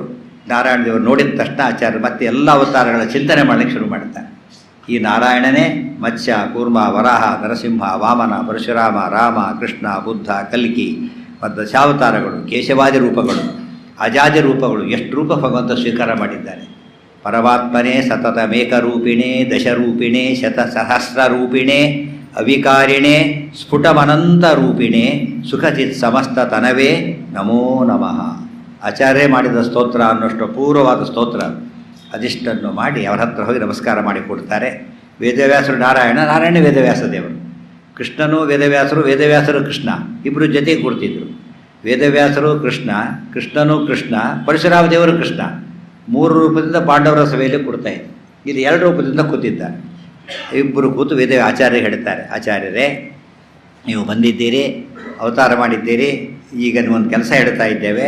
ಕುರುಸೂತ್ರ ಭಾಷ್ಯ ಬವಿಲಂಬಿತಂ ವ್ರಜೇಹಿ, ನೀವು ಬೇಗ ಹೋಗಿ ಬ್ರಹ್ಮಸೂತ್ರಗಳಿಗೆ ಭಾಷ್ಯವನ್ನು ಬರೀರಿ. ಆ ಪರ್ಮಿಷನ್ ತೊಗೊಳ್ಳೋಕ್ಕೆ ಆಚಾರ್ಯರು ಬಂದಿದ್ದು, ನೀವು ಭಾಷ್ಯವನ್ನು ಬರೀರಿ. ಯಾರಿಗೆ ಪರ್ಮಿಷನ್ ಕೊಡ್ತಾರೆ ಗೊತ್ತಾ? ಯಾರು ಹೈಲಿ ಕೇಪಬಲ್ಲೋ ಅವರಿಗೆ ಮಾತ್ರ ಪರ್ಮಿಷನ್ ಕೊಡೋದು. ಇದು ನಿಮಗೇನು ಅರ್ಥ ಆಗೋದು, ನೀವು ಬರಿಬೇಡಿ ಕೇಳಿ ಶಾರ್ಟ್ ಮಾಡಿಬಿಡ್ತೀರಿ ಅಂತ ಹೇಳಿದ. ಕಂಡವ್ರನ್ನ ಒಳ್ಳೆ ಪದಾರ್ಥವನ್ನು ಅಡುಗೆ ಮಾಡೋಕ್ಕೆ ಬಿಡೋದಿಲ್ಲ, ನೀವು ಅಡುಗೆನೂ ಕೆಟ್ಟೋಗುತ್ತೆ, ಪದಾರ್ಥನೂ ಹಾಳಾಗೋಗುತ್ತೆ ಅಂತ ಹೇಳ್ತಾರಲ್ಲ, ಹಾಗೆ ನೀವು ಬರೀರಿ ಅಂತ ಹೇಳ್ತಾರೆ. ತಕ್ಷಣವೇ ಆಚಾರ್ಯರು ಒಂದು ಮಾತು ಹೇಳ್ತಾರೆ, ವೆರಿ ಇಂಪಾರ್ಟೆಂಟ್. ನಾನು ಹೋಗಿ ಬರೀತೇನೆ, ಆದರೆ ಓದೋದಕ್ಕೆ ಯಾರು ಇದ್ದಾರೆ ಅಂತ ಆಚಾರ್ಯ ಕೇಳ್ತಾರೆ. ಎಷ್ಟು ಇಂಪಾರ್ಟೆಂಟ್ ಇದು. ಒಂದು ಹಳ್ಳಿಯಲ್ಲಿ ಮೆಡಿಕಲ್ ಕಾಲೇಜ್ ತೆಗೆದುಬಿಟ್ರೆ ಏನಾಗಬೇಕು? ಒಂದು ಕುಗ್ರಾಮ ಇರೋದು 4 ಮನೆ, ಒಂದು ಜ್ಯುವೆಲರಿ ಶಾಪ್ ಇಟ್ಬಿಟ್ಟ, ಪಾಪರ ಒಂದು ವ್ಯಾಪಾರ ಆಗೋದಿಲ್ಲ. ಯಾಕೆ? ರಕ್ತ ತಗೊಳ್ಳೋ ಶಕ್ತಿ ಯಾರಿಗಿದೆ ಅಲ್ಲಿ? ರಕ್ತದ ಬೆಲೆ ಆದರೂ ಯಾರಿಗೆ ಗೊತ್ತಾಗುತ್ತೆ? ಹಳ್ಳಿಯಲ್ಲಿ ರಕ್ತದ ಗಡಿ ತೆಗೆಯೋದು ಹೇಗೋ, ಇವು ಕಲಿಯುಗದೊಳಗೆ ಶಾಸ್ತ್ರ ಪಾಠ ಹೇಳೋದು ಅಂದರೆ ಅಷ್ಟೇ, ಹೇಳೋರು ಕೇಳೋರು ದಿಕ್ಕಿಲ್ಲ, ಎಲ್ಲೋ 4 ಜನ ಸಿಗ್ಬೋದು. ಇವತ್ತು ಹಾಗೆ ಆಗಿರೋದು. ಇವತ್ತು ಕೂಡ ಆಚಾರ್ಯರು ಶಾಸ್ತ್ರ ಪಾಠ ಅಂತ ಹೇಳಿದರೆ ಟಿ ವಿ ನೋಡೋದಕ್ಕೆ ಏನು, ಮನೆಯವರೆಲ್ಲ ರಾತ್ರಿಯಲ್ಲೇ ಎದ್ದು ಕೂತಿರ್ತಾರೆ. ಕ್ರಿಕೆಟ್ ಮ್ಯಾಚ್ ಶುರುವಾಗುತ್ತೆ, ವರ್ಲ್ಡ್ ಕಪ್ ಬಂದುಬಿಟ್ರೆ ಎಲ್ಲ ಜಾಗರಣೆ, ಎಲ್ಲರೂ ಕೂಡ ಅಷ್ಟು ದಿವಸ ತಿಂಗಳ ಗಂಟೆ ಜಾಗರಣೆ ಮಾಡ್ತಾರೆ. ವರ್ಷಕ್ಕೊಂದು ಕೃಷ್ಣಾಷ್ಟಮಿ ಮಧ್ಯರಾತ್ರಿ 11:00 ಅರಿಕೆ ಕೊಡಿ ಅಂದರೆ ಅಷ್ಟೊತ್ತು ಯಾರು ಇದ್ದಾರ್ತೆ ಎಲ್ಲ ನಿದ್ದೆ ಹೊಡೆದ್ಬಿಟ್ಟಿದ್ದಾರೆ. ಅಂದರೆ ದೇವರು ಕಂಡ್ರೇ ಆಗೋದಿಲ್ಲ, ಜನನ ಕಂಡ್ರೆ ಅಷ್ಟು ಆಶ್ಚರ್ಯ. ಲೌಕಿಕ ಟಿ ವಿ ಬಂದಮೇಲೆ ಮಲಗೋದೇ ಬಿಟ್ಬಿಟ್ಟಿದ್ದಾರೆ ಜನ. ಕಣ್ಣು ಮುಚ್ಚೋವರೆಗೂ ನೋಡ್ತಾರೆ, ಕಣ್ಣು ತೆಗೆದ ತಕ್ಷಣ ನೋಡೋಕ್ಕೆ ಶುರು ಮಾಡ್ತಾರೆ. ಆಮೇಲೆ ಅವರ ಬದುಕು ನೋಡೋದಕ್ಕೊಂದೇ, ಅವ್ರ ಜೀವನ ಇಲ್ಲೇ ಇಲ್ಲ. ಇವತ್ತು ಟಿ ವಿ ಸೀರಿಯಲ್ ಯಾರ್ಯಾರು ಏನೇನಾಯಿತು ಮಕ್ಕಳು ಬರೀನೂ ಮರ್ತು ಬಿಡ್ತಾರೆ. ಎಷ್ಟೋ ಸಲ ಟಿ ವಿ ಸೀರಿಯಲ್ ಕಥೆನೇ ತಲೆಯಲ್ಲಿ ಕೂತ್ಬಿಟ್ಟಿತ್ತು ಪಾಪ ಅವ್ರಿಗೆ. ಯಾವುದೋ ಒಂದು ಫೋಟೋ ಬಂದಿತ್ತು, ಫೋಟೋ ಪೇಪರಲ್ಲಿ, ನ್ಯೂಸ್ ಪೇಪರಲ್ಲಿ. ಆ್ಯಕ್ಚುಲಿ ಫೋಟೋ ಅದು, ಚಿತ್ರ ಅಲ್ಲ, ಫೋಟೋ. ಒಬ್ಬ ಹೆಂಗಸು ಟಿ ವಿ ನೋಡ್ತಾ ಕೂತಿದ್ದಾಳೆ, ಮಗು ಹಾಲು ಕುಡಿಸ್ತಾ ಇದ್ದಾಳೆ, ಫೀಡಿಂಗ್ ಬಾಟ್ಲ್ ಇಟ್ಕೊಂಡ್ಬಿಟ್ಟು. ಬೆಕ್ಕು ಹಾಲು ಕುಡಿತಾ ಕೂತಿದ್ದೆ, ಮಗು ಅಳ್ತಾ ಇದೆ, ಆಕೆ ಎಚ್ಚರ ಇಲ್ಲ, ಕೂತಿದ್ದಾಳೆ. ನಾವು ಭಾಗವತದಲ್ಲಿ ಗೋಪಿಕಾ ಕೃಷ್ಣನ ಕೊಳಲಿನ ಧ್ವನಿ ಕೇಳಿ ಹಾಗೆ ಮಾಡ್ತಿದ್ರು ಅಂತ ಗೊತ್ತಾಗ್ತದೆ. ಜಗನ್ನಾಥನನ್ನು ಕೊಳಲಿನ ಧ್ವನಿ ಕೇಳಿ ಅವರು ಮೈ ಮರೆತರೆ, ಇವರು ಟಿ ವಿ ನೋಡಿ ಮೈ ಮರೆತು ಬಿಡ್ತಾರೆ. ಅಂದರೆ ಇಂಥ ಹುಚ್ಚಿದ್ರೆ ಮನುಷ್ಯ ಯಾರು ಬರುತ್ತಾರೆ? ತಮ್ಮ ಮಗುವಿಗಿಂತ ಪ್ರೀತಿ ಅನ್ನೋದಿಲ್ಲಕ್ಕೆ ಸಾಧ್ಯ ಇಲ್ಲ. ಅದ್ರ ಬಂದು ಬೆಕ್ಕು ಕುಡಿತಾ ಇದ್ರೆ ಎಚ್ಚರ ಇಲ್ಲ ಅಂದರೆ ಇವರಿಗೆ ಇನ್ನೇನು ಮಾಡಿದ್ರೆ ಎಚ್ಚರ ಆಗುತ್ತೆ. ಅದಕ್ಕೆ ದಾಸರು ಎಚ್ಚತ್ತು ಇರು ಕಂಡ್ಯ ಮನವೇ, ನಮ್ಮ ಅಚ್ಚುತನ ಅಂಗ್ರಿಯ ನೆನೆಕಂಡ್ಯ ಮನವೇ. ಇದು ಉದ್ಧಾರ ಆಗೋದಲ್ಲ, ನಾಶ ಮಾಡೋದು. ಉದ್ಧಾರ ಆಗೋದು ಭಗವಂತನ ಕಥೆ ಮಾತು. ಟೆಕ್ಸ್ಟ್ ಬುಕ್ ಓದ್ತಿದ್ರೆ ಹೇಗಿರುತ್ತೆ, ಕಥೆ ಪುಸ್ತಕ ಓದ್ತಿದ್ರೆ ಹೇಗಿರುತ್ತೆ? ಟೆಕ್ಸ್ಟ್ ಬುಕ್ ಓದ್ತಾ ರಾತ್ರಿ 12 ಗಂಟೆ ಮಕ್ಕಳು ಓದ್ತಿದ್ರೆ ತಂದೆ ಭಾರಿ ಖುಷಿ, ನಮ್ಮ ಟೆಕ್ಸ್ಟ್ ಬುಕ್ ಓದ್ತಾನೆ, ಪಾಸ್ ಆಗ್ತಾನೆ, ರ್ಯಾಂಕ್ ಬರ್ತಾನೆ ಅಂತೆ. ಕತೆ ಕಾದ್ಮೇಲೆ ಓದ್ತಿದ್ರೆ ನಮ್ಮ ಕತೆ ಮುಗಿಸ್ತಾನೆ ಇವನು ಅಂತ. ಅವನು ಹೋಗ್ತಾನೆ, ನಮ್ಮ ಕತೆ ಏನು ಬೆಲೆ ಅದರಿಂದ? ನೀವು ಕೋಟಿ ಟೆಕ್ಸ್ಟ್ ಬುಕ್ ಓದಿ ಅದರ ಕ್ವಾಲಿಫಿಕೇಷನ್ ಅಂತ ಕರೆಯೋದಿಲ್ಲ, ಡಿಗ್ರಿ ಅಂತ ಕರೆಯೋದಿಲ್ಲ. 4 ಟೆಕ್ಸ್ಟ್ ಬುಕ್ ಓದಿ ನೀವು ದೊಡ್ಡ ಆಫೀಸರ್ ಆಗ್ತೀರಿ. ವೇದಾದಿಗಳು ಟೆಕ್ಸ್ಟ್ ಬುಕ್ ನಮಗೆ, ಬೇರೆ ಎಲ್ಲ ಕಥೆ ಕಾದಂಬರಿಗಳಿಂತ ಹೋಗ್ತದೆ. ಅದು ಕೆಟ್ಟ ಕಥೆ ಕಾದಂಬರಿ ಬೇರೆ. ಅಂಥ ಸ್ಥಿತಿಯಲ್ಲಿ ಮನುಷ್ಯ ಇರಬಾರ್ದು. ಅದನ್ನೆಲ್ಲ ನಾನು ಯಾಕೆ ಬರೀಲಿ ಅಂತ ಕೇಳಿದರು. ಆಚಾರ್ಯ ಸರ್ವಂಗರು ಗೊತ್ತಿದೆ. ನಮ್ಮ ಪ್ರಶ್ನೆಗೆ ಏನು ಉತ್ತರ, ಯಾತಕ್ಕೆ ಆಚಾರ್ಯ ಹೀಗೆ ಮಾಡಿದರು ಅಂದರೆ, ಇಷ್ಟೆಲ್ಲ ದೊಡ್ಡದು ಅಂತ ಜಯತೀರ್ಥರು ಹೇಳ್ತಾರೆ ಆಚಾರ್ಯ ಗ್ರಂಥಗಳನ್ನು. ವ್ಯಾಸರಾಜರು, ವಾಜರಾಜರು, ರಾಘವೇಂದ್ರ ಸ್ವಾಮಿಗಳು, ರಘುತ್ತಮರು ಎಲ್ಲ ದಾಸರು ಹೇಳ್ತಾರೆ. ಇಷ್ಟಾರು ನಮ್ಮ ಜನ ಓದೋದಿಲ್ವಲ್ಲ, ಯಾತಕ್ಕೆ ಅಂದರೆ ಆಚಾರ್ಯ ಗೊತ್ತಿದ್ದಿಲ್ವಾ, ನಮ್ಮಂಥವ್ರಿಗೆ ಬರೆದ್ರು ಅಂತ ಗೊತ್ತಿತ್ತು ಅಂತ ಹೇಳೋದಕ್ಕೆ ಮಾತು ಹೇಳ್ತಾರೆ. ವೇದವ್ಯಾಸ ಹೇಳ್ತಾರೆ, ಜನ ಮುಖ್ಯ ಅಲ್ಲ ನಮಗೆ, ಕ್ವಾಲಿಟಿ ಮುಖ್ಯ. ಆದ್ದರಿಂದ ಸ್ವಲ್ಪ ಜನ ಇದ್ದಾರೆ ಅಷ್ಟು ಸಾಕು ನಮಗೆ, ಅಷ್ಟಕ್ಕೆ ಬರೀರಿ ಅಂತ ಹೇಳ್ತಾರೆ. ಹೇಳಿಲ್ಲ MA ಕ್ಲಾಸ್ಗೆಲ್ಲ ತುಂಬ ಜನ ಇರೋದಿಲ್ಲ, 4-6 ಜನ ಇದ್ದರೆ ಅದು ಎಂಟೈರ್ ಯೂನಿವರ್ಸಿಟಿ ಹೇಗೆ ಅದು ಮೇಂಟೈನ್ ಮಾಡುತ್ತ ಹಾಗೆ ಬ್ರಹ್ಮಸೂತ್ರ ಭಾಷ್ಯ ಅವೆಲ್ಲ ಹೈಯೆಸ್ಟ್ ವರ್ಕ್ಸು. ಅದು ಓದೋದ್ರ ಸಂಖ್ಯೆ ಕಡಿಮೆ ಇರ್ತದೆ, ಬಟ್ ಅವ್ರು ಒಬ್ಬರು ಓದಿದ್ದು ಸಾಕು. ರಾಘವೇಂದ್ರ ಸ್ವಾಮಿಗಳು ಒಬ್ಬರಿದ್ದಕ್ಕೆ ಜಗತ್ತು ಎಷ್ಟು ಉದ್ಧಾರ ಆಗಿದೆ ಇವತ್ತು. ಒಬ್ಬ ರಾಘವೇಂದ್ರ ಸ್ವಾಮಿಗಳಿಂದ ಎಷ್ಟು ಜಗತ್ತಿಗೆ ಅನುಕೂಲವಾಗಿದೆ ಗೊತ್ತಾಗ್ಬಿಟ್ರೆ, ಒಬ್ಬ ಟಾಪ್ ಇಂಜಿನಿಯರ್ ಬಂದ ಅಂದರೆ ಸೂಪರ್ ಕನ್ಸ್ಟ್ರಕ್ಷನ್ ಶುರುವಾಗ್ತದೆ. ಅದಕ್ಕೆ ನಮಗೆಲ್ಲರೂ ಮುಖ್ಯ ಅಲ್ಲ, ಕ್ವಾಲಿಟಿ ಮುಖ್ಯ. ಅಂಥ ಕ್ವಾಲಿಟಿ ಕೊಡೋ ಶಕ್ತಿ ನಿಮಗಿದೆ, ನೀವು ಬರೀರಿ ಅಂತ ಹೇಳಿದ್ರಂತೆ. ಆಚಾರ್ಯರಿಂದ ಹೊರಡ್ತಾರೆ, ಫಾಸ್ಟಾಗಿ ವಾಪಸ್ ಬರ್ತಾರೆ. ಶಿಷ್ಯರಿಗೆಲ್ಲ ಆಚಾರ್ಯರು ಹೊರಟ ಕಾಲಕ್ಕೆ ಪ್ರಾಣ ಹೋದಾಗಿತ್ತು. ಪ್ರಾಣದೇವರಲ್ಲ ಅವರು, ಪ್ರಾಣ ಹೋದಾಗಿತ್ತು. ಬಂದಾಗ ಪ್ರಾಣ ಬಂದಾಗಾಯಿತು, ಅಷ್ಟು ಖುಷಿ ಆಯಿತು. ಕುಡಿದಾಡಿ ಬಿಡ್ತಾರೆ ಶಿಷ್ಯರೆಲ್ಲ. ಆಗ ಆಚಾರ್ಯರು ತಕ್ಷಣವೇ ಭಾಷ್ಯ ಬರಲಿಕ್ಕೆ ಶುರು ಮಾಡ್ತಾರೆ. ಆಚಾರ್ಯರು ಭಾಷ್ಯ ಹಾಗೆ ಗೊತ್ತಾ, ಕೂತ್ಕೊಂಡು ಪುಸ್ತಕ ಇಟ್ಕೊಂಡು ನೋಡಿಕೊಂಡು ಪೆನ್ನು ಪೇಪರ್ ಯಾವುದೂ ಇಲ್ಲ. ಅದಕ್ಕೆ ಅವ್ರನ್ನ ಕಳಿಸಿರೋದು. ಆಪ್ರೇಷನ್ ಮಾಡಬೇಕಾದ್ರೆ ಡಾಕ್ಟ್ರು ಪುಸ್ತಕ ಓಪನ್ ಮಾಡಿದರೆ ಗತಿ ಏನಾಗಬೇಕು? ಹಾರ್ಟ್ ಆಪ್ರೇಷನ್ ಮಾಡ್ತಾ ಪುಸ್ತಕ ಶುರು ಮಾಡಿಬಿಡು ಅಂತ ಈಗ ಫ್ಲೆಕ್ಸ್ ಹಾಕೊಂಡ್ರೆ ಸರಿ ಬೇರೆ ಕಾಣೋದಿಲ್ಲ, ರೋಗಿ ಸತ್ತೋಗ್ಬಿಡ್ತಾರೆ ಆ ಕ್ಷಣಕ್ಕೆ. ಆ ರೀತಿ ಶಾಸ್ತ್ರ ಇರಬೇಕು. ಶಸ್ತ್ರಚಿಕಿತ್ಸೆಗೆ ಹೇಗೆ ಎಲ್ಲ ತಲೆಯಲ್ಲಿರಬೇಕು, ಶಾಸ್ತ್ರ ಬರವಣಿಗೆ ಹಾಗಿರಬೇಕು. ಆಚಾರ್ಯರು ತಕ್ಷಣ ಬರ್ಕೊಡಿ. ಸತ್ಯತೀರ್ಥರು ಅವ್ರ ಹಿಂದೆ ಹೋಗಿದ್ರಲ್ಲ, ಅವರಿಗೆ ಸಿಕ್ಕ ಬೆನಿಫಿಟ್ ಇದು ಒಂದು. ಅಲ್ಲಿ ಹಿಂದೆ ಬಂದಿದ್ದಕ್ಕೆ ದೊಡ್ಡ ಪ್ರಯೋಜನ. ನಿಮ್ಮ ಕೈಯಲ್ಲಿ ಬರೆಸ್ತೇವೆ, ನಾ ಹೇಳ್ತೇನೆ, ಡಿಕ್ಟೇಟ್ ಮಾಡ್ತೇನೆ, ಬರೀಬೇಕು. ಬ್ರಹ್ಮಸೂತ್ರ ಭಾಷ್ಯ ಸೂಪರ್ ವರ್ಕು. ಅದನ್ನು ಆಚಾರ್ಯರು ಕವನ ಬರಹ ಬರೀತಾರೆ, ಇನ್ಸ್ಟೆಂಟ ಬರಹ ಬರೀತಾರೆ. ನಾರಾಯಣಂ ಗುಣೈಸರ್ವೈ ಹೃದಯಂ ದೋಷವರ್ಜಿತಂ ಜ್ಞೇಯಂ ಗಮ್ಯಂ ಗುರುಂಶ್ಚಾಪಿ ನತ್ವಾ ಸೂತ್ರಾರ್ಥವತಿ. ಮೊದಲ ಶ್ಲೋಕ ಇದ್ರ ಮೇಲೆ ಇಡೀ ಭಾಷ್ಯವನ್ನು ಬರೀತಾರೆ ನಾನ್ ಸ್ಟಾಪ್. ಮತ್ತೆ ಒಂದು ಲೆಟ್ರ್ ಬರೀಬೇಕಾದ್ರೆ ಬರಿಷ್ಠ ಬರೆಯೋದು ಹೊಡೆಯೋದು ಇಷ್ಟ ಆಗಿರ್ತದೆ. ಕಾಲೇಜ್ ಪ್ರಿನ್ಸಿಪಾಲ್ ಆಗಿದ್ದಾಗ ಟೈಪಿಸ್ಟ್ ಒಬ್ಬಳಿದ್ಲು, ಇಡೀ ದಿವಸಕ್ಕೆ ಒಂದು ಲೆಟ್ರ್ ಟೈಪ್ ಮಾಡ್ತೀವಿ, ಇಡೀ ದಿವಸಕ್ಕೆ ಒಂದೇ ಲೆಟರ್. ಸಾರು ಸುಸ್ತಾಗಿ ಹೋಗ್ಬಿಟ್ಟಿದೆ ಇವತ್ತು, ಒಂದು ಲೆಟ್ರ್ ಬರೀ ತಪ್ಪುಗಳು ಮತ್ತೆ ಅದರಲ್ಲಿ. ಇಡೀ ಬ್ರಹ್ಮಸೂತ್ರ ಭಾಷ್ಯ ಜಯತೀರ್ಥರಂಥವ್ರಿಗೆ ಟೆಕ್ಸ್ಟ್, ಅದು ಪದ್ಮನಾಭತೀರ್ಥರಿಗೆ ಟೆಕ್ಸ್ಟು ಅಲ್ಲ, ರುದ್ರಾದಿ ದೇವತೆಗಳಿಗೆ ಪಠ್ಯ ಪುಸ್ತಕ. ಅದನ್ನು ಸಣ್ಣ ಹಾಡು ಬರೆದ ಬರೀತಾರೆ ಆಚಾರ್ಯ. ಸರಿ, ಎಂಥ ಆಚಾರ್ಯ ಕಮೆಂಟ್ ಅದರ ಮೇಲೆ. ತಿರುಗುಪಡಿತ ಅಂತ ಹೇಳ್ತಾ ಇದ್ದಾರೆ, ಆಚಾರ್ಯಗೆ ವಿದ್ಯೆಗಳು ಅಂತ ಹೇಳಿದರೆ, ಜ್ಞಾನ ಅಂತ ಹೇಳಿದರೆ, ಗಂಧರ್ವ ವಿದ್ಯಾ ನಿಪುಣಸ್ಯ ನಿತ್ಯಂ ಗಂಧರ್ವ ವರ್ಯೈರನುಗೀತ ಕೀರ್ತೇ ಕಲಾಶ್ಚ ಶೇಷಾಃ ಸತತಂ ಗುರೋರ್ನಃ ಕರೋಲ್ಲಸತ್ ಕಂದುಕವದ್ವಿಭಾಂತಿ.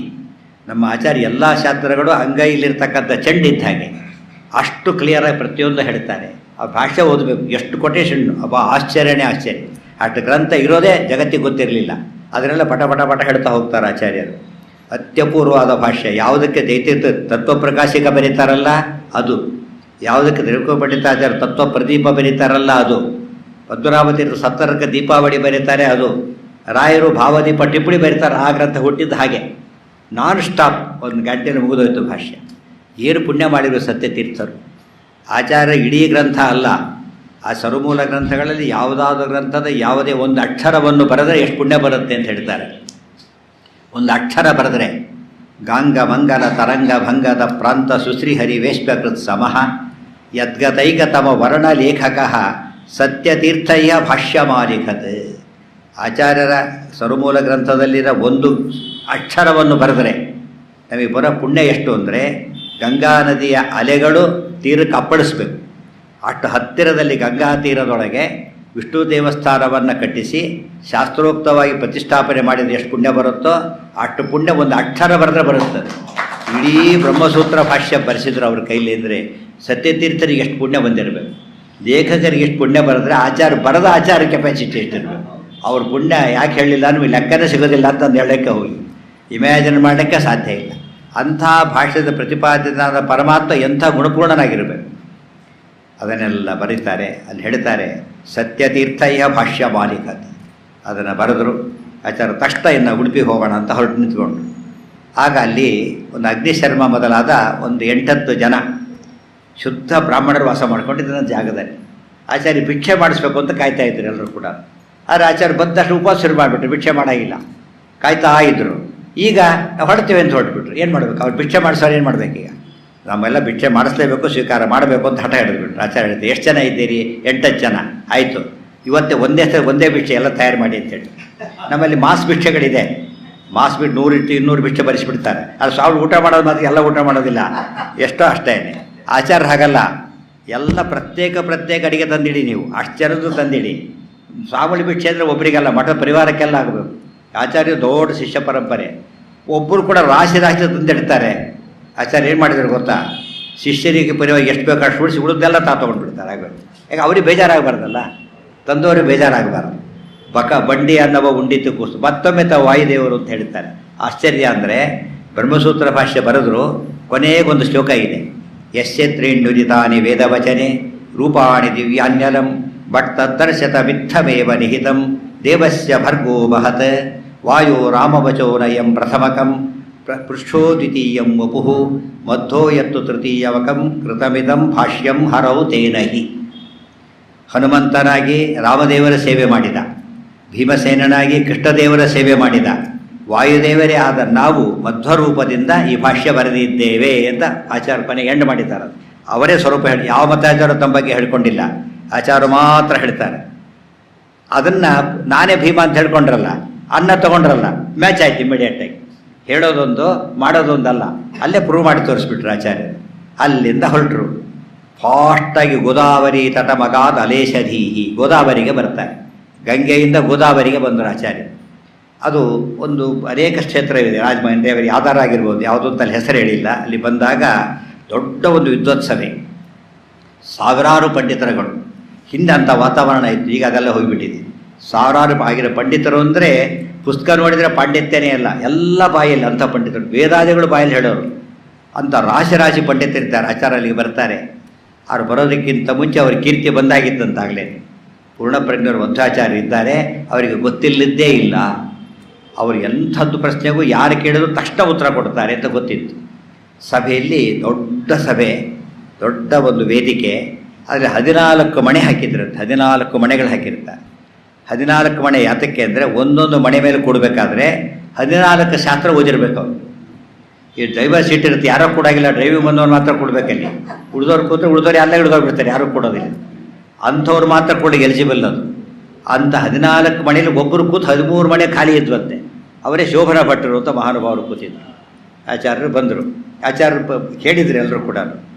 ಆಗ ಬಂದು ಪರೀಕ್ಷೆ ಮಾಡ್ತೇವೆ ಅಂತ ನಿಂತ್ಕೊಂಡು, ಆಚಾರ್ಯ ಪರೀಕ್ಷೆ ಮಾಡ್ತೇವೆ. ಮಾಡ್ಬೋದು ಅಂತ ಹೇಳ್ತಾರೆ. ಪರೀಕ್ಷೆ ಮಾಡ್ಬೋದು, ಈಗಲೇ ಏನು ಬೇಕಾದ್ರೂ ಮಾಡ್ಬೋದು. ಆಚಾರ್ಯ ಚಾಲೆಂಜ್ ಅಂದರೆ ಏನು ಬೇಕಾದ್ರೂ, ಯಾರು ಬೇಕಾದ್ರೂ, ಎಷ್ಟು ಬೇಕಾದ್ರೂ ಯಾವಾಗ ಕೇಳ್ಬೋದು. ಉತ್ತರ ಒಬ್ಬರೇ ಕೊಡ್ತೀವಿ ನಾವು, ನಮ್ಮ ಟೀಮಿಂದ ಉತ್ತರ ಕೊಡ್ತಾರೆ, ಒಬ್ಬರೇ ಉತ್ತರ ಕೊಡ್ತೇವೆ. ಪ್ರಶ್ನೆ ಶುರು ಮಾಡಿದ್ರೆ ಕೇಳೋದಕ್ಕೋಸ್ಕರ ವೇದದ ಯಾವ ಭಾಗ ಕೇಳಿದ್ರು ಹೇಳ್ತಾರೆ, ವೇದಾಂಗ ಕೇಳಿದ್ರು ಹೇಳ್ತಾರೆ, ವೇದದ ಯಾವ ಸೂಕ್ತ, ಯಾವ ಅಕ್ಷರ ಏನು ಕೇಳಿದ್ರು ಹೇಳ್ತಾರೆ, ಯಾವ ಪ್ರಶ್ನೆ ಕೇಳಿದ್ರು ಉತ್ತರ ಕೊಡ್ತಾರೆ. ಇನ್ನು ಕೇಳ್ತಾ ಹೋದಂತೆ ಬಂದು ಮೇಲೆ ಕೂತಿದ್ರಲ್ಲ ಒಬ್ಬರು, ಅವರೇ ಕೆಳಗಿಡ್ ಬಿಡ್ತಾರೆ.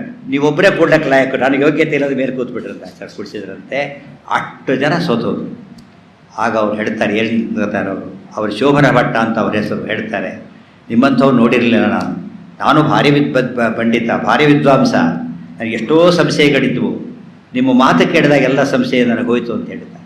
ಎಷ್ಟು ತಾರ್ಕಿಕ ಶಿಖಾಮಣಿ ಸುಧೀಹಿ, ಷಟ್ಶಾಸ್ತ್ರ ಪಾರಂಗತ, ನಾನು ತರ್ಕದಲ್ಲಿ ಅದ್ವಿತೀಯ, ನನ್ನ ಸಂಶಯಗಳ ರಾಶಿ ಇತ್ತು. ನಿಮ್ಮ ಮಾತು ಕೇಳ್ತಾ ಎಲ್ಲ ಪರಿಹಾರ ಆಯಿತು. ನಿಮ್ಮ ಶಿಷ್ಯನನ್ನು ಮಾಡಿಕೊಳ್ಳಿ ಅಂತ ಕೇಳಿ, ಶಿಷ್ಯನನ್ನು ಮಾಡಿಕೊಳ್ಳಿ, ನಿಮ್ಮ ದಾಸಾರಾಗ್ತೇನೆ ಅಂತ ಹೇಳ್ತಾರೆ. ತಕ್ಷಣ ಅವರನ್ನು ಶಿಷ್ಯರನ್ನು ಮಾಡ್ಕೋತಾರೆ. ಮುಂದೆ ಅವರಿಗೇನೆ ಆಶ್ರಮ ಕೊಡ್ತಾರೆ. ಅವರೇ ಪದ್ಮನಾಭ ತೀರ್ಥರು ಅಂತ ಹೇಳಿ ಇಡೀ ನಮ್ಮ ಎಲ್ಲ ಮಠಕ್ಕೆ ಮೂಲ ಪುರುಷರು ಅವರೇ. ಅದು ದೊಡ್ಡ ವಿದ್ವಾಂಸರು ಆಚಾರ್ಯ ಸರೆಂಡರ್ ಆಗ್ತಾರೆ. ಮುಂದೆ ಆಚಾರ್ಯ ಭಾಷ್ಯಕ್ಕೆ ಟೀಕಾ ಬರೀತಾರೆ. ಸತ್ತರ್ಕ ದೀಪಾವಳಿ ಪೂರ್ಣ ಪ್ರಜ್ಞಾಕೃತ ಭಾಷ್ಯಂ ಆದವು ತದ್ಭಾವ ಪೂರ್ವಕಂ ಯೋಗಾಕರೋ ನಮಸ್ತಸ್ಮೈ ಪದ್ಮನಾಭಾಖ್ಯ ಯೋಗಿನಿ. ಆಚಾರ್ಯ ಅವರಿಗೆ ಉಪದೇಶ, ಭಾರಿ ವಿದ್ವಾಂಸರಾದ್ದರಿಂದ ಆಚಾರ್ಯರಿಂದ ಭಾಷ್ಯವನ್ನು ಪೂರ್ತಿ ಶ್ರವಣ ಮಾಡ್ತಾರೆ. ಪರಮಾನಂದ ಆನಂದ ಸಹಿ ಮಧ್ವಶಾಸ್ತ್ರ ಮಾಕರಣಯನ್ ಕುಸಮಯಾಗ್ರಹೀಪುರ ಮೋಹಪೀತ ಲವಣೋದಕೋ ಮುಹುಹು ಪ್ರಾಕ್ ಪಿಪಾಸುರಮೃತಂ ಪಿಬನ್ನಿವ. ಬರೀ ಯಾವುದೋ ನೀರು ಕುಡಿದವನಿಗೆ, ಬಾಯಾರಿದವನಿಗೆ ಅಮೃತ ಕುಡಿದಷ್ಟು ಆನಂದ ಆಯಿತು ಅವರಿಗೆ. ಆಚಾರ್ಯರು ಅವರನ್ನು ಇವೆಲ್ಲ ತತ್ವಪ್ರಸಾರ ಮಾಡಿ ಅಂತ ಅಪ್ಪಣೆ ಕೊಟ್ಬಿಟ್ಟು ಉಡುಪಿ ಕಡೆ ಹೊರಟರು. ಅವರೆಲ್ಲ ಕಡೆ ಪ್ರವಚನ ಮಾಡಲಿಕ್ಕೆ ಶುರು ಮಾಡಿದರು. ಭಾಷ್ಯದ ಪ್ರಥಮ ಕೃತಿ ತಯಾರು ಮಾಡಿದ್ದು ಸತ್ಯತೀರ್ಥರು, ಫಸ್ಟ್ ಶ್ರವಣ ಮಾಡಿದ್ದು ಈ ಶೋಭನ ಭಟ್ರು ಪದ್ಮನಾಭ ತೀರ್ಥರು. ಮೊದಲು ಟೀಕಾ ಬರೆದಿದ್ದು ಪದ್ಮನಾಭ ತೀರ್ಥ, ಫಸ್ಟ್ ಟೀಕಾ ಬರೆದಿದ್ದು ಅವರೇ. ಅವರೆಲ್ಲ ಕಡೆ ಪ್ರಸಾರ ಮಾಡಲಿಕ್ಕೆ ಹೊರಟು ಎಲ್ಲ ತುಂಬಿದ ಸಭೆಗಳಲ್ಲಿ ದೊಡ್ಡ ವಿದ್ವಾಂಸರಾದ್ದರಿಂದ ಅವರು ಬಂದರೆ ಜನಗಳ ಗುಂಪೇ ಸೇರ್ತಾಯಿತ್ತು, ವಿದ್ವಾಂಸರು ಎಲ್ಲ ಸೇರ್ತಾಯಿತ್ತು, ಪ್ರವಚನ ಮಾಡ್ತಾಯಿದ್ರು. ಮಧ್ವಶಾಸ್ತ್ರ ಎಂಥದ್ದು ಅಂದರೆ ಬಲಮುರಿ ಶಂಖ ಇದ್ದ ಹಾಗೆ, ಬಲಮುರಿ ಶಂಖ ಇದ್ದ ಹಾಗೆ. ಆ ಶಂಖದ ಮಹತ್ವ ಭಾರಿ ದೊಡ್ಡದು. ಅದು ಒಂದು ಕಥೆ ಹೇಳ್ತಾರೆ. ಯಾವನೋ ಸುಣ್ಣ ಮಾಡೋನಿದ್ದ, ಅವನು ಕಪ್ಪೆ ಚಿಪ್ಪೆಲ್ಲ ಸುಟ್ಟು ಬಿಟ್ಟು ಸುಣ್ಣ ಮಾಡ್ತಾನೆ. ಅದು ಕ್ಯಾಲ್ಸಿಯಂ ಗೊತ್ತಲ್ಲ, ಕ್ಯಾಲ್ಸಿಯಂ ಅದು ಸುಣ್ಣ ಮಾಡೋದು ಪದ್ಧತಿ. ಅವನ ಕೈಲಿ ಬಲಮುರಿ ಶಂಖ ಸಿಕ್ತು. ಅವನು ನೋಡಿದ ಬಲಮುರಿ ಶಂಖ ಅಂತ ಗೊತ್ತಿಲ್ಲ ಅವನಿಗೆ. ಒಡಿಲಕ್ಕಂತ ಕುಟ್ಟಿ ನೋಡಿದ, ಹೊಡಿಲಿಲ್ಲ. ಬಲಮುರಿ ಶಂಖ ಟೆಸ್ಟ್, ಅದು ಹೊಡೆದ್ರೆ ಬಲಮುರಿ ಶಂಖ ಅಲ್ಲ ಅಂತ ಅರ್ಥ. ಇವ್ರು ಅಂಗಡಿಯಲ್ಲಿ ತರ್ತಾರಲ್ಲ 10 ರೂಪಾಯಿಗೆ, ಪೀಸ್ ಆಗೋಗ್ತದೆ, ಬರೀ ಹೊಡೆಯೋದಿಲ್ಲ, ಪೀಸ್ ಅಂದರೆ ಒರಿಜಿನಲ್ ಶಂಖಗಳಲ್ಲ ಅವು. ಒರಿಜಿನಲ್ ಶಂಖ ಅನ್ಬ್ರೇಕಬಲ್. ನೋಡಿದ, ಸುಡಲಿಲ್ಲ, ಬಿಸಾಕಿಬಿಟ್ಟ ಆ ಕಡೆ, ಯೂಸ್ಲೆಸ್ ಅಂತಕೊಂಡು ಬಿಸಾಕಿಬಿಟ್ಟ. ಬಲಮುರಿ ಶಂಖ ಎಷ್ಟು ದೊಡ್ಡದು ಅಂದರೆ ಇವ್ರಿಗೆ ಅರ್ಥನೇ ಆಗಲಿಲ್ಲ. ನಾವು ಸುಣ್ಣ ಮಾಡ್ಲಿಕ್ಕೆ ಬರಲಿಲ್ಲ, ಆದ್ದರಿಂದ ವೇಸ್ಟ್ ಅಂತ ಬಿಸಾಕಿದ. ಯಾವನೋ ಹೋಗ್ತಾ ಇದ್ದ, ಭಾರಿ ಬೆಲೆ ಗೊತ್ತಿದ್ದು ನೋಡೋರೆ, ಎಷ್ಟು ಪುಣ್ಯ ಮಾಡಿದ್ದೆ ನಾನಿವತ್ತು, ಬಲಮುರಿ ಶಂಖ ಸಿಗ್ತಲ್ಲ, ಇನ್ಮೇಲೆ ದಾರಿ ಇದ್ದರೆ ಹೋಯ್ತು ಅಂತ ತಿಳ್ಕೊಂಡ. ಮಾರಾಟಕ್ಕಿಟ್ಟ. ಒಬ್ಬ ರಾಜ ಬಂದ, ಅದಕ್ಕೆ ಲಕ್ಷಗಟ್ಟಲೆ ಕೊಟ್ಟು ತೊಗೊಂಡ. ಗೊತ್ತಾಯ್ತಾ, ಇವರು ಸುಣ್ಣ ಮಾಡೋರು ಸುಣ್ಣ ಆಗ್ತಾನೆ ಅಂತ ಅರ್ಥನೇ. ಅದು ಒಂದು ರಾಜನೇ ಮಾಡಿದರೆ ಜೀವನ ಪೂರ್ತಿ FD ಇಟ್ಕೊಂಡು ಬದುಕಬೋದಾಗಿತ್ತು ಆರಾಮವಾಗಿ. ಜಾಣ ಅವನ ಆ ಕೆಲಸ ಮಾಡಿದ. ಅವನು ರಾಜ ಕೊಂಡ್ಕೊಂಡ್ಬಿಟ್ಟ. ಅವನು ಮಾರಾಟ ಮಾಡಲಿಲ್ಲ, ನಿತ್ಯ ಪೂಜೆ ಮಾಡಿದ, ಅವನು ಚಕ್ರವರ್ತಿ ಆಗಿಬಿಟ್ಟ. ಬಲಮುರಿ ಶಂಖದ ವ್ಯಾಲ್ಯೂ ಎಷ್ಟಿದೆಯಲ್ಲ, ಮೊದಲನೇವನು ಬಿಸಾಕಿದ, ಎರಡನೇವನು ಮಾರಾಟ ಮಾಡಿದ, ಮೂರನೇವನು ಪೂಜೆ ಮಾಡಿದ. ಮಧ್ವಶಾಸ್ತ್ರ ಬಲಮುರಿ ಶಂಖ ಇದ್ದ ಹಾಗೆ. ಕೆಲವರು ಬಿಸಾಕಿ ಬಿಡ್ತಾರೆ. ಯಾಕೆ? ಯಾವ ಪೇಪರಲ್ಲೂ ವಾಂಟೆಡ್ಡೆ ಸುಧಾ ಪಂಡಿತ್ ಅಂತ ಒಂದೇ ಸಾರಿ ನೋಡಿದ್ದಾರೆ ನೀವು ಪೇಪರ್ನ ಜನ್ಮದೊಳಗೆ. ವಾಂಟೆಡ್ಡೆ ಸರ್ವಮೂಲ ಪಂಡಿತ್ ಅಂತ ಯಾವ ಪೇಪರಲ್ಲೂ ಬಂದಿಲ್ಲ. ಅಂದೇನೆ ಸ್ಕೋಪೇ ಇಲ್ಲ ಅಂತ ಅರ್ಥ. ಸೊ ಓದೋದೇ ಇಲ್ಲ, ಬಿಸಾಕಿಬಿಟ್ಟಾಗ ಲೆಕ್ಕ. 100ಕ್ಕೆ 90 ಪಾಲು ಜನ ಮಧ್ವಶಾಸ್ತ್ರ ಓದೋದಿಲ್ಲ ಅಂದರೆ ಬಲಬುರಿ ಶಂಕ ಬಿಸಾಕಿಬಿಟ್ಟಿದ್ದಾರೆ. ಇನ್ನು ಕೆಲವರು ಓದಿದ್ರು. ಯಾತಕ್ಕೆಂದರೆ ಪಾಠ ಪ್ರವಚನ ಮಾಡೋ ದುಡ್ಡು ಬರ್ತದೆ, ದುಡ್ಡಿಗಷ್ಟೇ, ಯಾರೂ ಬರಲಿಲ್ಲ, ಉಪಯೋಗ ಇಲ್ಲ, ನಾನು ಲೌಕಿಕ ಹೋಗ್ದೆ ಹೊರಟ್ಬಿಟ್ಟು. ಅಂದರೆ ಉದ್ದೇಶ ಏನು ಅಂದರೆ ದುಡ್ಡಿ ಮಾಡಿದ ಅಷ್ಟೇ, ಅವ್ನು ಮಾರಾಟ ಮಾಡಿದ್ನಲ್ಲ. ಹಾಗೆ ಅವನೂ ಜಾಣನಲ್ಲ, ಇವನು ಲೌಕಿಕ ಪ್ರಯೋಜನ ಇವನು ಪಡ್ಕೊಂಡ, ಎಲ್ಲ ಅವನು ಮಿಸ್ ಮಾಡಿಕೊಂಡ, ಇವನು ಚಕ್ರವರ್ತಿಯಾಗಿ ಎರಡೂ ಸಾಧಿಸಿಬಿಟ್ಟ. ಮಧ್ವಶಾಸ್ತ್ರವನ್ನು ಆತ್ಮೋದ್ಧಾರಕ್ಕೆ ಓದಬೇಕು, ಲೋಕೋದ್ಧಾರಕ್ಕೆ ಹೇಳಬೇಕು. ಹಣಕಾಸುಗಳೆಲ್ಲ ಕೃಷೇರಿವ ಫಲಾನುಕೂಲಂ. ವ್ಯವಸಾಯ ಮಾಡಿದಾಗ ಕಾಳಿಗೋಸ್ಕರ ವ್ಯವಸಾಯ ಮಾಡ್ತಾರೆ ಹೊರತು ಹೊಟ್ಟಿಗೋಸ್ಕರ ಯಾರು ಮಾಡೋದಿಲ್ಲ. ಆದರೆ ಹೊಟ್ಟು ಬರುತ್ತೆ, ಆದರೆ ಹೊಟ್ಟು ಮೇನಲ್ಲ. ಮತ್ತು ಟಿ ವಿ ತೊಗೊಂಡಾಗ ಪ್ಯಾಕಿಂಗ್ ಕೊಡ್ತಾರೆ. ನೀವು ಟಿ ವಿ ತೊಗೊಂಡು ಪ್ಯಾಕಿಂಗ್ಗೋಸ್ಕರ ಟಿ ವಿ ತೊಗೋತೀರೋ, ಟಿ ವಿಗೋಸ್ಕರ ಪ್ಯಾಕಿಂಗ್ ಬರುತ್ತೋ? ಪ್ಯಾಕಿಂಗ್ ಭಾರಿ ಅಟ್ರಾಕ್ಟಿವ್ ಆಗಿರ್ತದೆ, ಅದು ಯಾರು ಕೊಂಡ್ಕೊಬೋದಿಲ್ಲ. ಟಿ ವಿ ಜೊತೆ ಫ್ರೀ, ಅದು ಟಿ ವಿ ಜೊತೆ ಫ್ರೀ. ನೀವು ಆಚಾರಶಾಸ್ತ್ರ ಓದಿದರೆ ಲೌಕಿಕ ಸುಖ ಫ್ರೀ, ಮೋಕ್ಷ ಗ್ಯಾರಂಟಿ. ಇದನ್ನು ಅರ್ಥ ಮಾಡಿಕೊಂಡ್ರೆ ಆ ರೀತಿ ಉಪಯೋಗಿಸ್ಬೇಕು ಅಂತ ಪ್ರವಚನ ಮಾಡಿದವರು ಪದ್ಮನಾಭ ತೀರ್ಥ. ಆ ರೀತಿ ಮಾಡಿದ್ದಕ್ಕೆ ಅವರು ಎಲ್ಲ ಮಠಗಳಿಗೂ ಮೂಲಪುರುಷರು, ಘಟ್ಟದ ಮೇಲೆ ಎಲ್ಲ ಮಠಕ್ಕೂ ಮೂಲಪುರುಷರು ಅಂದರೆ ಪದ್ಮನಾಭ ತೀರ್ಥರೇ. ಅಂಥ ಮಹಾವಿದ್ವಾಂಸರವರು. ಆಚಾರ್ಯರಿಗೆ ದಾಸರಾಗ್ತಾರೆ. ಆಚಾರ್ಯ ಮುಂದೆ ಉಡುಪಿಗೆ ಬರ್ತಾರೆ. ಅಚ್ಯುತಪ್ಪ ಶಾಲೆ ಕಾಯ್ತಾ ಇರ್ತಾರೆ. ಅವರಿಗೋ ಖುಷಿ ಶಿಷ್ಯ ಬಂದಿದ್ದಕ್ಕೆ. ಒಂದು ಕಾಪಿ ಕಳಿಸ್ಬಿಟ್ಟಿರ್ತಾರೆ ಆಗಲೇ. ಜ್ಯೇಷ್ಠ ಯತಿಗಳು ಓದಿರ್ತಾರೆ. ಕೆಲವು ಪ್ರಶ್ನೆಗಳೆಲ್ಲ ಇರ್ತವೆ, ಕೇಳ್ತಾರೆ. ಅದೆಲ್ಲ ಉತ್ತರ ಕೊಟ್ಟ ತಕ್ಷಣ ಅಚ್ಯುತಪ್ಪೇಶ್ವರು ಪೂರ್ತಿ ಕನ್ವರ್ಟ್ ಆಗಿಬಿಡ್ತಾರೆ. ಗುರುವನ್ನೇ ಶಿಷ್ಯನನ್ನಾಗಿ ಮಾಡಿಕೊಂಡಂಥ ವಿಶ್ವಗುರುಗಳು ನಮ್ಮ ಮಧ್ವಾಚಾರ್ಯ. ಗುರುಗಳೇ ಶಿಷ್ಯರಾಗ್ತಾರೆ. ಅಚ್ಯುತಪ್ಪೇಶ್ವರು ಅವತ್ತಿನಿಂದ ಯಥಾ ಪ್ರಕಾರ ಅವರು ಪ್ರವಚನ ಶುರು ಮಾಡ್ತಾರೆ. ಮಧ್ವ ಭಾಷ್ಯ ಇಟ್ಕೊಂಡು ಪಾಠ. ಮೊದಲು ಅದ್ವೈತ ಭಾಷ್ಯ, ಮಾಯವಾದ ಭಾಷ್ಯ ಓದಿದ್ರಲ್ಲ, ಅವರೀಗ ಮಧ್ವ ಭಾಷ್ಯವನ್ನು ಹೇಳ್ತಾ, ಉಳಿದವರಿಗೂ ಹೇಳ್ತಾ, ಅವರ ಸಂಚಾರ ಮಾಡ್ತಾ, ತಪಸ್ಸೆ ಮುದ್ರಾಧಾರಣೆ ಇತ್ಯಾದಿ ಮಾಡ್ತಾ ವಿಶೇಷವಾದ ಪ್ರಸಾರಕರಾಗ್ತಾರೆ. ಆಗ ಆಚಾರ್ಯರು ಒಮ್ಮೆ ವಿಶೇಷವಾದಂತಹ ಕಾರ್ಯ ಮಾಡಬೇಕು ಸಂಕಲ್ಪ ಮಾಡ್ತಾರೆ. ಈ ಕಲಿಯುಗದ ಜನಗಳಲ್ಲಿ ಸಾಧನೆ ಮಾಡೋರು ತುಂಬ ಕಡಿಮೆ, ಹೊಟ್ಟೆಪಾಡಿ ಬದುಕೋರೇ ತುಂಬ ಜನ. ಬೈವರಿಗೆ ಊಟದ ಕೆಲಸ, ಉಂಡ ಮೇಲೆ ಶಯನ. ನಾವು ಭಾರಿ ಸುಖವಾಗಿದ್ದೇವೆ, ಮನೆ ಇದೆ, ಬೇಕಾದ ವ್ಯವಸ್ಥೆ ಇದೆ, ಕಾರಿದೆ, ನಾಯಿನೂ ಇದೆ ಜೊತೆಗೆ, ಇನ್ನೇನು ಬೇಕು ಅದಕ್ಕಿಂತ ಜಾಸ್ತಿ ಅಂತ ಆರಾಮಾಗಿದ್ದು ಬಿಟ್ಟಿರ್ತಾರೆ. ಆದರೆ ಶಾಸ್ತ್ರ ಹೇಳ್ತದೆ, ಇದಕ್ಕೋಸ್ಕರ ನಮ್ಮನ್ನು ಇಲ್ಲಿ ಕಳಿಸಿಲ್ಲ. ಪರಮಾತ್ಮ ಇಲ್ಲಿ ಕಳಿಸಿರೋದು, ಎಲ್ಲಿಂದ ಬಂದೆ ಮುಂದೆತ್ತ ಪಯಣ, ಇಲ್ಲಿ ನಿನಗೆಷ್ಟು ದಿನ ವಾಲಸ್ಯ ಮರುಡೆ. ದೊಡ್ಡ ಗುರಿ ಸಾಧಿಸಬೇಕಾಗಿದೆ. ಬಸ್ಸಲ್ಲಿ ಕೂತ್ಕೊಂಡ್ಬಿಟ್ಟ, ಎಷ್ಟು ಚೆನ್ನಾಗಿದೆ, ಸೂಪರ್ ಡೀಲರ್ಸ್ ಬಂದು ನಿದ್ದೆ ಹೊಡೆಯೋದಿಲ್ಲ. ಬದರಿಗೆ ಹೋಗೋ ಬಸ್ ಅದು. ಬದರಿಗೆ ಹೋಗೋದು ಯೋಚನೆ ಮಾಡಬೇಕು, ಆರಾಮಾಗಿದೆ, ಇಲ್ಲೇ ನಿಲ್ಲಿಸ್ಬಿಡು ಅಂತ ಹೇಳ್ತಾನೆ ಯಾರು ಕೂಡ. ಮತ್ತು ಎಷ್ಟೇ ಸುಖ ಸಂತೋಷ ಇದ್ದರೂ ಕೂಡ ಅದು ಮೋಕ್ಷಕ್ಕೆ ಸಾಧನೆ ಆಗಬೇಕೇ ಹೊರತು ಇದು ಎಂಡ್ ಆಗಬಾರ್ದು. ತುಂಬ ಜನಕ್ಕೆ ಗೊತ್ತಿಲ್ಲ ಅದು. ಆ ದೃಷ್ಟಿಯಿಂದ ಸಾಧನೆ ಆಗಬೇಕು. ಅಂಥವ್ರ ಸಂಖ್ಯೆ ತುಂಬ ಕಡಿಮೆ. ಅವ್ರ ಯುದ್ಧ ಬೇರೆ ಜಾಸ್ತಿ ಈ ಮಧ್ಯೆ. ಅಂಥ ವಿಘ್ನ ಪರಿಹಾರ ಆಗಬೇಕು. ಅಂಥ ಶಾಸ್ತ್ರ ಓದೋರಿಗೆ ವಿಘ್ನ ಪರಿಹಾರ ಆಗಲಿಕ್ಕೆ ಅನುಕೂಲ ಮಾಡಿಕೊಡಬೇಕು ಅಂತ ಹೇಳಿ ಒಂದು ಸಂಕಲ್ಪವನ್ನು ಮಾಡಿದರು. ಏನು ಸಂಕಲ್ಪ ಅಂದರೆ ಕೃಷ್ಣ ಪ್ರತಿಷ್ಠಾಪನೆ ಮಾಡಬೇಕು ಅಂತ ಸಂಕಲ್ಪ ಮಾಡಿ. ಉಡುಪಿಯಲ್ಲಿ ಕೃಷ್ಣ ಪ್ರತಿಷ್ಠಾಪನೆ, ಸಿದ್ಧಿ ವಿಘ್ನಮುಖ ದೋಷ ಭೇಷಜಂ, ಮಧ್ವೀಜನ ಮಾತನ್ನು. ಅದರ ಅರ್ಥ ಮುಂದೆ ಗೊತ್ತಾಗುತ್ತೆ. ವಿಶೇಷವಾಗಿ ನಡೀತು.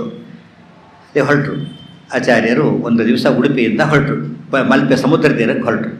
ಹೋಗ್ಬೇಕಾದ್ರೆ ವಂದ್ಯಂ ಸದಾನಂದಂ ವಾಸುದೇವಂ ನಿರಂಜನಂ ಇಂದಿರಾಪತಿ ಮಾದ್ಯಾದಿ ವರದೇಶ ವರಪ್ರದಂ ದ್ವಾದಸ್ತೋತ್ರ ಬರಿತಾ ಹೊರಟು. ಆಚಾರ್ಯರು ವಾಯು ವೇಗ ಒಂದು 2 ಅಧ್ಯಾಯ ಮುಗಿತಿಗಾಲ ಅಲ್ಲಿದ್ದರಾಗಲೇ. ಶಿಷ್ಯರೆಲ್ಲ ಅವ್ರ ಹಿಂದೆ. ಇಂಜನ್ ಸ್ಪೀಡೇ ಬೋಗಿಗಳು ಮೇಂಟೈನ್ ಮಾಡೋದ್ರಿಂದ ಆಚಾರ್ಯ ಇಂಜನ್ನು ಇವರೆಲ್ಲ ಅದೇ ಸ್ಪೀಡಲ್ಲೇ ಅಲ್ಲಿ ಮುಟ್ಟಿದ್ರು. ಅಲ್ಲಿ ಕೂತ್ಕೊಂಡ್ರು ಆಚಾರ್ಯ. ಮುಂದೆ ಸ್ವಲ್ಪ ಧ್ಯಾನಕ್ಕೆ ಕೂತ್ಕೊಂಡ್ರು. ಅಷ್ಟೊತ್ತಿ ಜೋರ ಗಾಳಿ ಬೀಸಕ್ಕೆ ಶುರುವಾಯಿತು, ಬಿರುಗಾಳಿ. ಒಂದು ತುಂಬಿದ ಹಡಗು ಬರ್ತಾ ಇದೆ. ಅದರಲ್ಲಿ ಪ್ಯಾಸೆಂಜರ್ ಹಡಗಲ್ಲ, ಅದು ಗೂಡ್ಸ್ ಹಡಗು. ಅದು ಬರೀ ಸಾಮಾನು ಬೇಕಾದಷ್ಟಿದೆ, ಜನ ಇಲ್ಲ. ಯಜಮಾನ 4 ಜನ ಕೂತಿದ್ದಾರೆ ಅಷ್ಟೇ. ಗೂಡ್ಸಲ್ಲಿ ಎಷ್ಟು ಜನ ಇರ್ತಾರೆ ಆ ಥರ ಕೂತಿತ್ತು. ಬಿರುಗಾಳಿ ಬಂತು, ಭಾರಿ ಗಾಳಿ. ಎಲ್ಲ ಓಡಾಡೋಕ್ಕೆ ಶುರುವಾಯಿತು. ದೊಡ್ಡ ನಾವೇ ಓಡಾಡ್ತಾ ಇದೆ. ನೋಡಿದವನು ಇಲ್ಲಿ ಉಳಿಲಿಕ್ಕೆ ಸಾಧ್ಯತೆಯೇ ಇಲ್ಲ. ಬಿರುಗಾಳಿ ಪೇಪರಲ್ಲಿ ಬರ್ತಾನೆ ಹಡಗು ಮುಡಿ ಹೋಗ್ತು ಅಂತ ಹೇಳಿಬಿಟ್ಟು ಅವ್ರು ನೋಡಿದ್ರು. ಆಚಾರ್ಯರು ಕಂಡ್ರು. ಆಚಾರ್ಯ ಯಾರೋ ಅಂತ ಗೊತ್ತಿಲ್ಲ. ಈ ಮುಡುಗರಿಗೆ ಒಂದು ಹುಲ್ಲು ಕಟ್ಟಿ ಸಿಕ್ಕರು ಸಾಕು, ಹಿಡ್ಕೊಳಕ್ಕೆ ಹೋಗ್ತಾರಲ್ಲ ಹಾಗೆ. ಆಚಾರ್ಯ ವರ್ಚಸ್ಸು ನೋಡಿ ನಮ್ಮನ್ನು ಕಾಪಾಡ್ತಾರೆ ಅನ್ನಿಸ್ತು. ಜೋರಾಗಿ ಕೂಕೊಂಡು ನಮ್ಮನ್ನು ಕಾಪಾಡಿ ಆಚಾರ್ಯಂತವ್ರು ಗೊತ್ತಿಲ್ಲ, ಬರೀ ಕಾಪಾಡಿ ಹೋಗಿದ್ರು. ಆಚಾರ್ಯರು ನೋಡಿದ್ರು. ಅದನ್ನು ನೋಡಿದ ತಕ್ಷಣವೇ ಕೈ ಹೀಗಂದರು. ಏನು ಮ್ಯಾಜಿಕ್ ಗೊತ್ತಾ? ಅಂತಿರ್ಲಿಕ್ಕೆ ಅದು ಚೆನ್ನಾಗಿ ಹಗ್ಗ ಕಟ್ಟಿ ಎಳೆದ್ರೆ ಹಾಗೆ ಸೀದಾ ತೀರಕ್ಕೆ ಬಂದ್ಬಿಡುತ್ತೆ. ಆಚಾರ್ಯ ಸತ್ಯತೀರ್ಥರು ಹೀಗಂದಿದ್ರು, ಅದು ಬ್ಯಾಕ್ ಟು ಬದರಿ ಹೋಗಿದ್ರು. ಹೀಗಂದ್ರು, ತೀರಕ್ಕೆ ಬಂದ್ಬಿಟ್ಟು. ಆಚಾರ್ಯ ಹೇಗಂತಾರೆ, ಪೊಲೀಸ್ ಹೀಗಂದ್ರೇ ಕೆಲಸ ಆಗ್ತವೆ, ಆಚಾರ್ಯ ಅಂದರೆ ಎಷ್ಟಾಗ್ತದೆ? ಪೊಲೀಸ್ ಹೀಗಂದ್ರೆ 100 ವೆಹಿಕಲ್ ನಿಲ್ಲುತ್ತೆ, ಹೀಗಂದ್ರೆ ಅಷ್ಟು ವೆಹಿಕಲ್ ಹೋಗುತ್ತೆ. ಆಚಾರ್ಯರು ಅಂದರೆ ಇಡೀ ಜಗತ್ತೇ ಸ್ಟಾಪ್ ಆಗಬೇಕು. ಸೂತ್ರಧಾರ, ಸೂತ್ರನಾಮಕರ ಸಂಸ್ಕೃತಿ ಮಾತು. ಇಡೀ ಜಗತ್ತರ ಒಂದು ಸಟ್ ಉಸಿಡಿದ್ರು ಅಂದರೆ ಎಲ್ಲ ಹೋಗ್ಬಿಡುತ್ತೆ. ಒಂದು ಸತ್ತು ಬಿಟ್ಟರು ಅಂದ್ರೆ ಹಾಗೆ. ಅವರು ಸೂಪರ್. ಅವರು ವಾಯು ಜೀವೋತ್ತಮ ಅಂದರೆ ಸಾಮಾನ್ಯ ಪದ ಅಲ್ಲದು. ನಮಗೆ ಚೀಫ್ ಮಿನಿಸ್ಟರ್ ಅಂದರೆ ಅರ್ಥ ಆಗುತ್ತೆ, ಪ್ರೈಮ್ ಮಿನಿಸ್ಟರ್ ಅರ್ಥ ಆಗುತ್ತೆ. ವಾಯು ಜೀವೋತ್ತಮ ಅಂದರೆ ಅರ್ಥ ಆಗಬೇಕು. ಅವ್ರ ಕೆಪಾಸಿಟಿ ಎಂಟೈರ್ ಯೂನಿವರ್ಸ್ ಮೇಲೆ, ಒಂದು ಸ್ಮಾಲ್ ಇದ್ರ ಮೇಲಲ್ಲ, ಎಂಟೈರ್ ಯೂನಿವರ್ಸನ್ನು ಕಂಟ್ರೋಲ್ ಮಾಡ್ತಕ್ಕಂಥ ಗುರುಗಳು. ಅದು ಬಂತು. ಅವನು ಆಶ್ಚರ್ಯಪಟ್ಟ. ಅವನು ಏನಾಗಿತ್ತು, ತಾನು ಬದುಕಿ ಹಡಗೋದ್ರೂ ಹೋಗಲಿ, ತಾನು ಬದುಕಿರೋ ಸಾಕಾಗಿತ್ತು. ಹಡಗುಡಿತು, ತಾನು ಉಳಿದ, ಅಷ್ಟೇ ಇಲ್ಲ, ಅಲ್ಲಿರೋ ಸಾಮಾನು ಒಂದೊಂದೂ ಹಾಳಾಗಿಲ್ಲ, ಪರ್ಫೆಕ್ಟ್. ಅದು ಆಚಾರ್ಯರು ಕಾಪಾಡ್ತಾರೆ ಅಂದರೆ ಸಪುತ್ರ ಮಿತ್ರ ಬಾಂಧವರನ್ನ ಕಾಪಾಡ್ತಾರೆ, ಒಂದು ಚೂರು ಕೂಡ ಹಾಳಾಗಿಲ್ಲ. ಅವನಿಗೆ ಪರಮಾಶ್ಚರ್ಯ ಆಗಿತ್ತು. ಸ್ವಾಮಿ ಎಂಥ ರಕ್ಷಣೆ ಕೊಟ್ಟಿದ್ದೀರಿ ನೀವೀಗ, ನಂಬಲಿಕ್ಕೆ ಸಾಧ್ಯ ಇಲ್ಲ. ನಾನು ಕಾಣಿಕೆ ಕೊಡ್ತೇನೆ, ದಯವಿಟ್ಟು ಏನು ಬೇಕು ಕೇಳಬೇಕು ಅಂತ ಕೇಳಿದೆ. ಆತನಿಗೇನೂ ಬೇಕಿಲ್ಲ. ರಾಮದೇವರು ಏನು ಬೇಕು ಅಂದಾಗಲೇ ಬೇಕು ಅಂತ ಕೇಳಿಲ್ಲ ಹನುಮಂತೇವರು. ಇವನೇನು ಕೊಡ್ತಾನೆ ಮತ್ತೆ, ಬೇಡ ಅಂದರು. ಸ್ವಾಮಿ ನಿಮಗೆ ಬೇಡ, ನನಗೆ ಗೊತ್ತು, ನಿಮಗೆ ಕೊಡೋದು ನನಗೆ ಬೇಕಾಗಿದೆ. ಅದಕ್ಕೆ ಏನು ಕೇಳಿ, ನಾನು ಪ್ರಾಣ ಬೇಕಾದ್ರೂ ಕೊಡ್ತೇನೆ, ಹಡಗನ್ನು ಕೊಡ್ತೇನೆ, ಬೇಕಾದ್ರೂ ಕೊಡ್ತೇನೆ, ಕೇಳಿ ಅಂತ. ಬೇಡ ಅಂತವರು ತೊಗೋಬೇಕು ಅಂತಿವ್ರು. ಇಲ್ಲಿ ಏನಾದರೂ ಕೇಳಿ ಅಂದಾಗ, ಹೋಗಲಿ ಬಿಡು, ನಿನ್ನ ಹಡಗಿನಲ್ಲಿ ಗೋಪಿಚಂದ್ರನ ಗಡ್ಡೆಗಳಿವೆಯಲ್ಲ, ಅದನ್ನು ಕೊಟ್ಬಿಡು ಅಂತ. ಅದು ನಕ್ಬಿಟ್ಟವನು. ಸ್ವಾಮಿ ಗೋಪಿಚಂದ್ರನ ಗಡ್ಡೆಗಳು ಯಾತಕ್ಕೆ ಇಟ್ಕೊಂಡಿದ್ದೇನೆ ಗೊತ್ತಾ, ಅದು ಬ್ಯಾಲೆನ್ಸ್ಗೆ. ತುಂಬ ಸಾಮಾನು ಒಯ್ದಿರ್ತಾರಲ್ಲ, ಖರ್ಚಾಗ್ತಾ ಹೋದಂತೆ ಬ್ಯಾಲೆನ್ಸ್ ಹೋಗಿಬಿಡುತ್ತೆ ಅದು. ಅದಕ್ಕೆ ಯಾವಾಗಲೂ ಒಂದು ಗಟ್ಟಿ ಇರಲಿ ಅಂತ ಬ್ಯಾಲೆನ್ಸ್, ಜಟಕ ಹೋದಲ್ಲಿ ಗೊತ್ತಿರುತ್ತೆ, ಮುಂದೆ ಕೂಡಿ ಹಿಂದೆ ಕೂಡಿ ಅಂತ ಬ್ಯಾಲೆನ್ಸ್ ಮಾಡೋದಕ್ಕೆ ಹೇಳ್ತಿರ್ತಾರೆ. ಬ್ಯಾಲೆನ್ಸ್ ಇಟ್ಕೊಂಡಿದ್ದೇನೆ ಹೊರತು ಅದು ಮಾರಾಟಕ್ಕೆಲ್ಲ, ಹಾಗೆ ಕೊಡೋದಷ್ಟೇ. ಇವತ್ತಿಗೂ ಗೋಪಿಚಂದ್ರನ ಫ್ರೀ ಇಲ್ಲಿ ತಂದು ಮಾರ್ತಾರೆ ಅಷ್ಟೇ. ಪಾಪ ತಂದು ದುಡ್ಡು ಬರಲಿಕ್ಕೆ ಅಷ್ಟೇ ಹೊರತು, ಅಲ್ಲಿ ಹೋದ್ರೆ ಹಾಗೆ ಹೊತ್ಕೊಂಡ್ಬರ್ಬೋದು. ಅದು ಫ್ರೀ, ಅದು ಅದನ್ನೇ ಕೇಳ್ತೀರಿ ಅಂತ. ನೋಡಯ್ಯ, ಕೊಡಾಗಿದ್ರೆ ಕೊಡು, ಬಿಡಾಗಿದ್ದಾಗ ಅದೇ ಬೇಕು ಅಂದರು ಆಚಾರ್ಯ. ಆಯ್ತು, ಇನ್ನೇನಿಲ್ಲ, ತೆಗೆದು ಕೊಟ್ಟ. ತೆಗಬೇಕಾದ್ರೆ ಒಂದು ಒಡೆದೋಯ್ತಂತ ಅಲ್ಲೇನೆ. ನೋಡಿದರೆ ಅಲ್ಲಿ ಬಲರಾಮ ಮೂರ್ತಿ ಇತ್ತು. ಅವ್ರಿಗೆ ಆಶ್ಚರ್ಯ ಆಗೋದು. ಓ, ಇದೊಳಗೆ ಏನೋ ಇದೆ ಅಂತ ಗೊತ್ತಾಯ್ತು ಅವನಿಗೆ. ಇದೇನೋ ಅಲ್ಲ, ಬರೀ ಮಣ್ಣಲ್ಲ, ಗಡ್ಡೆ ಅಲ್ಲ, ಏನೋ ಇದೆ ಅಂತ ಗೊತ್ತಾಯ್ತು. ಸ್ವಾಮಿ 3 ಗಡ್ಡೆ ಇದ್ದಂತೆ, ಇಲ್ಲಿ ಏನೋ ಇದೆ ಅಂತ ಗೊತ್ತಾಯ್ತಲ್ಲ, ನನಗೊಂದು ಗಡ್ಡೆ ಕೊಡಿಗೆ ವಾಪಸ್ ಕೇಳ್ತಾನೆ. ಅದರ ಪ್ರಸಾದ ಅಂತ ಕೊಟ್ಟರು. ಅದ್ರ ಮುಂದೆ ಒಡನ್ನು ನೋಡಿದ್ರೆ ಜನಾರ್ದನ ದೇವರು ಇರ್ತಾರೆ. ಎರ್ಮಾಳು ಅಂತಿದೆ.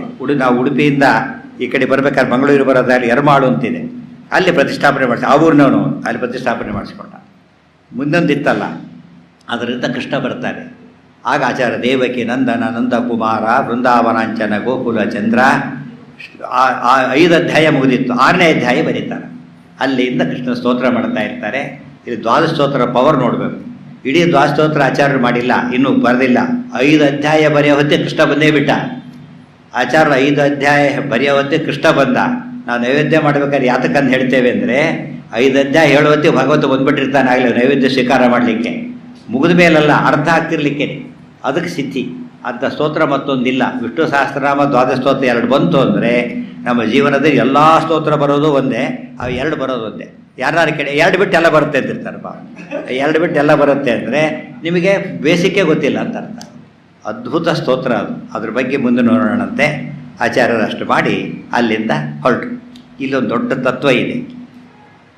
ಅದು ಸಮುದ್ರ, ಬಿರುಗಾಳಿ, ಹಡಗು, ಕೂತವನು ಮುಳುಗ್ತಾ ಇದ್ದ. ಆಚಾರ್ಯರು ನೋಡಿದ, ಅವು ಕೇಳಿದ, ಆಚಾರ್ಯರು ತಂದು ಉದ್ಧಾರ ಮಾಡಿದರು. ಕೃಷ್ಣ ಬಂದ. ಇದು ಕಥೆ ಅಷ್ಟೇ, ನೋಡಿದ್ರೆ ಸರಿ ಅರ್ಥ ಆಗುತ್ತೆ. ಎಷ್ಟು ತತ್ವ ಇದೆ ಗೊತ್ತಾ. ಅವನು ಒಬ್ಬ ಸಮುದ್ರದಲ್ಲಿದ್ದಾನೆ. ರಾಯರ ಸ್ತೋತ್ರ ಉದ್ಧಾರ ಗೊತ್ತು. ನಾವೆಲ್ಲ ಸಮುದ್ರದಲ್ಲೇ ಇದ್ದೇವೆ. ಸಂಸಾರೇ ಅಕ್ಷಯ ಸಾಗರೇ ಪ್ರಕೃತಿರೋ ಅಗಾಧೆ ಸದಾ ದುಸ್ತರೇ ಸರ್ವಾವದ್ಯ ಜಲಗ್ರಹೈರಣುಪಮೈಹಿ ಕಾಮಾದಿಭಂಗಾಕುಲೆ ನಾನಾ ವಿಭ್ರಮ ದುರ್ಭ್ರಮೆ ಅಮಿತ ಭಯ ಸ್ತೋಮಾದಿಫೇನೋತ್ಕಟೆ ದುಃಖೋತ್ಕೃಷ್ಟ ವಿಷಯ ಸಮುದ್ಧರ ಗುರೋ ಮಾಮಗ್ನ ರೂಪಂ ಸದಾ ಅಕ್ಷಯ ಸಾಗರ. ಇಲ್ಲಿ ಅವನು ಹೊಡಿತಾ ಇದೆ ಅಲೆಗಳು. ಯಾವಾಗ ಬೇಕಾದ್ರೂ ಮುಳುಗ್ಬೋದು. ಹಾಗಿದ್ದೇವೆ ನಾವೀಗ. ಈಗಿದ್ದರೂ ಹೋದರು ಎಲ್ಲ, ಎಷ್ಟು ಈಗಿದ್ದರೂ ಹೋದರು ಅಷ್ಟೇ. ಈಗಿದ್ರಲ್ಲ, ಇದ್ದರೆ ಈಗ ಹೋದರು, ಆದರೂ ಹೇಳ್ತಿರಲ್ಲ ಅಂತ ಹೇಳ್ತಾರೆ. ಇದ್ದಿದ್ದೋದು ಹೋಗಿದ್ದೋದು. Any time death, any time ಮರಣ. ATM ಅದು ಬೇರೆ. ಡೆತ್ತಿಗೆ ಏನೇನು ಇಲ್ಲ. Any time anywhere anybody can die. ಯಾಕೆ ಅಂತ ಯಾರೂ ಕೇಳೋಗಿಲ್ಲ. ಹಾಗೇನು ಸಾಯೋದು, ರಾತ್ರಿ 10 ಗಂಟೆಗೆ ಹಾಗೆ ಸಾಯ್ತಾರೆ, ವರ್ಕಿಂಗ್ ಅವರ್ಸೇ ಅಲ್ಲ ಅಂತ ಕೇಳಿದರೆ ನಿನಗಲ್ಲ. ಯಮದೇವರ ಆಫೀಸಿಗೆ ವರ್ಕಿಂಗ್ ಅವರ್ಸೇ, 24 hours ವರ್ಕಿಂಗ್ ಅವರ್ಸೇ. ಜನರಲ್ ಹಾಲಿಡೇ ಇಲ್ಲ, ಡೇ ಆ್ಯಂಡ್ ನೈಟ್ ಇಲ್ಲ, ಸಮಾರಂಭ ಇಲ್ಲ, ಯಾವುದೂ ಇಲ್ಲ. ಎನಿ ಟೈಮ್ ಡೆತ್ ಇದೆ. ಅವಾಗ ನಮ್ಗೆ ಯಾರು ಕಾಪಾಡ್ತಾರೆ ನಮ್ಮನ್ನು? ಎಲ್ಲರೂ ಸಾಯೋರೇನೆ. ಆಗ ತೀರದಲ್ಲಿ ಒಬ್ಬರು ಕೂತಿದ್ದಾರೆ ಅಂದರೆ ಸಮುದ್ರ ಬಿಟ್ಟು ಹೊರಗಿರೋರೊಬ್ಬರು ಇದ್ದಾರೆ. ಸಂಸಾರ ಸಮುದ್ರ ಸೇರಿಕೊಂಡಿಲ್ಲ ಅವರು ದೂರ ಇರತಕ್ಕಂಥವ್ರು ಮಹಾನುಭಾವರು. ವಾಯುದೇವರಿಗೆ ಸಂಸಾರದ ದುಃಖನೇ ಇಲ್ಲ, ಅದರಿಂದಾಗಿಯೇ ಅಲ್ಲಿ ಕೂತಿದ್ದಾರೆ. ಅವ್ರನ್ನ ನೋಡಿದ ಇವನು. ನೋಡಿದ, ಕೂಗಿದ. ಕೂಗೋದಂದ್ರೇನು? ವಾಯುಸ್ತುತಿ ಹೇಳಿ ಮಾತಾರಮೆ ಮಾತಾರೀಶ್ವನ್ ಆಗ ಕೂಗಿದಾಗ ಲೆಕ್ಕ. ಆಚಾರ್ಯರು ನೋಡಿದರು. ಯಾಕೆ ನೋಡಿದರು ಇವನನ್ನು ಅಂತ ಕೇಳಿದರೆ, ಗೋಪಿಚಂದನ ಗಡ್ಡೆ ಇಟ್ಕೊಂಡಿದ್ದ, ಅದಕ್ಕೆ ನೋಡಿದರು. ಗೋಪಿಚಂದನ ಹಚ್ಚಿಕೊಂಡ್ರೆ ನೋಡ್ತಾರೆ, ಇಲ್ಲದೆ ಹೋದ್ರೆ ನೋಡೋದಿಲ್ಲ. ಗೋಪೀಚಂದನ ಯುಕ್ತಾಂಗೋ ಎಂ ಪಶ್ಯತಿ ಚಕ್ಷುಷಾ ತಂ ಶುದ್ಧಂ ವಿಜಾನೀಯಾತ್ ನಾತ್ರ ಕಾರ್ಯ ವಿಚಾರ. ಅದು purest mud in the world, purest mud ಗೊತ್ತಾಯ್ತಾ. ಅದು ಬಡ್ ಅರ್ಥ ಆದರೆ ತಲೆನೇ ಬಡ್ಡು ಅಂತ ಅರ್ಥ, ತಲೆಯಲ್ಲಿ ಬಡ್ಡಿದೆ ಏನೇನಿರೋದಿಲ್ಲ ಅಂತ. ಚಂದನಂ ಗೋಪಿ ಮರ್ದಿತಂ, ಗೋಪಿಯರು ಕೃಷ್ಣನಿಗೆ ಹಚ್ಚಿದ ಶ್ರೀಗಂಧದ ರಾಶಿ ಅದು ಅದರಷ್ಟು ಪ್ಯೂರ್ ಮತ್ತೊಂದು ಮಡ್ ಸಿಗ್ಲಿಕ್ಕೆ ಸಾಧ್ಯ ಇಲ್ಲ. ಅದನ್ನು ಹಚ್ಕೊಂಡಿದ್ದರೆ ಆಗ ದೇವರು ನಮ್ಮ ಕಡೆ ನೋಡ್ತಾನೆ, ಅದು ನೋಡೋದಿಲ್ಲ. ಅದು ಯೂನಿಫಾರ್ಮ್, ಅದು ID ಕಾರ್ಡ್ ಇದ್ದಾಗ ಅದನ್ನು ನೋಡಬೇಕು. ಆಗ ಆಚಾರ್ಯರು ಕರೆದರು, ಅಂಥವ್ರನ್ನ ಕರೀತಾರೆ, ಹತ್ತಿರ ಕರೆದು ಉದ್ಧಾರ ಮಾಡ್ತಾನೆ. ಗೋಪಿಚಂದ್ರ ಹಚ್ಕೊಂಡಿದ್ದ, ಏನಿದೆ ಗೊತ್ತಿದ್ದಿಲ್ಲ. ಆಚಾರ್ಯ ಏನಿದೆ ತೋರಿಸಿದ್ರು ತೆಗೆದು, ಒಳಗೆ ಕೃಷ್ಣ ಇದ್ದಾನೆ, ಗೋಪಿಚಂದ್ರ ಭಗವಂತನ ಸನ್ನಿಧಾನ ಇದೆ. ಇವತ್ತಿಗೂ ಗೋಪಿಚಂದ್ರನ ನೀವೆಲ್ಲ ಮಾಡಿಬಿಟ್ಟಿರ್ತಾರಲ್ಲ ಉಂಡಿಗಳು ಅಂತರ್ತೀರಿ. ಗೋಪಿಚಂದ್ರನ ಗಟ್ಟೆ ತಗೊಳ್ಳಿ, ಒಡೆದು ನೋಡಿ, ಚಕ್ರ ಇರುತ್ತದೆ, ಕಪ್ಪು ಹೀಗ್ತಾರೆ, ಚಕ್ರಾಕಾರ ಇರುತ್ತದೆ, ಗೊತ್ತಾಯ್ತಾ. ಸಾಲಿಗ್ರಾಮ ಇದ್ದಷ್ಟು ಪವಿತ್ರವಾದದ್ದು ನಮಗೆಲ್ಲ ನೋಡೇ ಗೋಪಿಚಂದ್ರ ನೋಡೇ ಗೊತ್ತಿರೋದಿಲ್ಲ. ರೆಡಿ ಮಾಡಿರ್ತಾರೆ, ಅದನ್ನು ನೋಡ್ತಾರೆ.